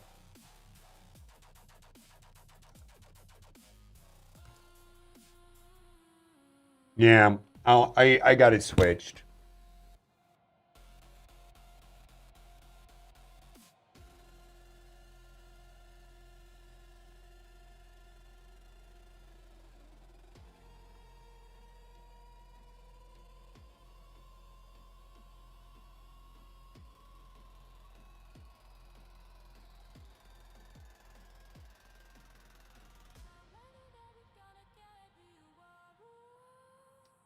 All right.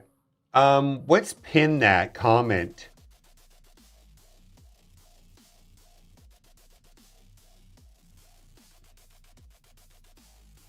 Yeah, let's pin that comment. Do you mind if I pin that comment, Cheryl? There you go. Why don't we do it a little differently, though? Let's do it this way. There's a reason why. Let's do it this way.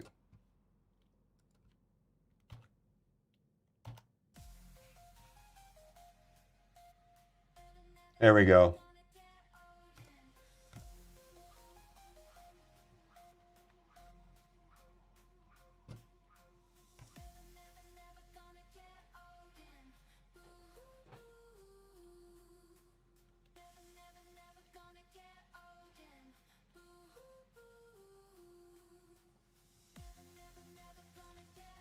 All right.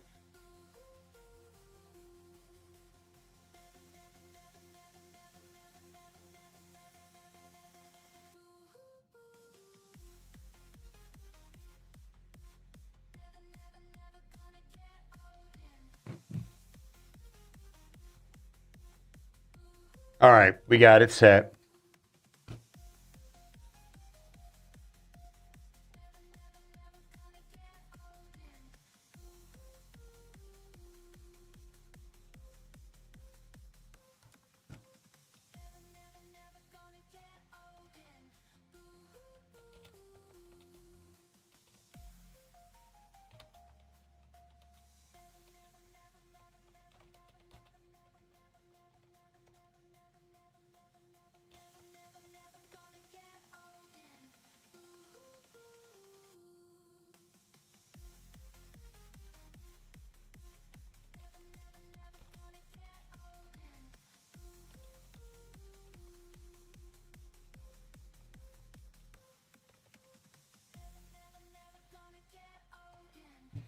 Sent you a message, Stephen, that I'm going to delete shortly.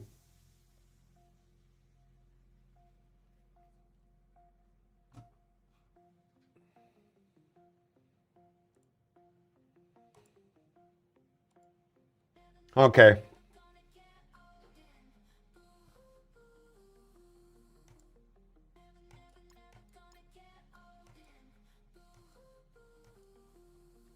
It came on these drops for him, and it's hard to find clean content.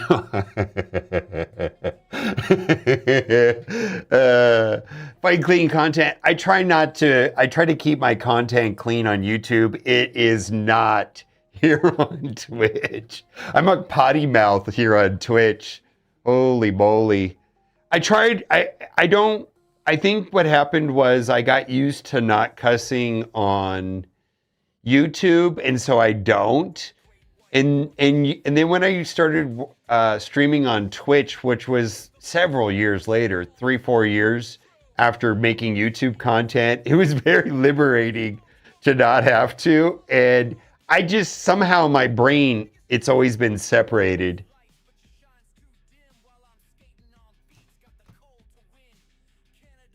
Give me, I don't know what the hell.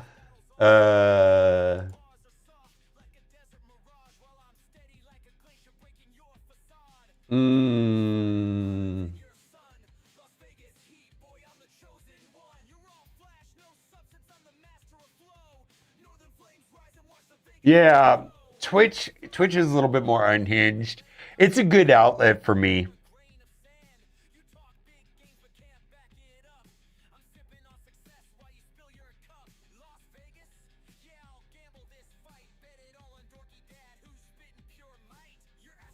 Yeah, I'm just gonna let you know this is definitely PG-13. It's not gonna be profanity free.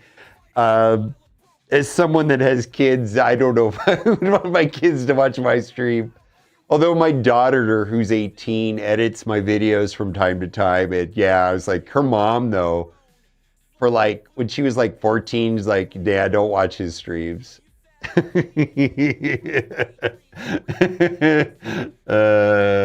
my brain is separated too? Ads for not hearing you. He's not allowed on Twitch. Yeah. I don't know if the game is a mess. They're definitely restructuring.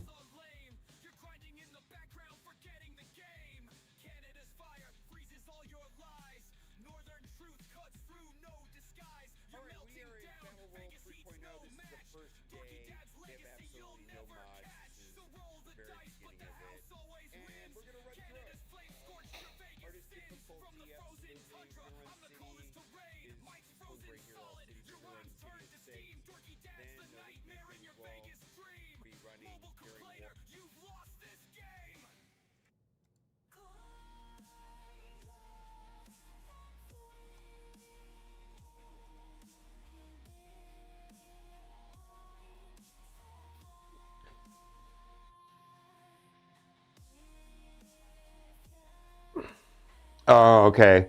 Yeah, but I just got to tell you, my streams are not. And you know, and I respect that, but I respect that, and not but, and I totally get it. Like, it bothers me to think that kids might be watching my stream. There was a guy like 3-4 years ago, and he was in Australia, and he told me that his first grader got suspended for telling his teacher to get off my dick, which was one of the things I was saying a lot in my stream. And then also, I was at a street fair here in Vegas, and this guy goes, "Oh, it's Mobile Gamer," and then he's like, he calls his wife over and says, "You have to take a picture with me with this guy," and she goes, "Oh, is that the guy that screams a lot?" And I was like, "Oh shit." All my kids hearing you over all the time. But I try to keep my YouTube stuff, straight, PG. All right.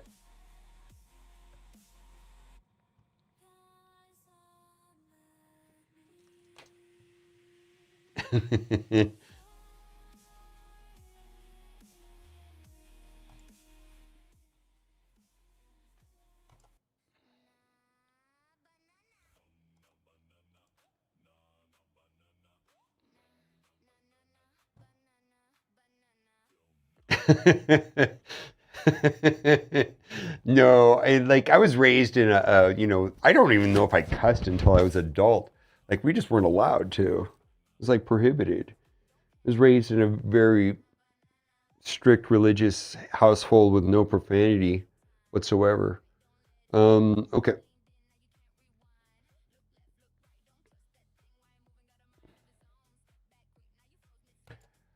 All right, we're going to talk about something that I've been thinking a little bit about, and I think it's one of the biggest problems here in Marvel Strike Force. A gentleman came into my stream today whose son plays Marvel Strike Force, and he plays other hero collector type games. And the question came up is, why are the kits so complicated in Marvel Strike Force? And I want to talk about that because he said he looks at the kits and he was comparing it to another mobile hero collector game, and he was just like, wow, these kits are super complicated. Why do they do that way? And I think it largely has to do with the simple fact that here in Marvel Strike Force, they almost expect or want us to buy and use every single character that comes out.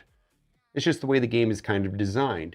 And what happens when you have a business model like that is if a new character and a new team comes out and it doesn't perform in a way that the community expects, then they feel kind of slighted. Like, for example, I've been playing Shadow Conclave and I'm like, wow, Malekith is garbage. He just doesn't do anything. And it was kind of frustrating. And yet Executioner, on the other hand, is like over the top good, right? And I feel like that is a thing where they kind of have to build the characters in a way that is desirable. And we're going to see power creep over time. I was playing Winter Guard inside of Arena today, and it was a 20 million powered team. My team, Winter Guard, was 20 million power. And then when I was playing in, the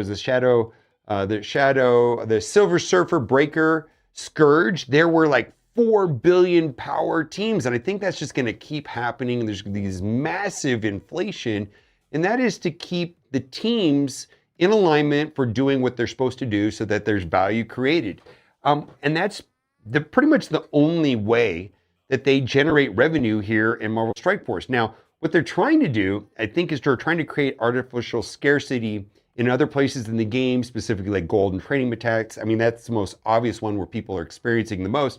And they're trying to monetize that to make the battle passes have more value. Other games, they get their monetization elsewhere. I mean, I play a game where there's like over 1,000 characters in the game, and as far as I know, they've only directly sold 2 of them that I can remember. The rest of them you have to get randomly or through events or a loot box mechanic or a banner. It's just done differently, and it's interesting. And I don't know what's good or bad, but what bothers me the most about Marvel Strike Force is that because of that business model, it's led to very complicated kits, and kits designed in a way so that they work the best and latest greatest versus the old teams, and so that they won't be countered. And if they are countered, they typically will buff them.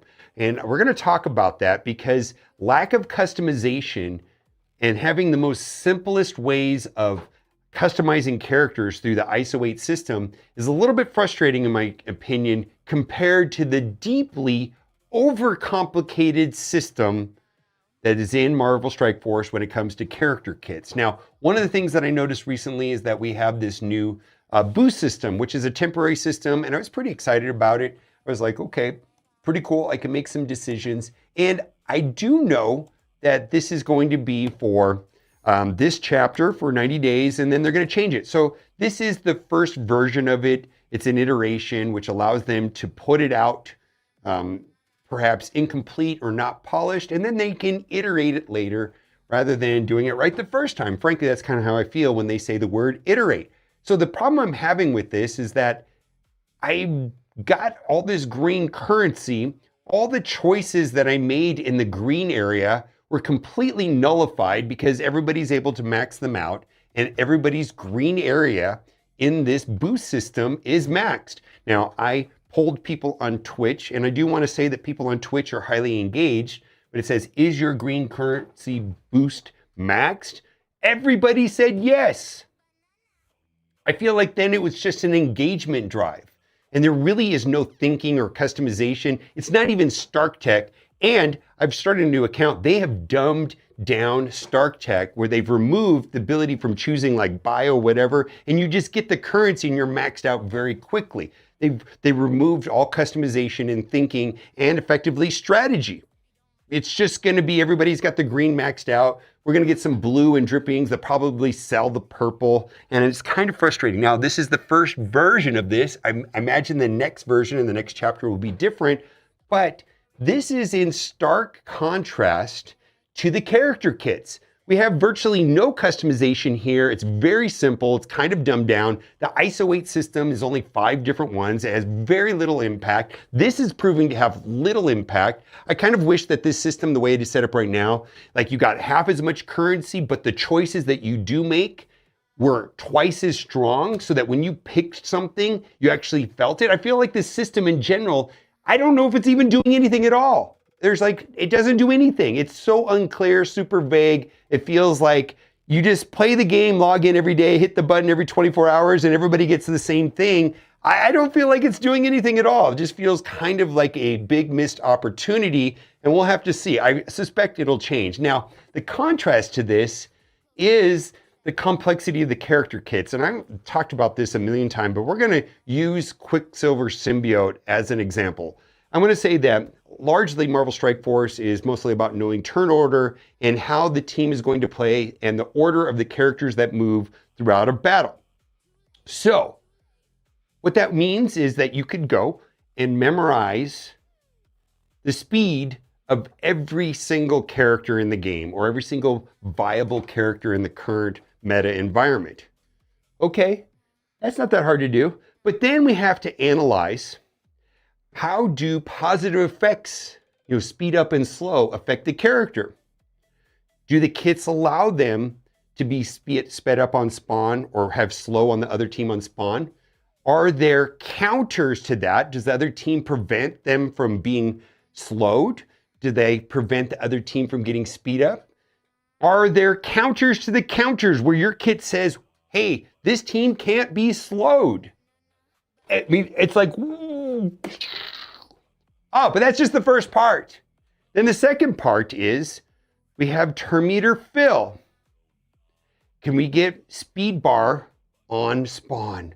Can we lower the speed bar on the other team? Are there counters that prevent turn meter from happening? Like, I feel like the biggest example of that is Super Scroll, right? Tons of ways of gaining extra turn meter. Oh, you can shut that down. Then we have speed stat, or the actual speed of the character that gets increased.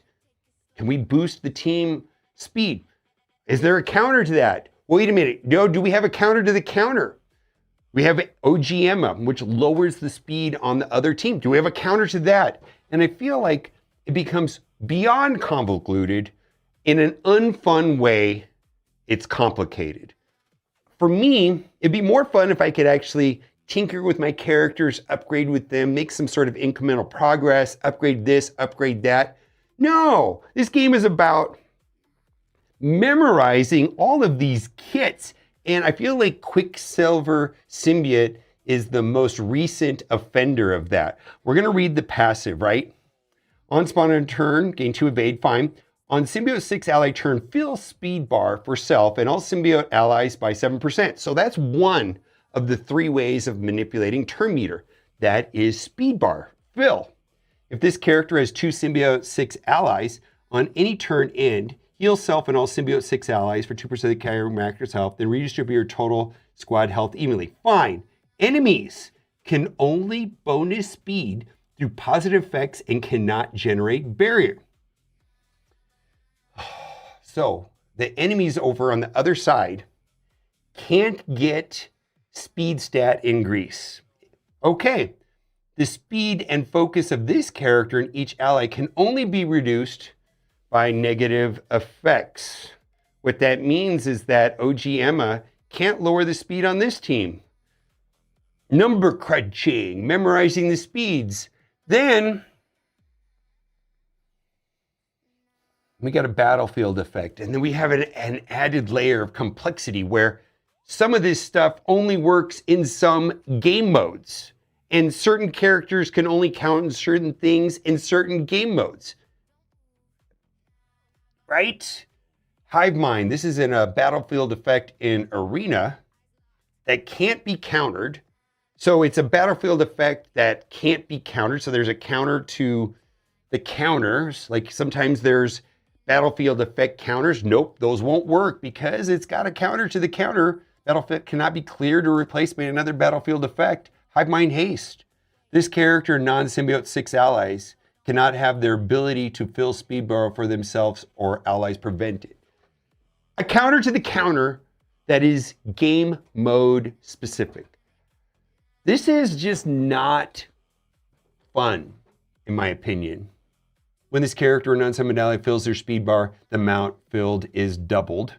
Character and all symbiote 6 allies gain 100% drain.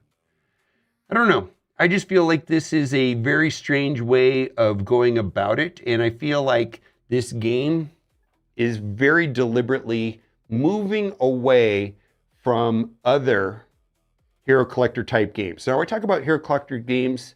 There's a bunch of them out there, but I'm talking about like Summoner's War, Star Wars Galaxy of Heroes, Raid Shadow Legends. I feel like this game is going away from what they do over there. Maybe that's a good thing, it's a bad thing. I know the main guy, the head guy here at Marvel Strike Force largely has a background in what they call 4X games, which is like Mobile Strike, Game of War. Star Trek Fleet Command is loosely a 4X game. And Scopely as a company has had tremendous success in more casual games like Monopoly Go. And I feel like they want to simplify the game, or they don't say the word simplify. What they say in their post is that they want to streamline the experience. They want to make objectives more clear. But what they're really talking about is streamlining, simplifying the game. And I hope that doesn't mean that we're not going to get character customization. Because as far as I'm concerned, they can absolutely streamline this stuff. And for me, this is a good thing. The stuff in Battle World, where you get perks and boosts, fantastic. In fact, I'm making no judgment on Battle World whatsoever, 3.0, until the week's over. I totally hope that this is what I think it is. I'm hoping it is like a Danger Room experience where the first time you go through it, it's kind of challenging. You kind of hit your head against the wall, then you get some perks, you upgrade some teams, you're better planned for the next experience, and the next time you go into the Battle World, you have a better score, better time, more rewards. But if it's not that, what if it's like everybody can max this out the first time and all of these bonuses are useless and not meaningful? Kind of how I feel about this system right here. It feels meaningless. And the only thing that matters is this, memorization of walls of text and understanding the differences between speed stat increase, turn meter fill, and speed positive effects. Kind of annoying. Anyways, that's my thoughts on it for today. Bye for now.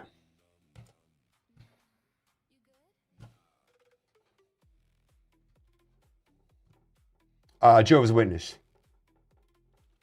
Yeah, I was raised Jehovah's Witness.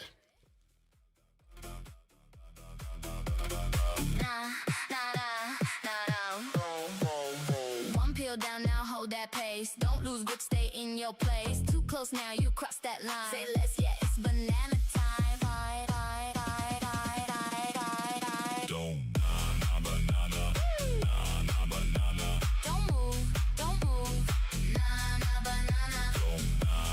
Thank you for the 1,000 bits. Thank you. Yeah, I'm not a Jehovah's Witness. I was raised that way. So I have a big respect for Jehovah's Witnesses in general. I don't have anything. I actually would love it if all of my neighbors were Jehovah's Witnesses, if that makes any sense. I actually think highly of family values and things like that they have. But I'm not a Jehovah's Witness. What do we got?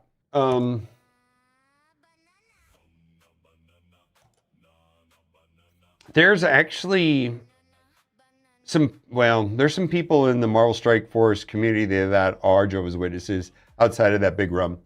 What am I doing? I want to suit this to my editor. I Thank you, Herb, for telling me that this would be a good video idea, because I agree. I'm going to shoot it off and get it edited.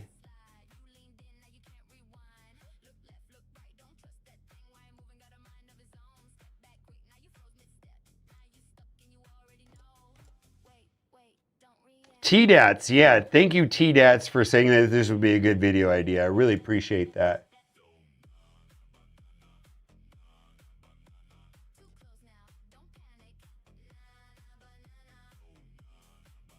No birthdays. I didn't celebrate birthdays really up until like, I don't think I had like a proper birthday experience really until Cat.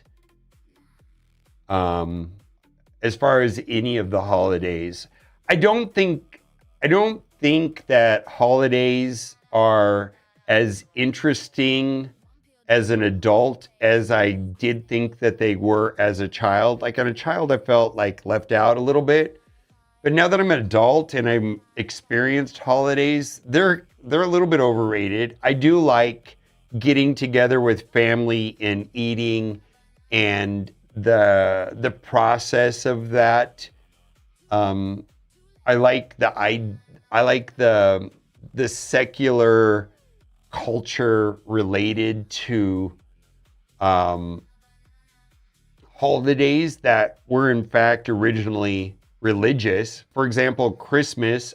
For a lot of people, Christmas is a religious holiday. For me, it is very commercialized and very secular. And I like that. I actually enjoy it. I think it's a lot of fun. I don't know what a Christmas tree means, but I like putting one up, and I like the ridiculous of putting up lights and getting presents and doing all that. As far as what it means historically or religiously is kind of lost on me.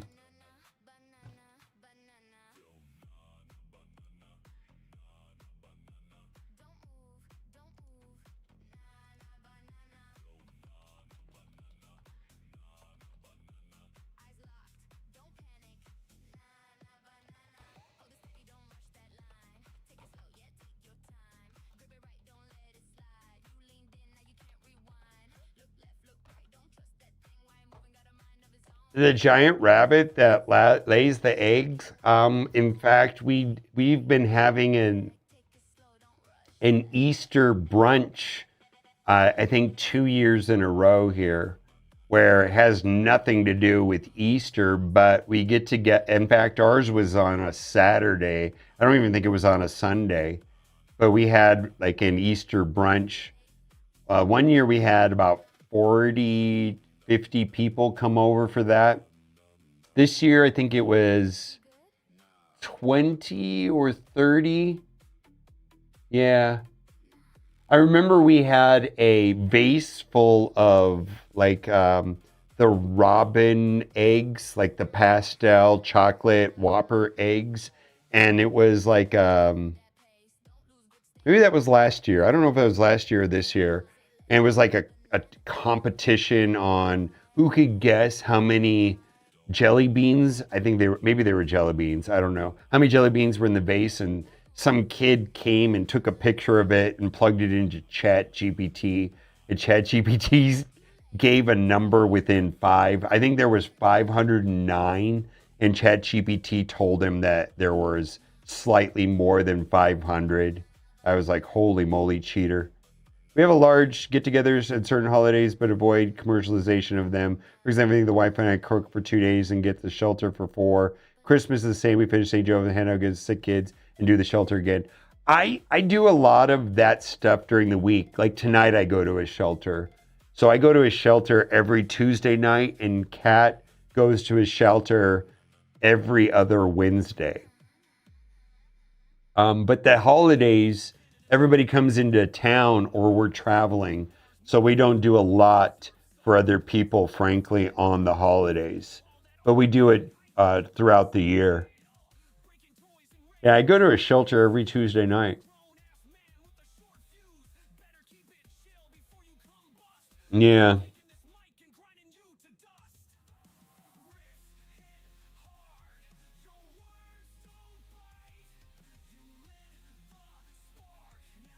Yeah. But yeah, during like we're traveling to California to our parents' house.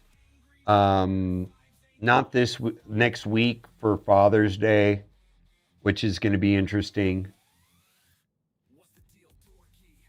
Zombie Jesus was just that kid. I don't even know. Yeah, but I feel like Thanksgiving and or Christmas is pretty commercialized.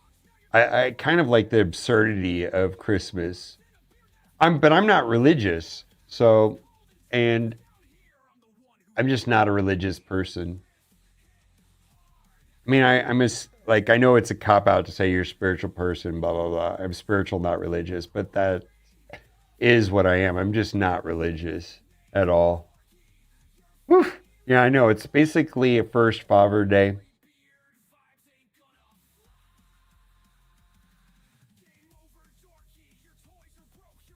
All right. What else do we got to do here?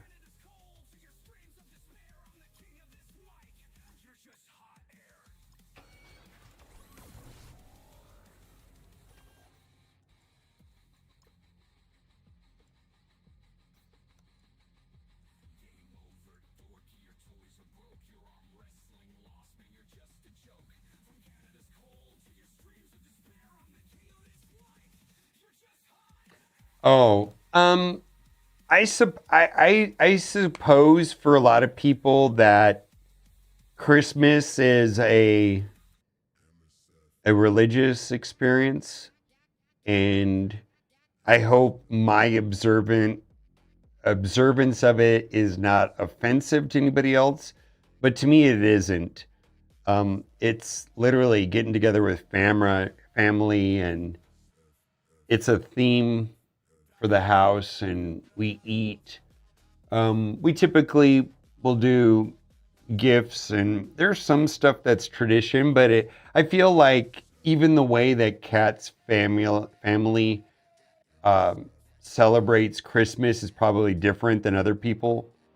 Like, there's this thing, I don't know what it is, but it's like this paper, and then you pull it and it pops, and then there's like useless toys in it, like Cracker Jack toys, and then there's like paper, and I have no idea, and it makes a mess. I have no idea what it is. And a paper crown. Yeah, there's a paper crown in it. I've never heard of this until Kat's family, and they always do it, and I don't know what. And then there's also this, it's like this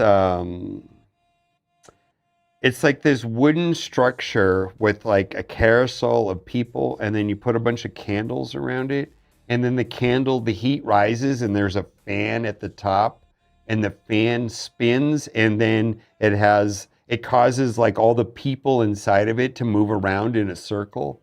I have no idea what this thing is. I don't know what it is.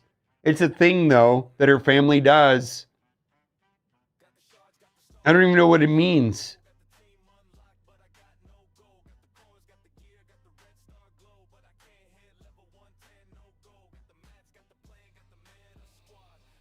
Yeah, I did finish the break for event. I'm at about 1,300. So I kind of think I want to push for a better score. There's 6 days left in Breaker. I'm looking forward to that.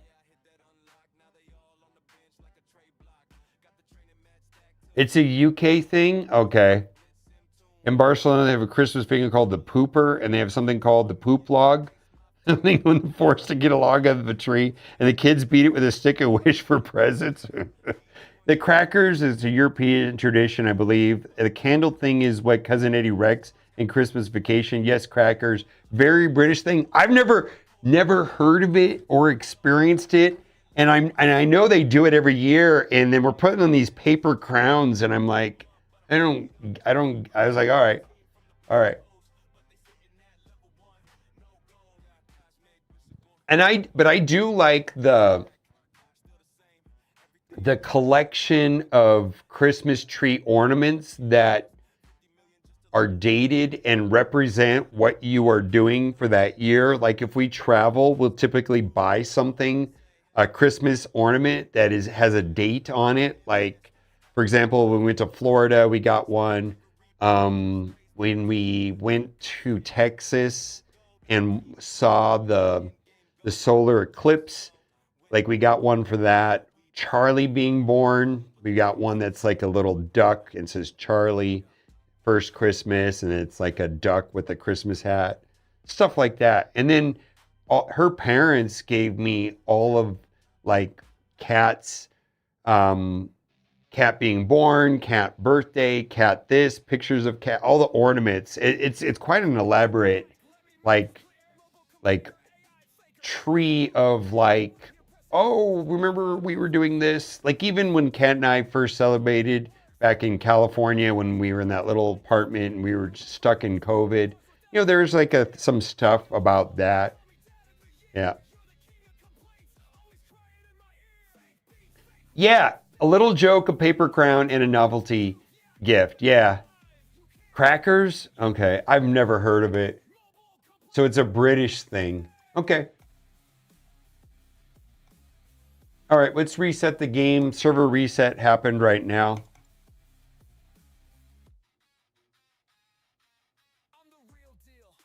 Limited tear credits. Okay.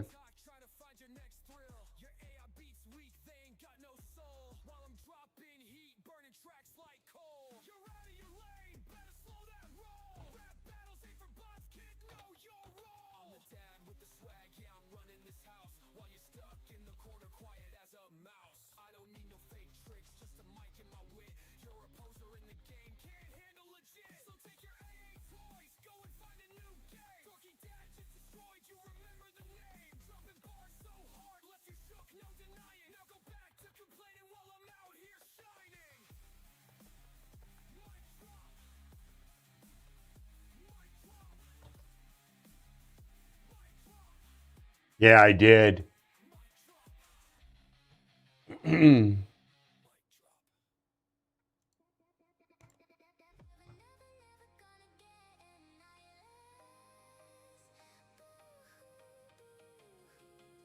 What do I want? I want something.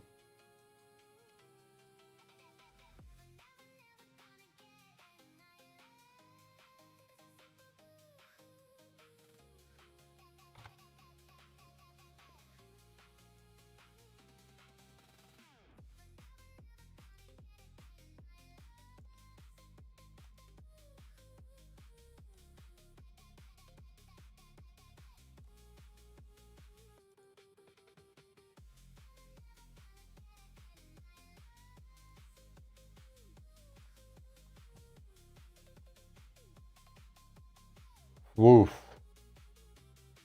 Sorry to hear that, Jason. That's not good at all.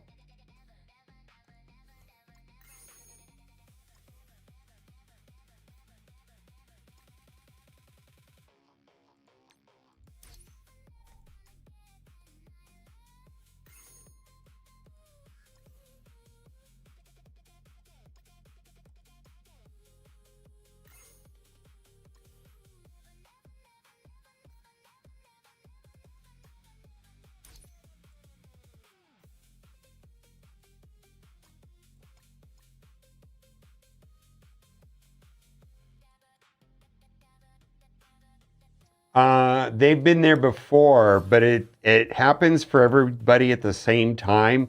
And as far as I know, it's only happened once before. It's kind of a big deal. Yeah, this is only the second time I've heard of that. Let's go look at that because that's a big deal. Supplies, you're talking about right here. Yeah, that's only the second time I've seen that happen. Is that a 21?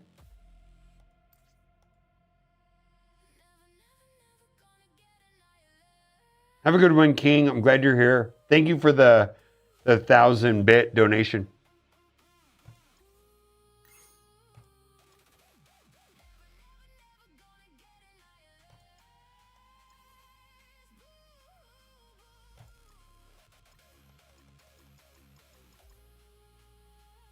Wow, that glitched out. There you go.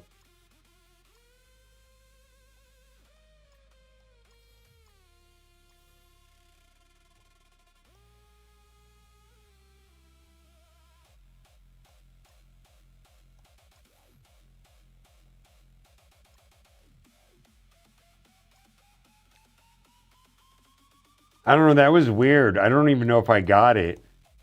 Do you think they pulled it right now?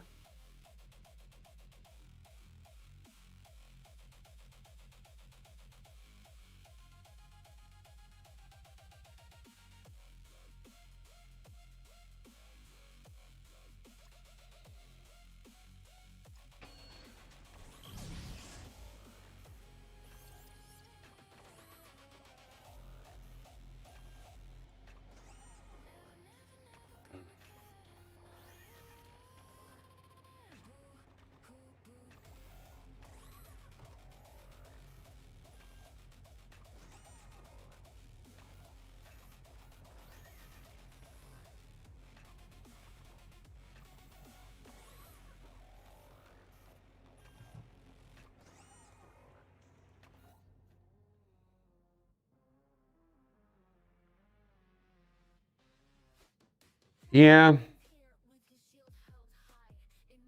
Yeah.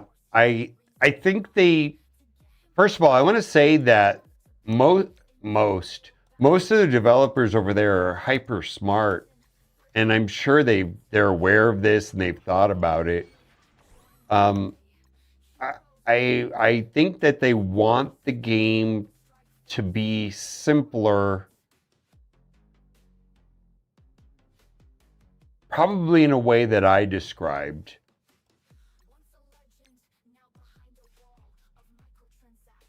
But I feel like the monetization model kind of demands that it works the way that it does. Anyways, thank you for bringing that question up. I know you said you're not a developer, but I think you are. I'm just going to say that. It doesn't really matter, I suppose. It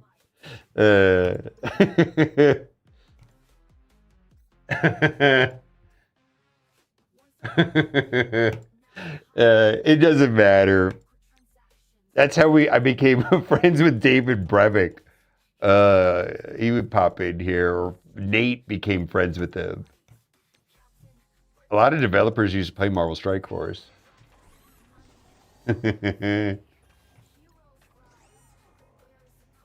You had 26 or 26 year fortune.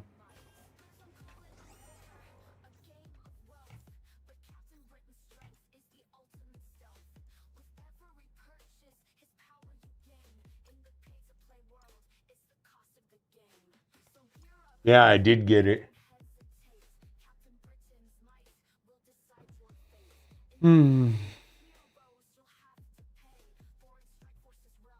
The new Batter World is fine. It's day one, and I do not have an opinion about it until I have played the entire week. Okay? I do not have an opinion.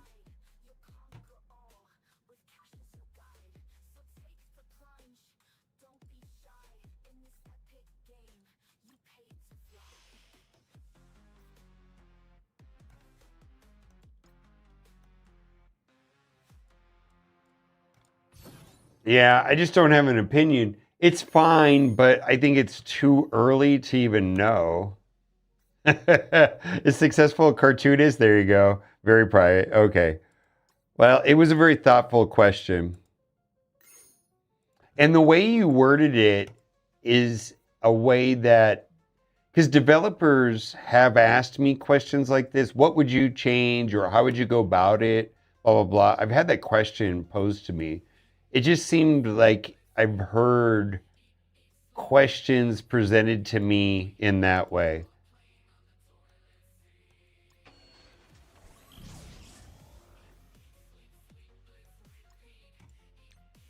I know one cartoonist. He's a line for Marvel. I know he goes to TwitchCon and stuff. But I know him from Real World.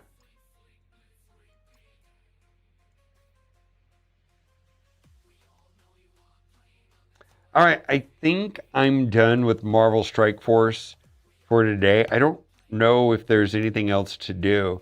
Wait a minute, is the Storm Tower open?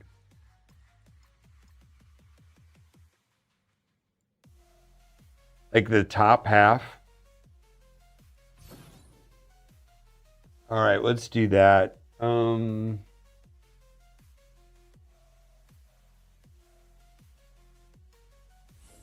looks like it. No, it's not. Okay. It's not. We have to wait till Friday. All right, let's do some raid.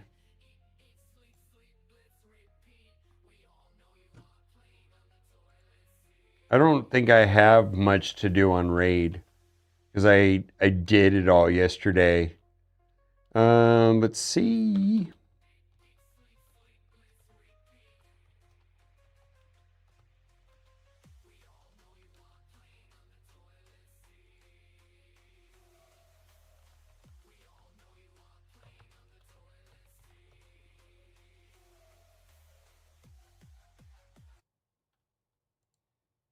Switch up the music to the more ominous Raid Shadow Legends music. Have a good one.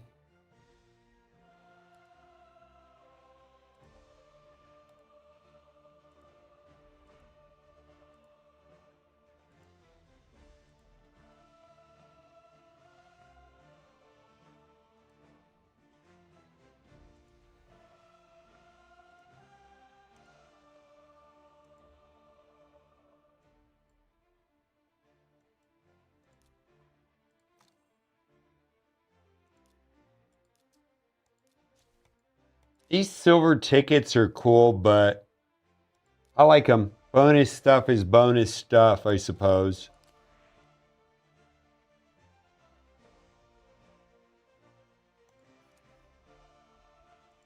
I wish it was easier to find them. I wish this was faster. But overall, I like it. It's fine. How is Cat and Charlie? How's it going, Johnny? You're mad lad. Your CBC score was bonkers. Absolutely insane. Charlie is well. Tell me that's... Look at that. Look at that guy. He's like, what's up? That's fun. That was it. That was yesterday.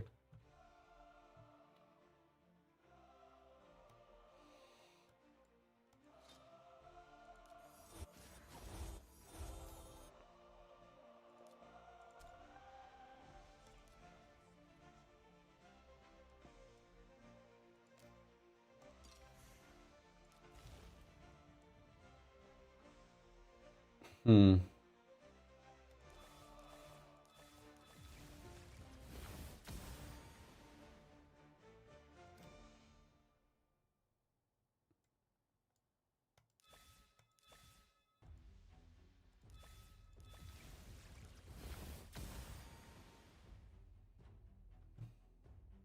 Hmm.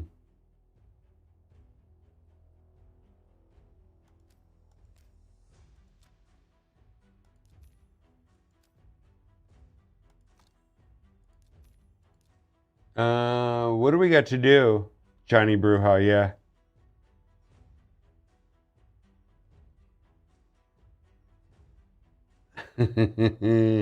Have a good one, Obi Jim. Yeah, Obi Jim, big raid player. All right, we're doing. I'm open to doing roster reviews. If anybody needs one, but I was gonna bang out. I kind of finished everything early last night when I was streaming, so I don't have a lot to play on my account. Just a little bit of classic arena and some event dungeon farming for the Gear Hunters. I know it's not called Gear Hunters anymore. The Dungeon Diver. Wait a minute. I think it was called Dungeon Diver before, and now it's called Gear Hunter. No, I don't remember.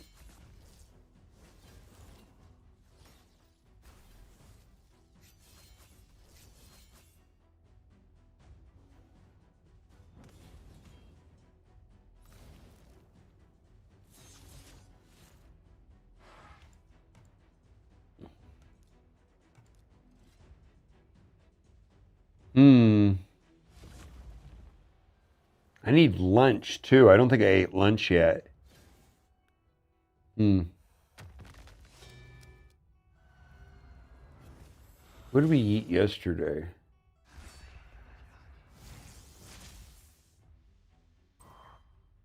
Really? Siegfried, congratulations. He's monstrous.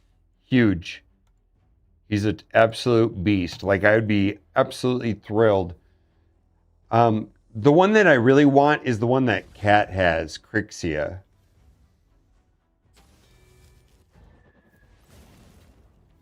On your Doom team? Your Doom Tower team? I can look. If you want me to take a look, typically I am not. It depends. How do I word this? Sometimes what people want me to look at is different than what they need to work on, but I can look at it.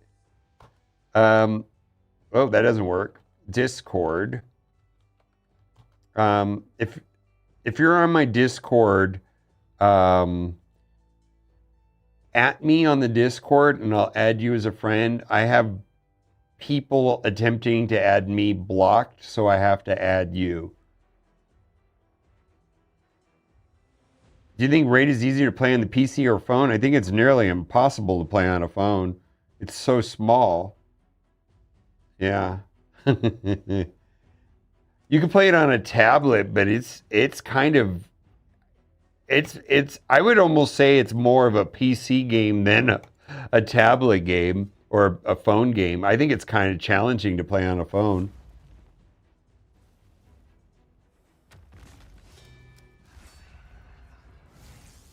Oh, I have like chicken. All right, let's do that. How do you get the silver tickets? You just collect them. I think you get one free a day inside of the shop. And then every 3 days, I think you get a pull. So you get about 4 every 3 days. I don't know the exact math. Maybe somebody in chat does, but that sounds like what it is.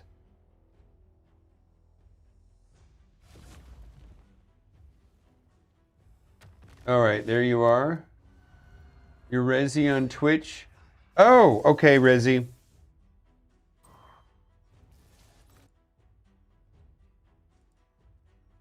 Let me, what I'm going to do is I'm going to grab food first because I'm a little bit hungrier than I should be. I've not eaten. I've been streaming for 5 hours and it's 2 o'clock my time and I've not eaten yet. Or lunch anyways. So I'm going to eat lunch real quick. All right, multi-battle. I'll run this in the background. I'll be right back.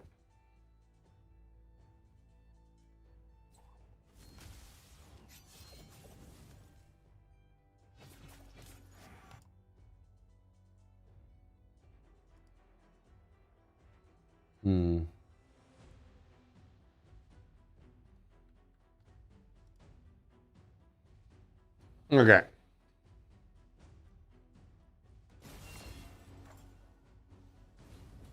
Use the link. You got to use the link. You got to get Narma. She's so good.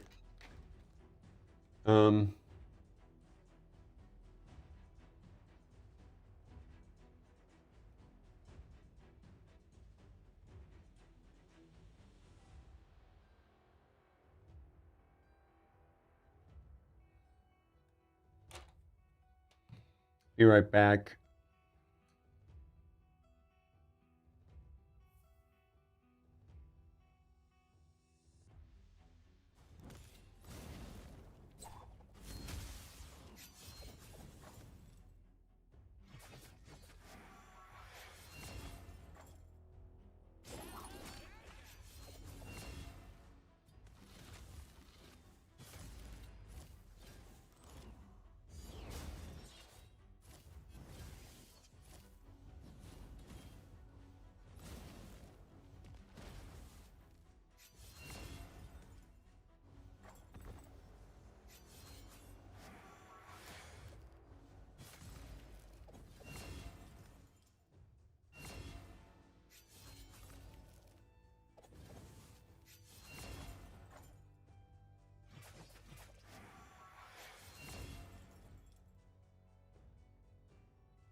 Yeah, I added you on Discord.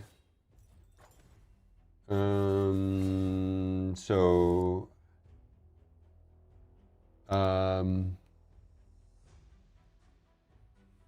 Razi.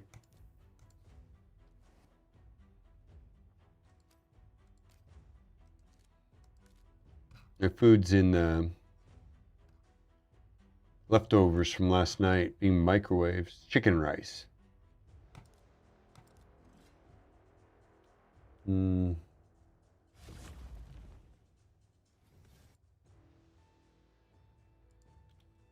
don't know, man. I do it the same way every time. I just added you as a friend. Unless you have your friend request blocked, then we're in a similar situation. If we both have the friend request blocked, then it's like the same problem.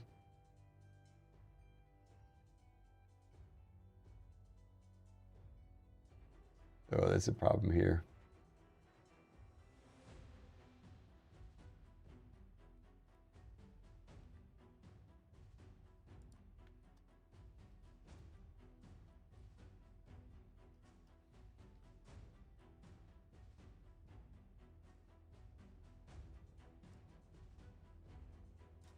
Yeah, it was sent. I don't know what to tell you.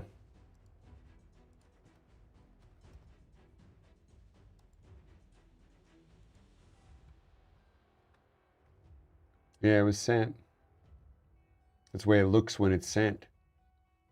It says wait pending.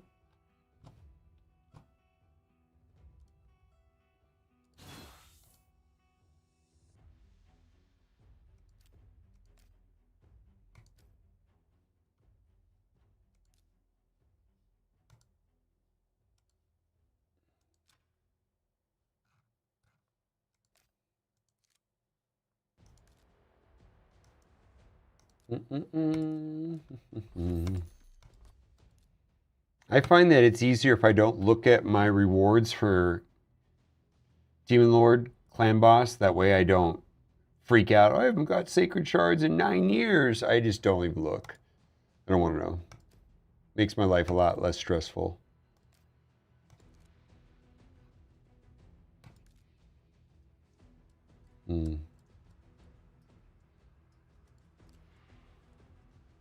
There we go. Okay. Hi.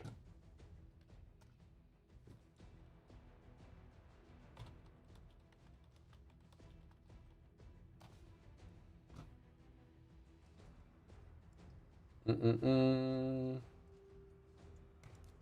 got food coming. Let's do this battle real quick. Let's do Hilvi. Hilvi, Fabian, Marius, Neve.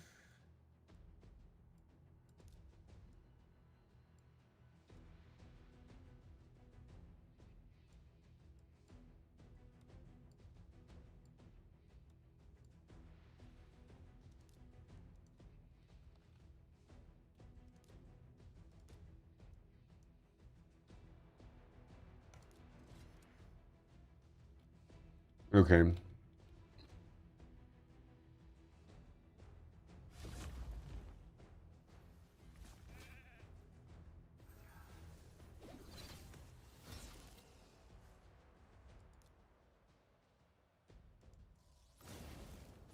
Beautiful.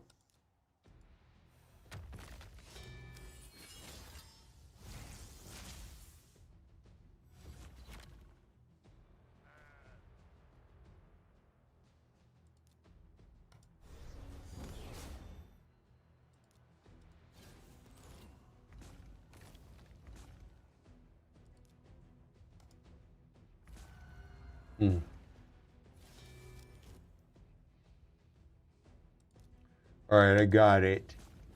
Let me do my siege real quick. We need Marius being stuck there. It kind of sucks. Hopefully Fabian can just run circles around them.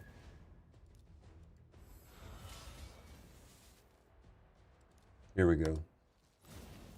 Yeah, it's fantastic.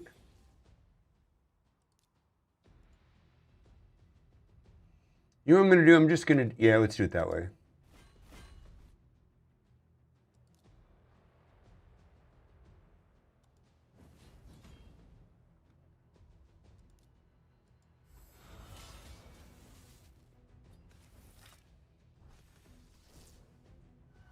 Mm.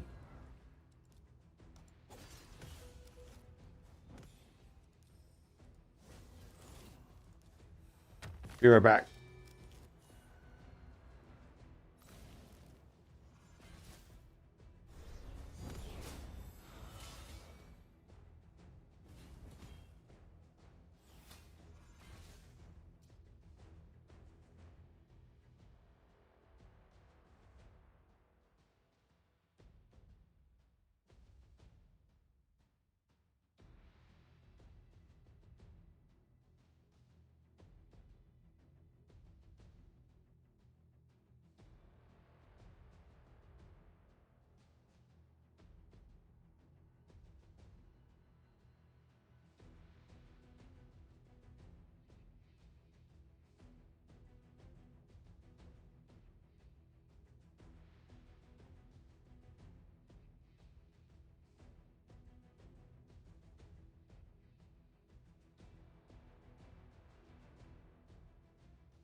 All right, we got one down. Okay, we got Lamasu.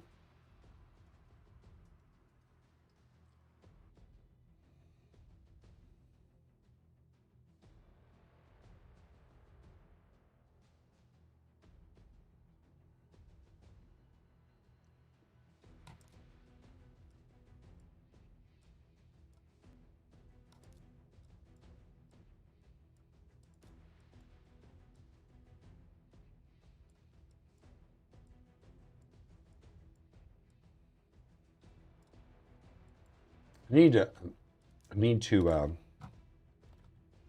tag these so I can find them easier.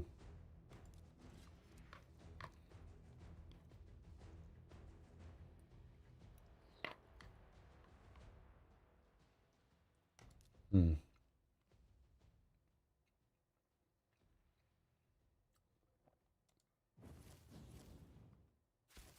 Hmm.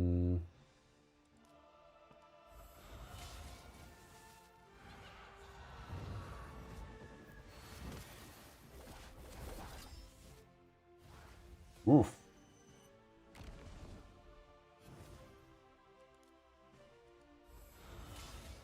This is rough. We lost this one. I gotta think about this for a second.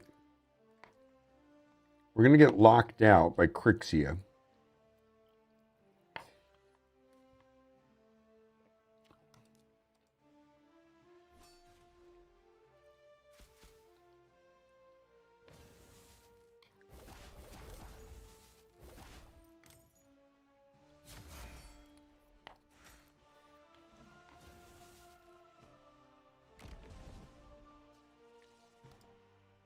All right, let's do a different plan.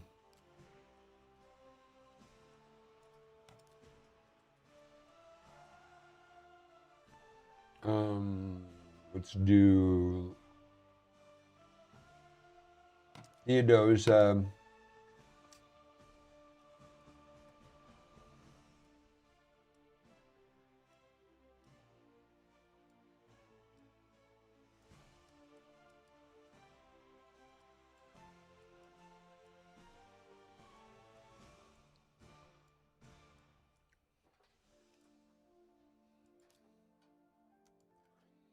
Predator.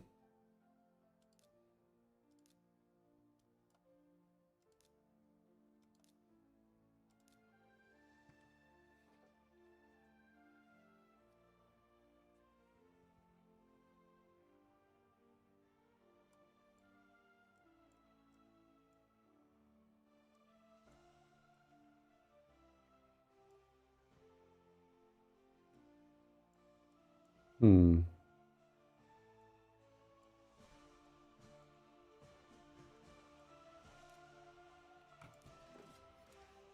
Oh, let's get it. Big rum coming through. My alerts have not been working right though. Well, that's not good. That is good though, right?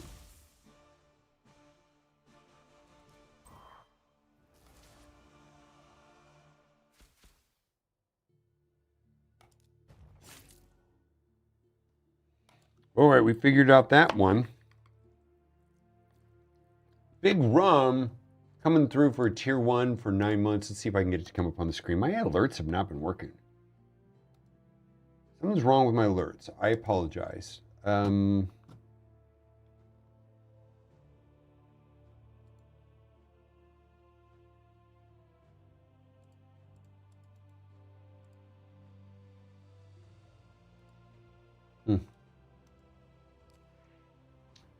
Thank you. Is that better?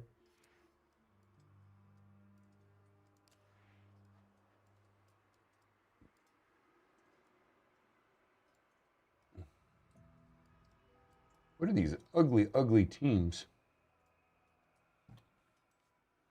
Or team optimizer? They do have a team optimizer in Hell's Hades, yeah.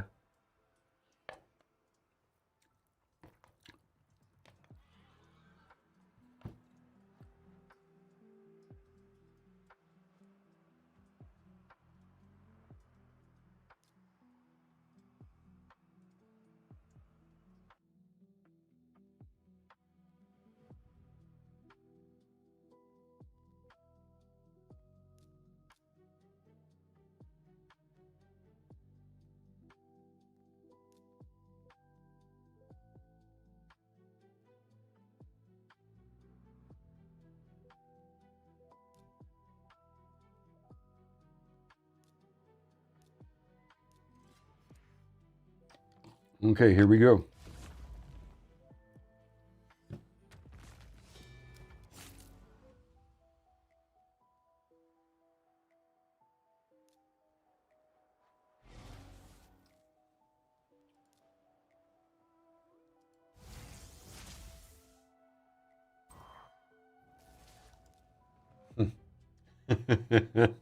My Empress is my Fabian counter.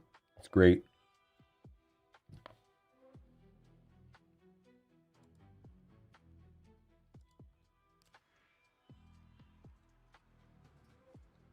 I don't know if I can beat this. Let's try turtles and just see.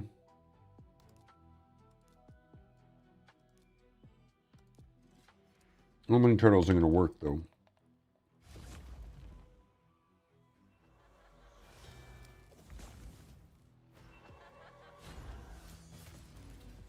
Oh no, it's not working.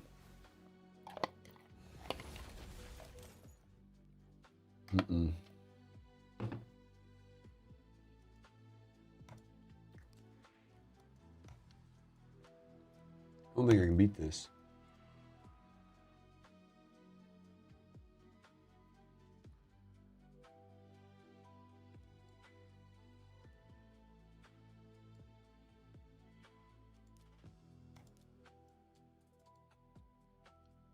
I don't think I have any good attackers left. They're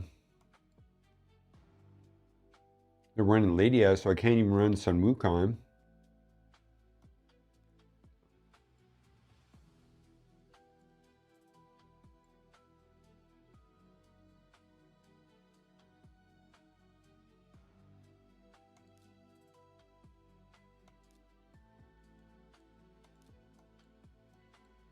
Try something kind of wonky. I don't think this is going to work, but I'm going to try it.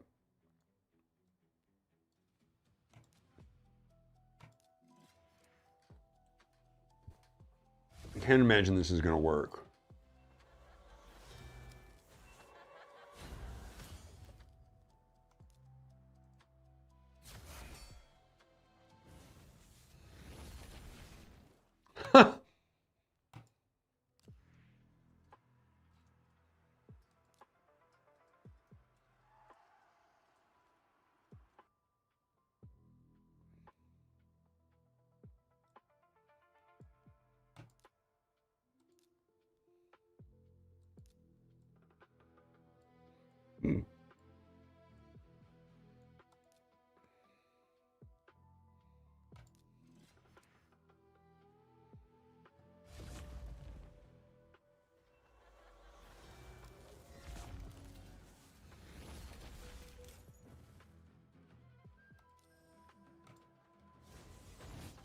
Oh, they got a lady. Yeah, fuck me.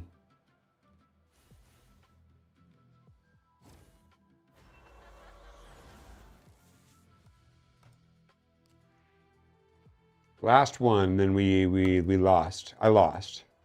I don't know if I don't have anything for this. All right, and then we'll do your roster review right after this. I don't know what to do. Revive is not going to work.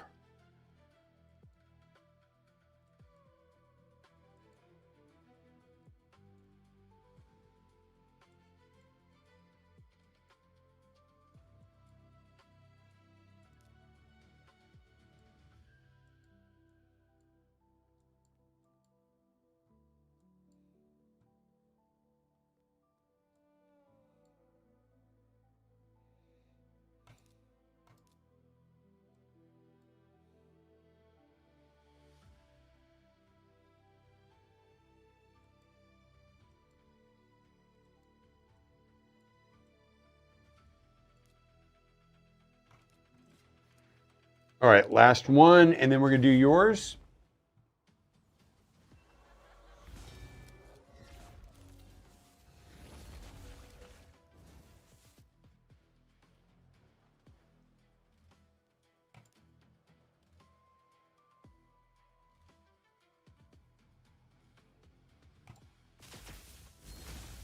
Almost gotcha.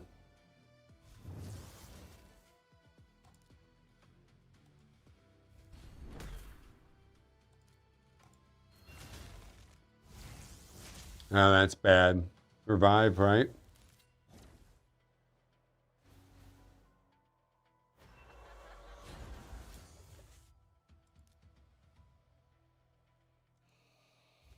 All right, let's log out. All right, and then we'll pull up yours. I'm logging into your account right now.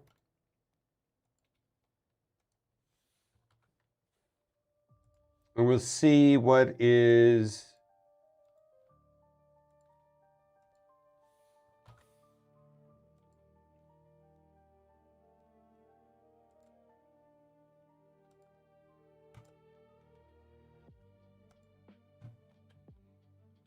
Okay, let's take a look at it. All right, so I'm going to just be putting random stuff in our chat on Discord, which you can largely just ignore. It's just there. All right. I always do this just to see if you are a PC user. You are? You are serious, my guy. All right. You are serious. All right, that's good. Level 70. You've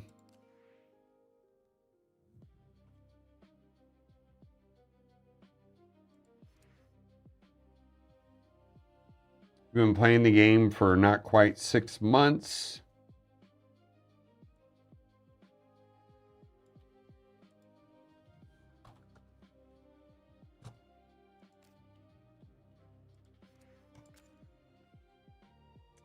Okay, this is a problem.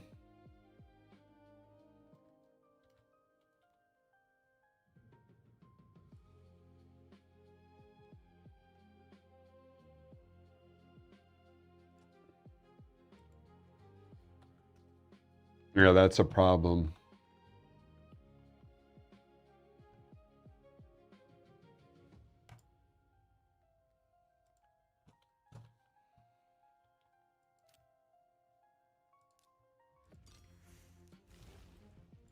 Good.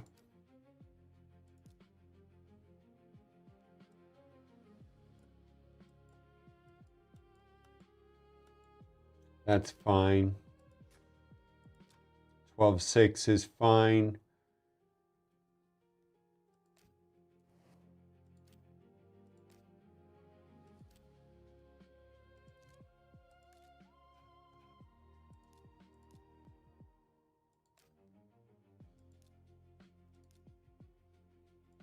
How many keys on Ultra Nightmare?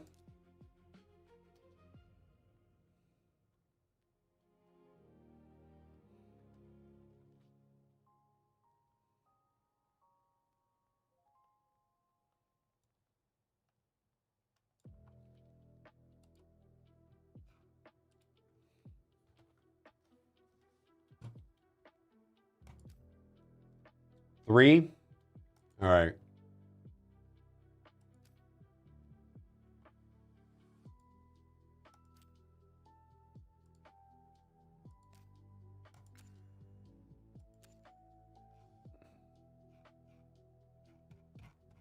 Okay.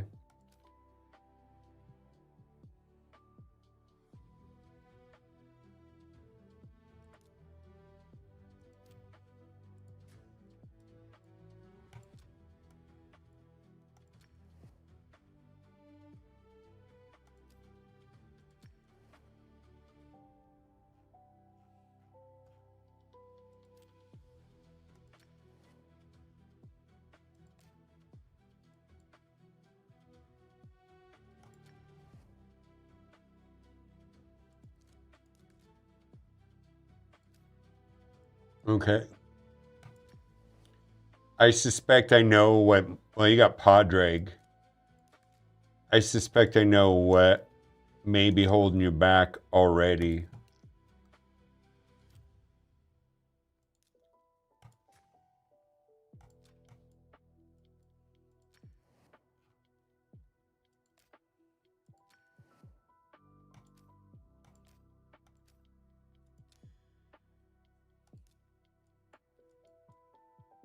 Hmm.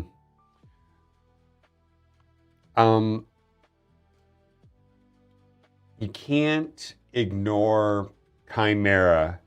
Even if you don't do well in Chimera, you really can't ignore it. If that makes any sense. Do you ever run Tinus for Chimera? I have 2 Chimera teams. I have Theodosia Mikage Toshiro team with Farrell and Lydia, and then I also have a Titus team. Depends if I want points or trials. So typically what I'll do is I'm trying to get, so it just depends. You run Kazi, okay. Yeah, you just gotta run it, even if you hate it. Where was I gonna go next? I suspect that you're having an accuracy problem, and that's probably because you didn't go over here. Accuracy is gonna. I'm gonna look, but my prediction is that you have an extreme accuracy deficiency. Actually, that's not too bad. That's good.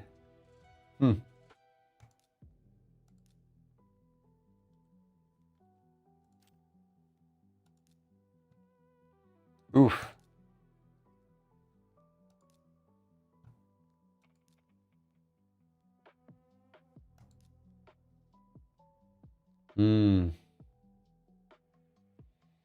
I guess that if you're doing a damage build,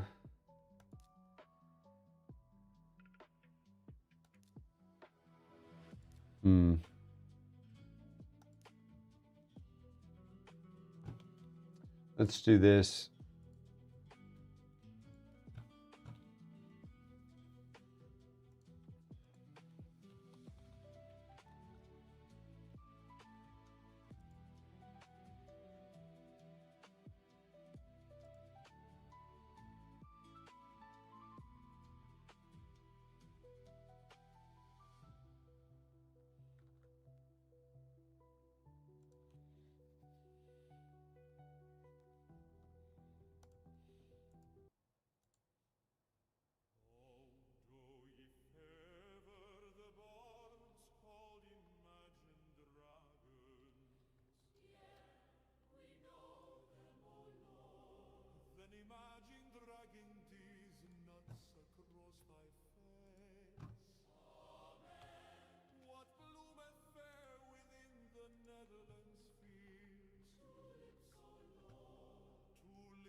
I would work on this guy. You might find him useful.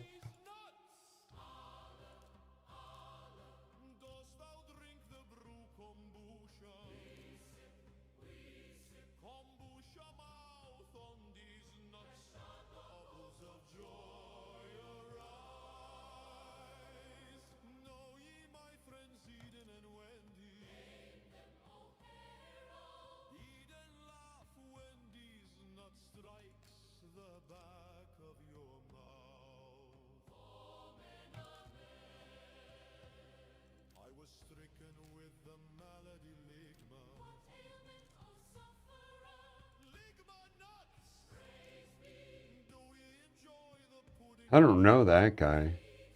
Let me look him up.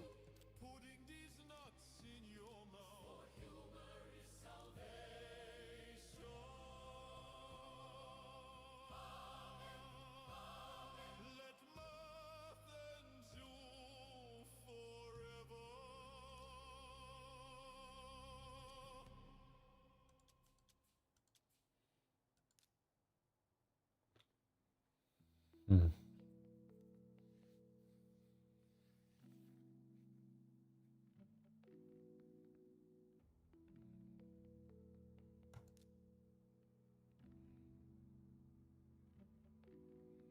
Oh.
Um.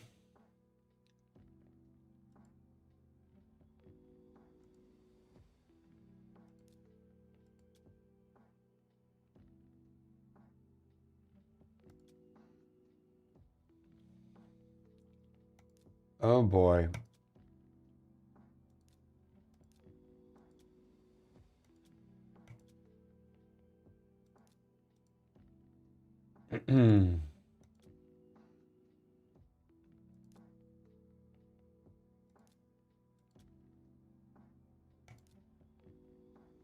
All right. So this is your problem. All right. So this is your problem. Yeah, you have a single problem in your account, and it's a big one. Um,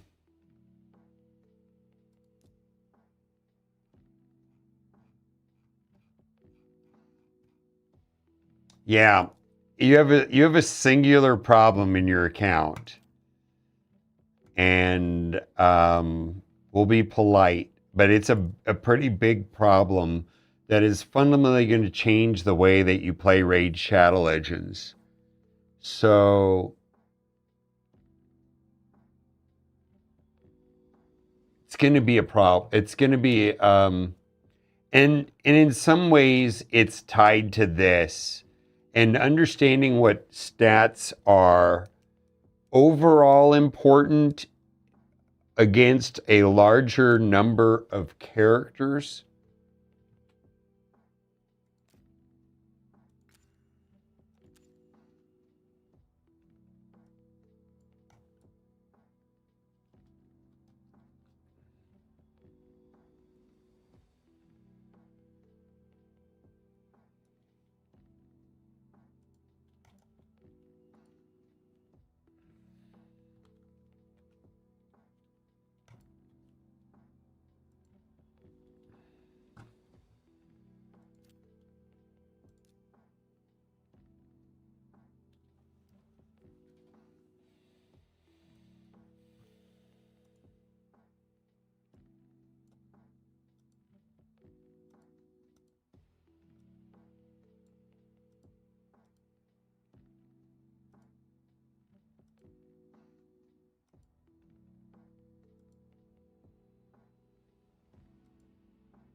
Well, I'm going to give an overly simplistic breakdown of gear.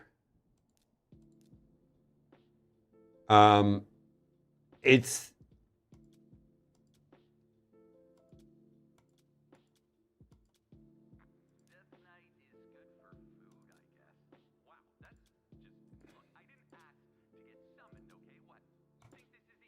hmm.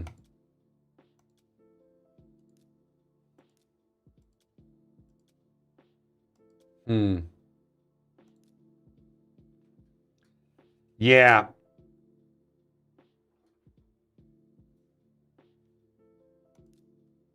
Yeah, I'm trying to figure out how to word it.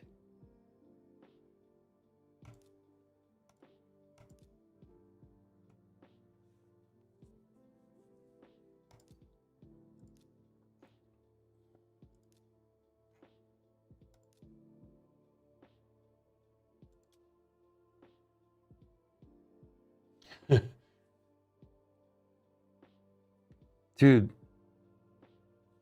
do you even use this guy?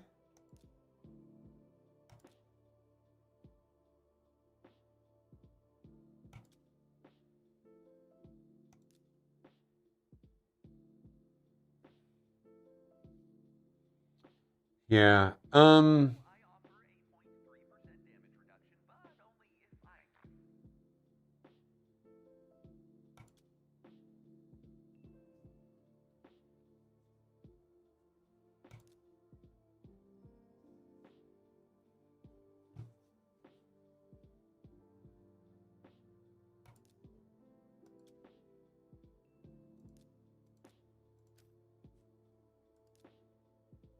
All right.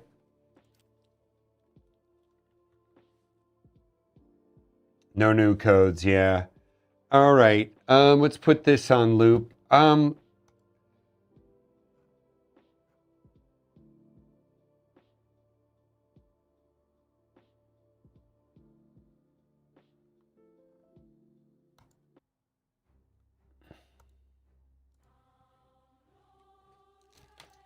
Yeah. You're gonna have to. I'm not gonna be able to re-gear your account because that takes hours. Um,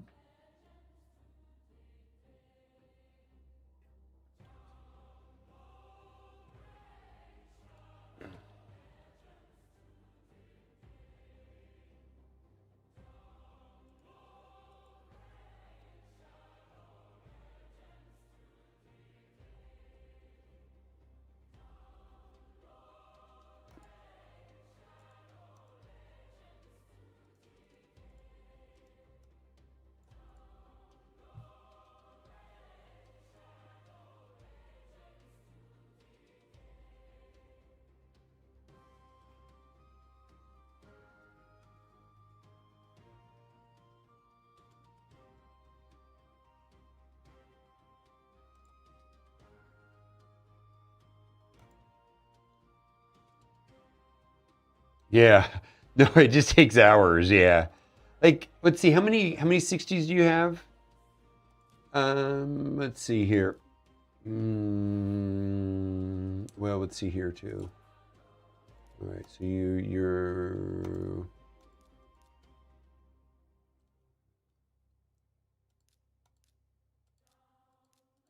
Yeah. Actually, it wouldn't take that long, strangely. 1, 2, 3, 4, 5, 6, 7, 8, 9, 10, 11, 12, 13, 14, 15, 16, 17, 18, 19, 20. Actually, it wouldn't take that long. Yeah. Well, what I would,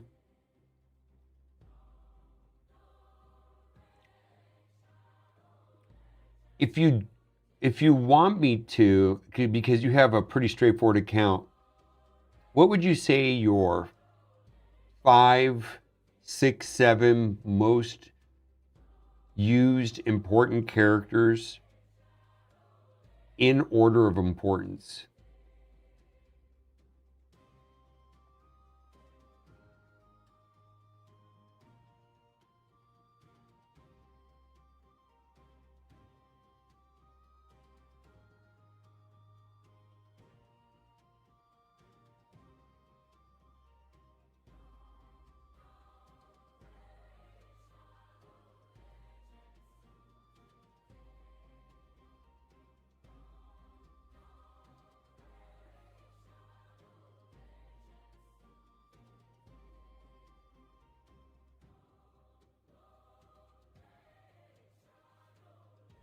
Well, give me, okay, what's the most, which one do you think is the most useful character in your roster?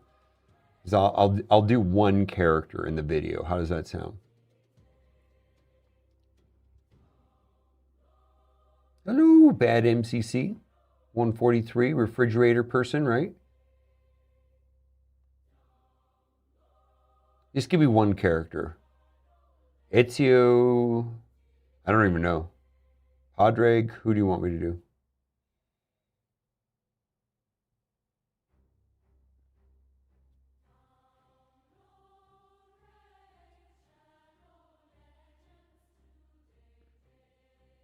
Padraig, okay. So the beautiful thing about Padraig, he's really easy to do.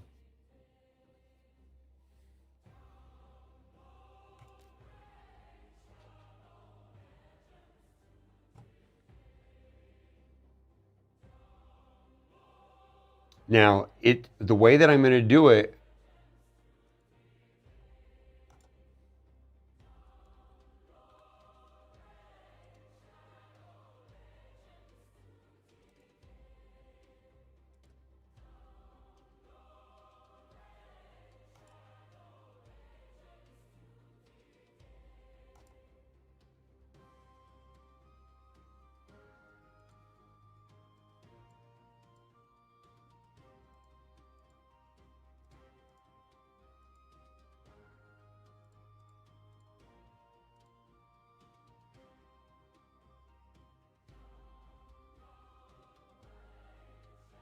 all right.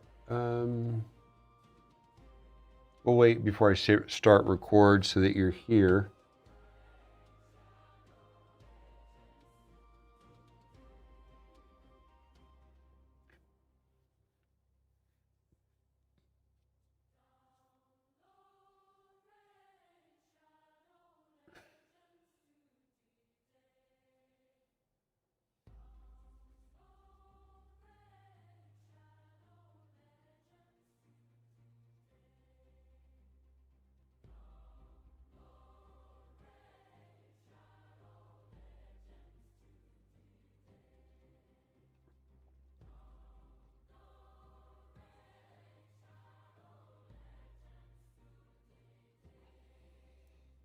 Okay, you're back, right? Everybody, welcome back. Let me grab, yeah.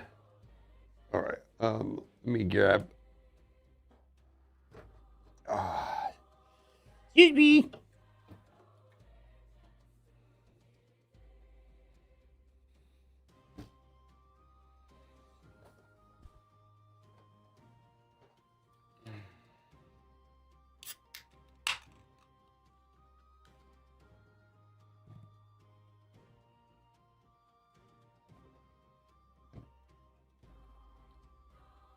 Okay.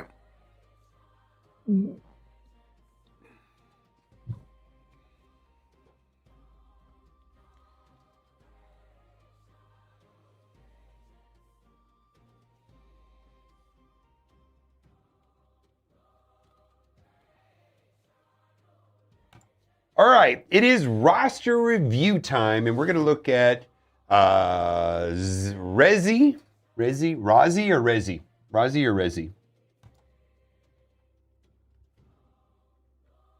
You go by Razi or Rezi for short, to keep it simple?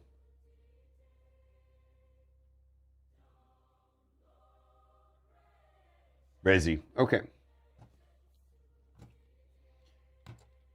We're gonna do one of my favorite things to do here in Raid Shadow Legends. That is a roster review. And what we're looking at today is Rezi's account, which is 2 million, been playing the game for just under 6 months. And what we're gonna talk about in this video is the importance of stats, and in a general, overall way, what stats are more important than others and why, and the way to approach characters and which character slots of gear. Let's start it over.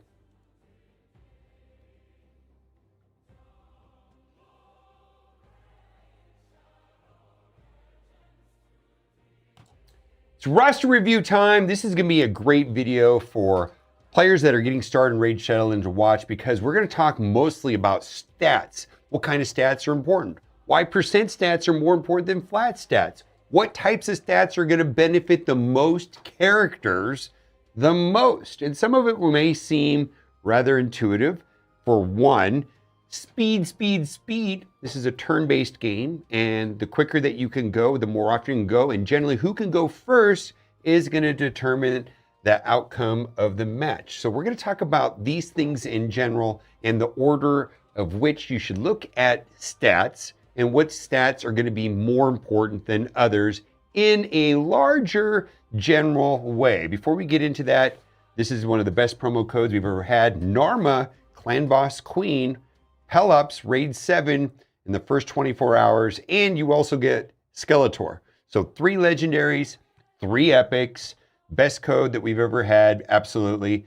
And it's best to do that on a PC client. If you don't have access to a PC client, shoot me an email and I may be able to help out if you do not have Narma in your account. Now, before we get into gear, and we're gonna actually re-gear what he told me is his best character, or character he wanted re-geared the most, which is Grand Oak Padraig, amazing.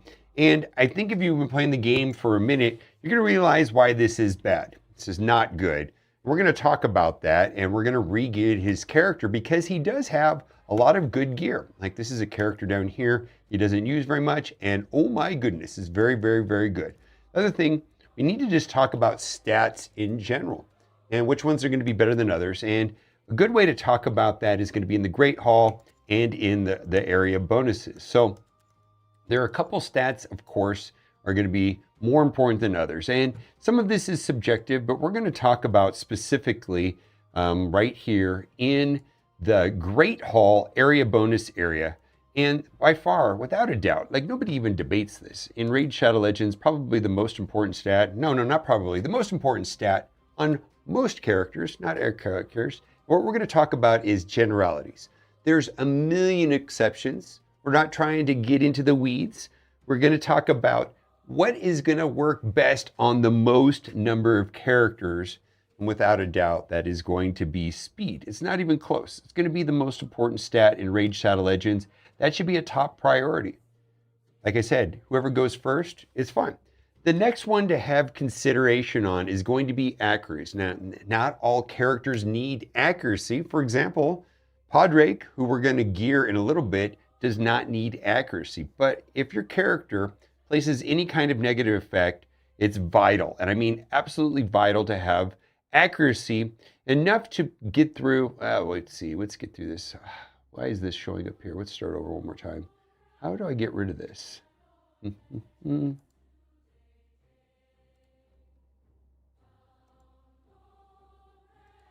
do I get rid of this? There we go.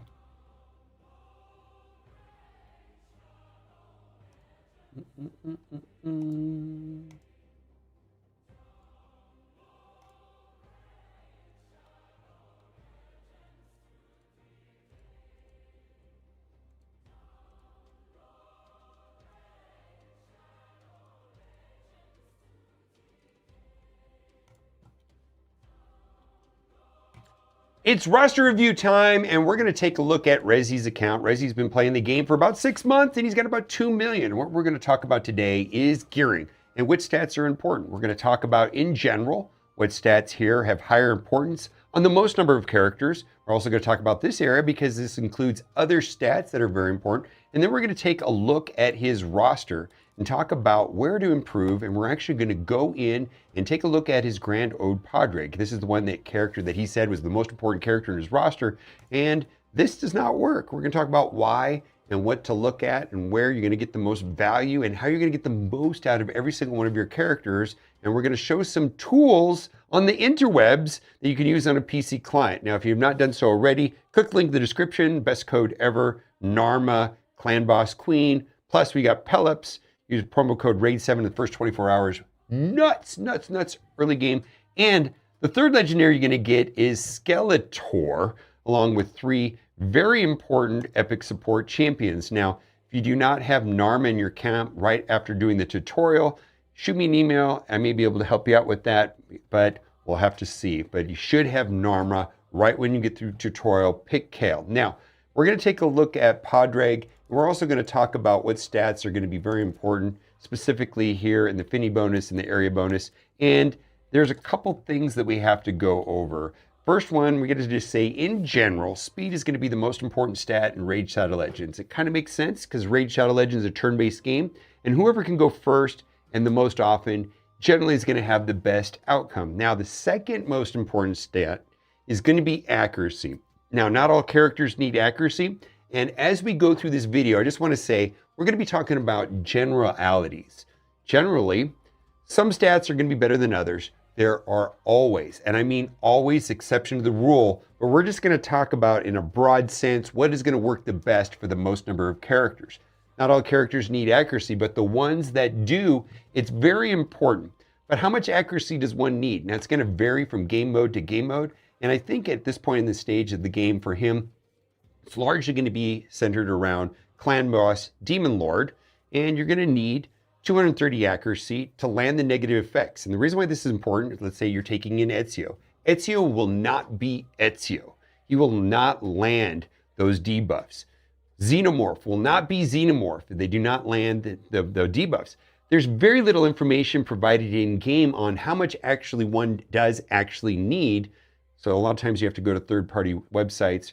But I'm just going to put this on the screen right here, accuracy of 230. And as a general rule of thumb, like if you're going into the dungeons, like the normal dragon and the normal spider, pretty much you're going to need to have 10 per level. So if you want to go into stage 20, you're going to need 200. If you're going to go into stage 25, you're going to need 250, and it goes up from there. Absolutely. So sometimes you just have to run a Google check to find out, and it becomes a waste when you start getting into higher numbers unless you're running an arena. Outside of arena, you can probably do as much as you want because people have high resistance, but in general, you can Google, say, hey, I want to be playing the highest difficulty of Chimera.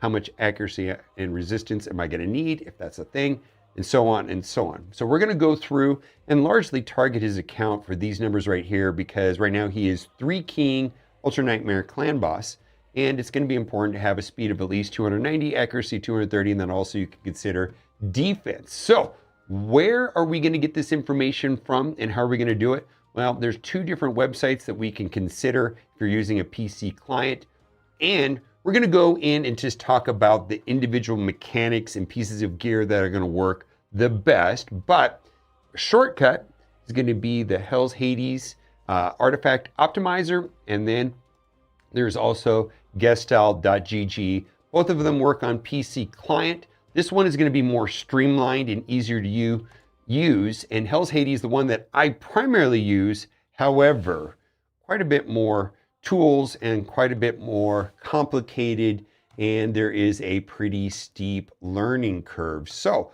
let's start at the most important piece of gear, and I'm just going to say, in general, this middle row is going to be the most important Raid Shadow Legends. There's not as much of importance in this top row, and then over here, the ring is not that important. There's some importance on some characters here, and then there's absolutely some importance here. And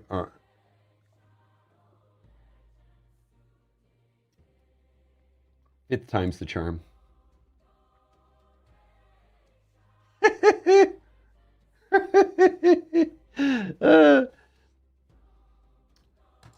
Oh boy, we're going to do roster review, and this is going to be a good video today because we're going to talk about stats. What stats are important?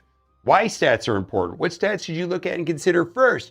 How are we going to gear characters in a general way? And we're going to take a look at Rezi's account, who is 2 million power, been playing the game for about 6 months, and he has a lot of really good characters. And there's a lot of room for important because stats are super important when it comes to artifacts and gearing. In fact, the individual stats on a character just out of the box when you unlock one out of a shard are minuscule compared to gear. Gear is going to count for a very large percentage of the character stats. Some people say 80%, 70%, 60%, but consider it like this. Top speed of a character with artifacts and gears and relics and all that good stuff might be 400, 450. Top base stat on a character when you unlock them may only be 100. It means you're getting the other 300 from gear. So gear is very important. But we're going to talk about stats in general as well. Now, if you have not done so already, click the link in the description because you're going to start off with Narma, Queen of Clan Boss, 3 epic support champions, and Pel-Ups by using promo code RAID7 in the first 24 hours.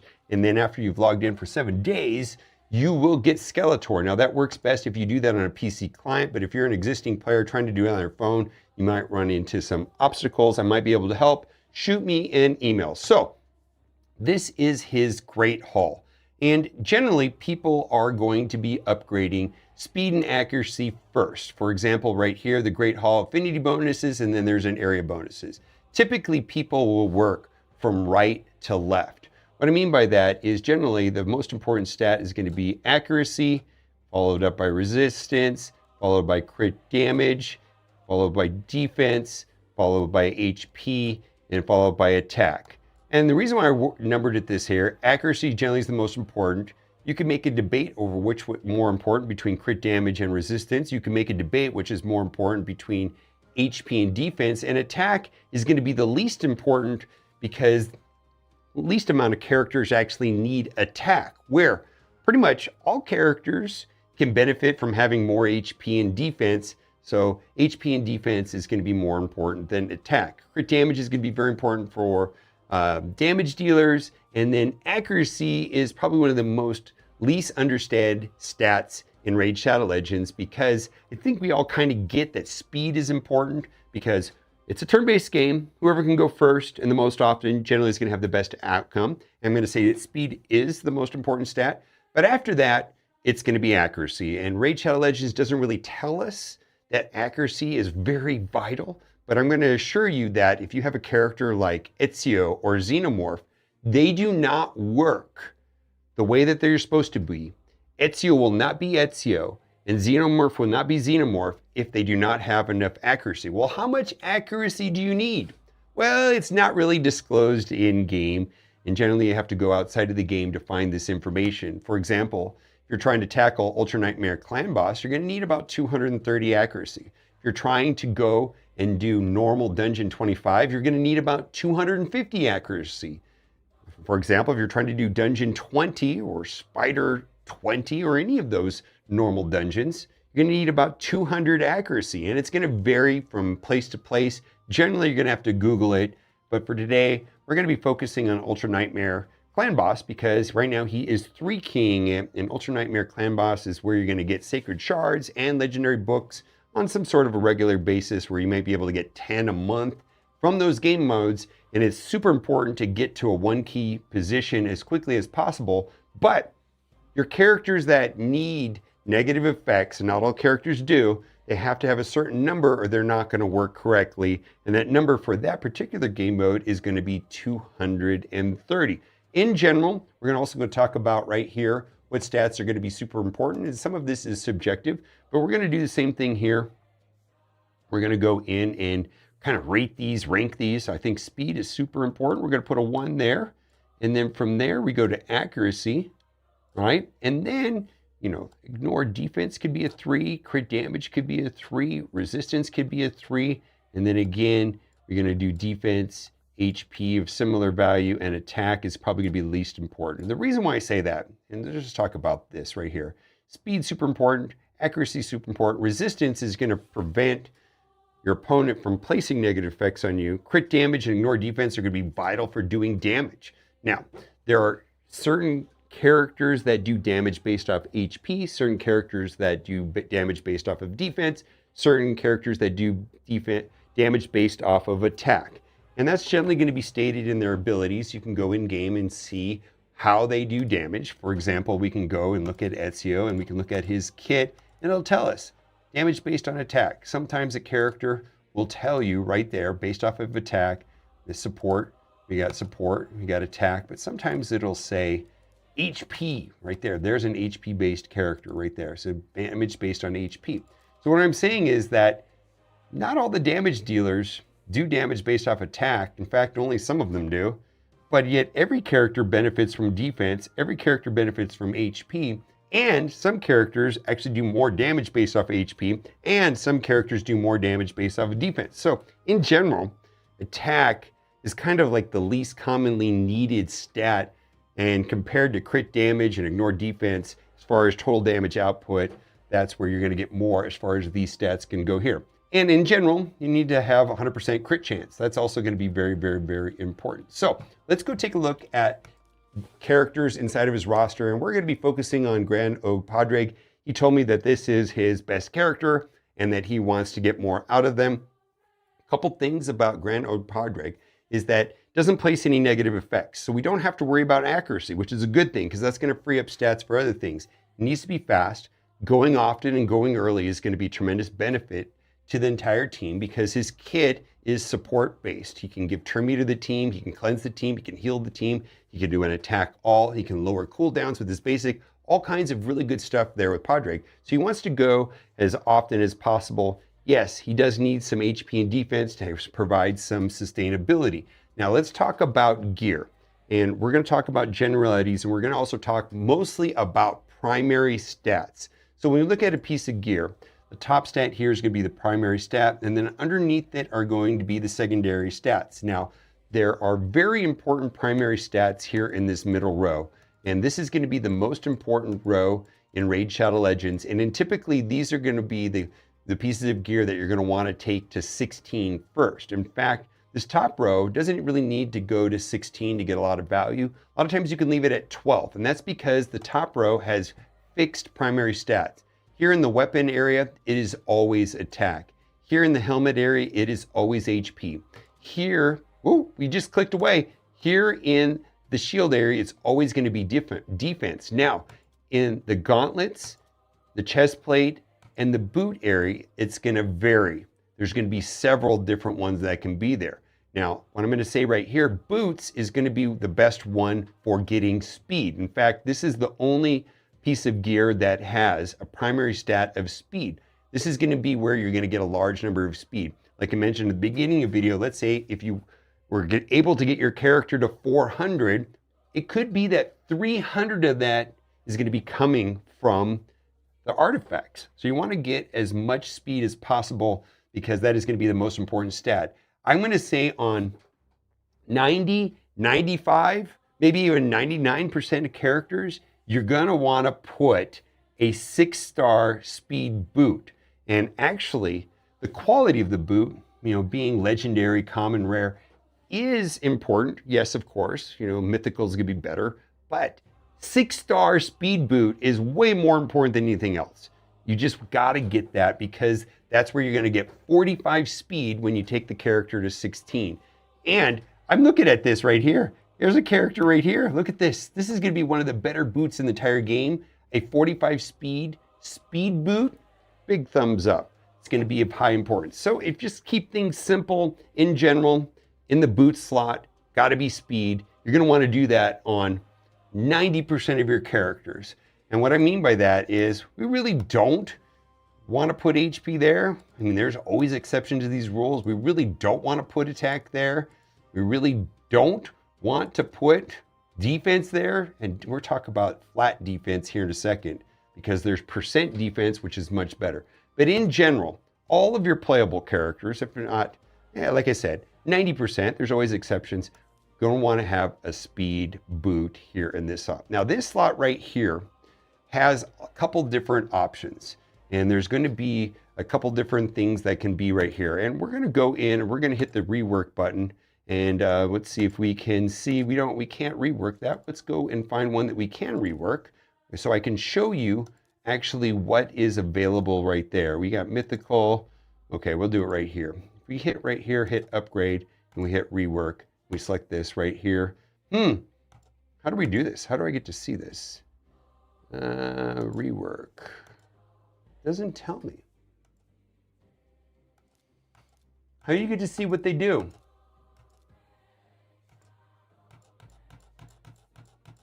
How do you see it? How do you see the options? I know what they are off the top of my head. I know exactly what this one does. Okay, I'll look at it. I'm recording. Hit the dust? No, but that does the ascension. No, we want the primary stat. No, I understand what the ascension was. It's different though. Or does it mirror it exactly? It doesn't mirror it exactly. Or does it mirror it exactly on the primary, on the main row, the middle row? Okay, there we go. All right, edit that out, Joe.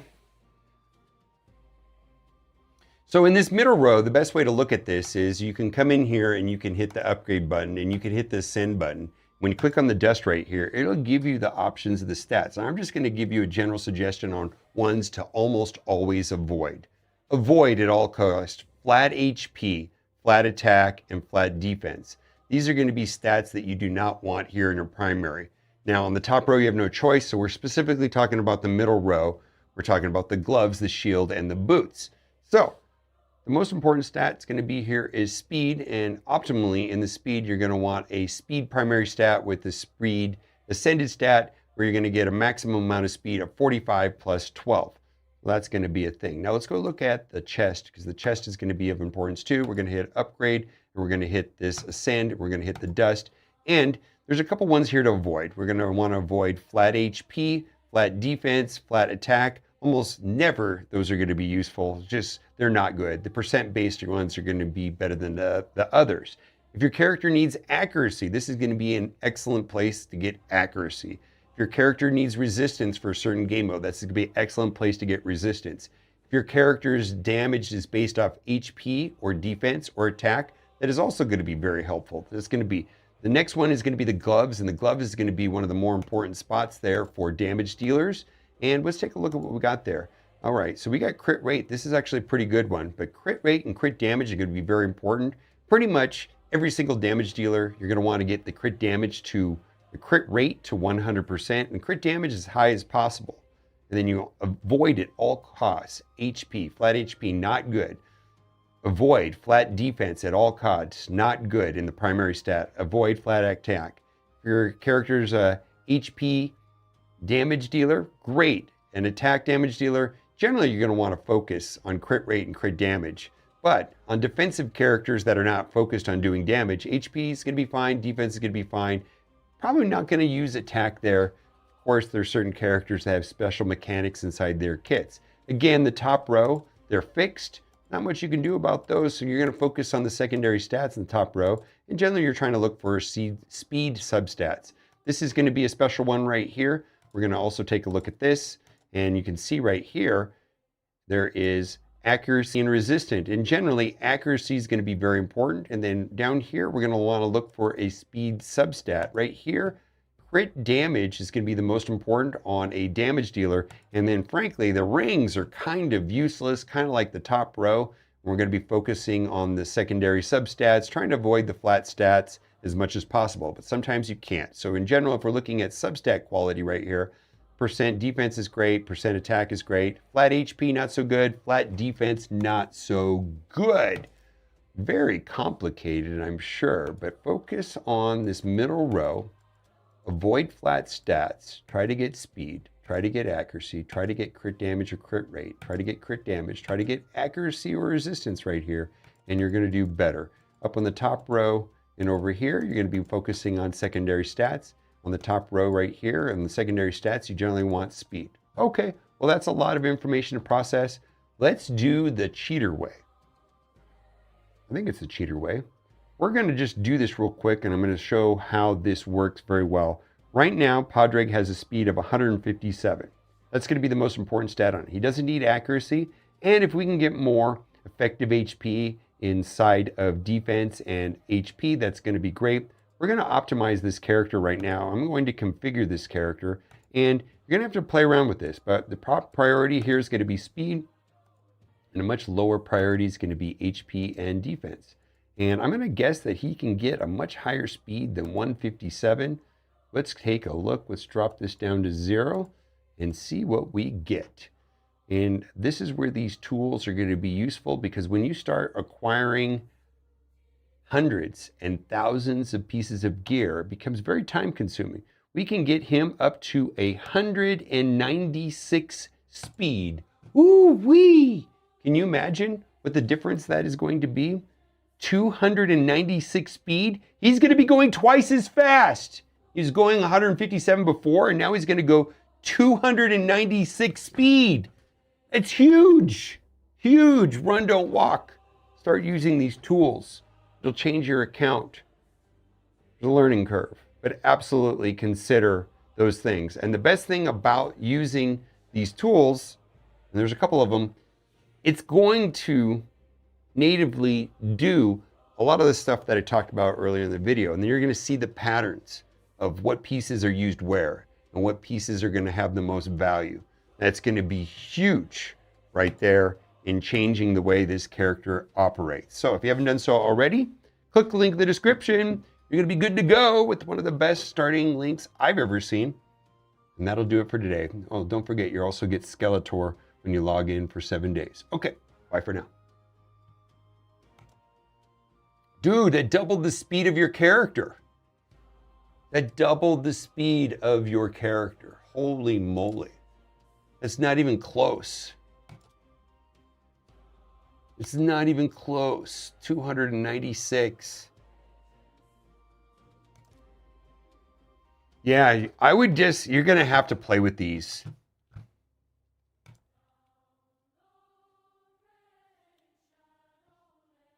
Yeah, he's twice as fast now. Twice as fast. This is going to be huge in Arena.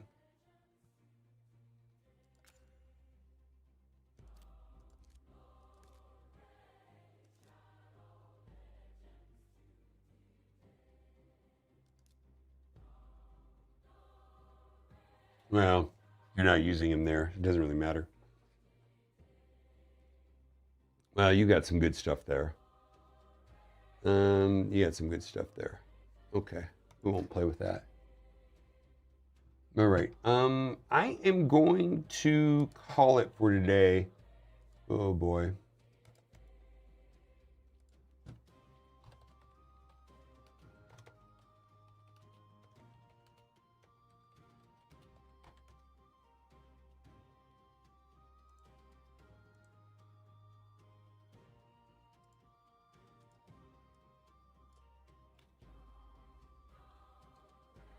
It's free. There's some of the paid features though are the rating of the gear. Like this is, but you won't get that, but it'll still do it that way. It's free. Both of the sites are free.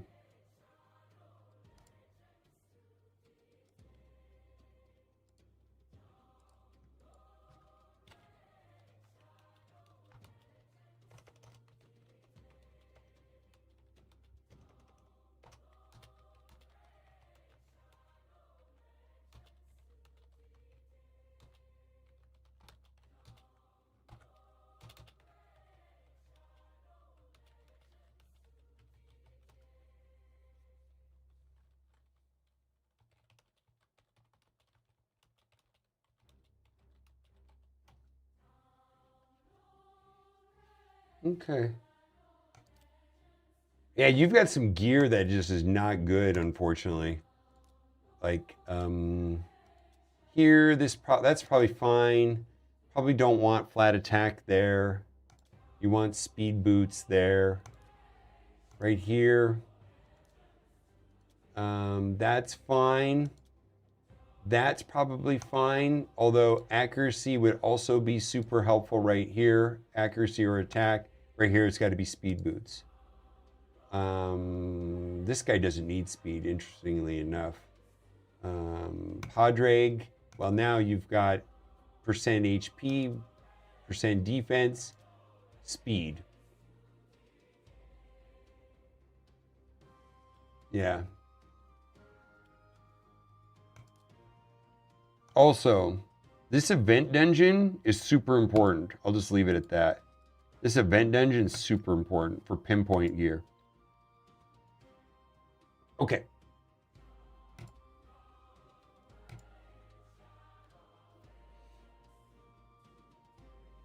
All right, that will do it for today. I'm going to call it. I am going to go and watch Legal Eagles video about bricks and minifigs. All right, let's raid somebody real quick.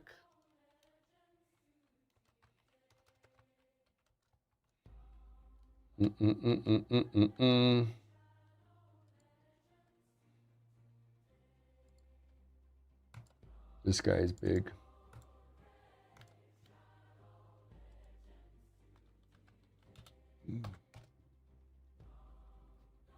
Here, this guy's huge.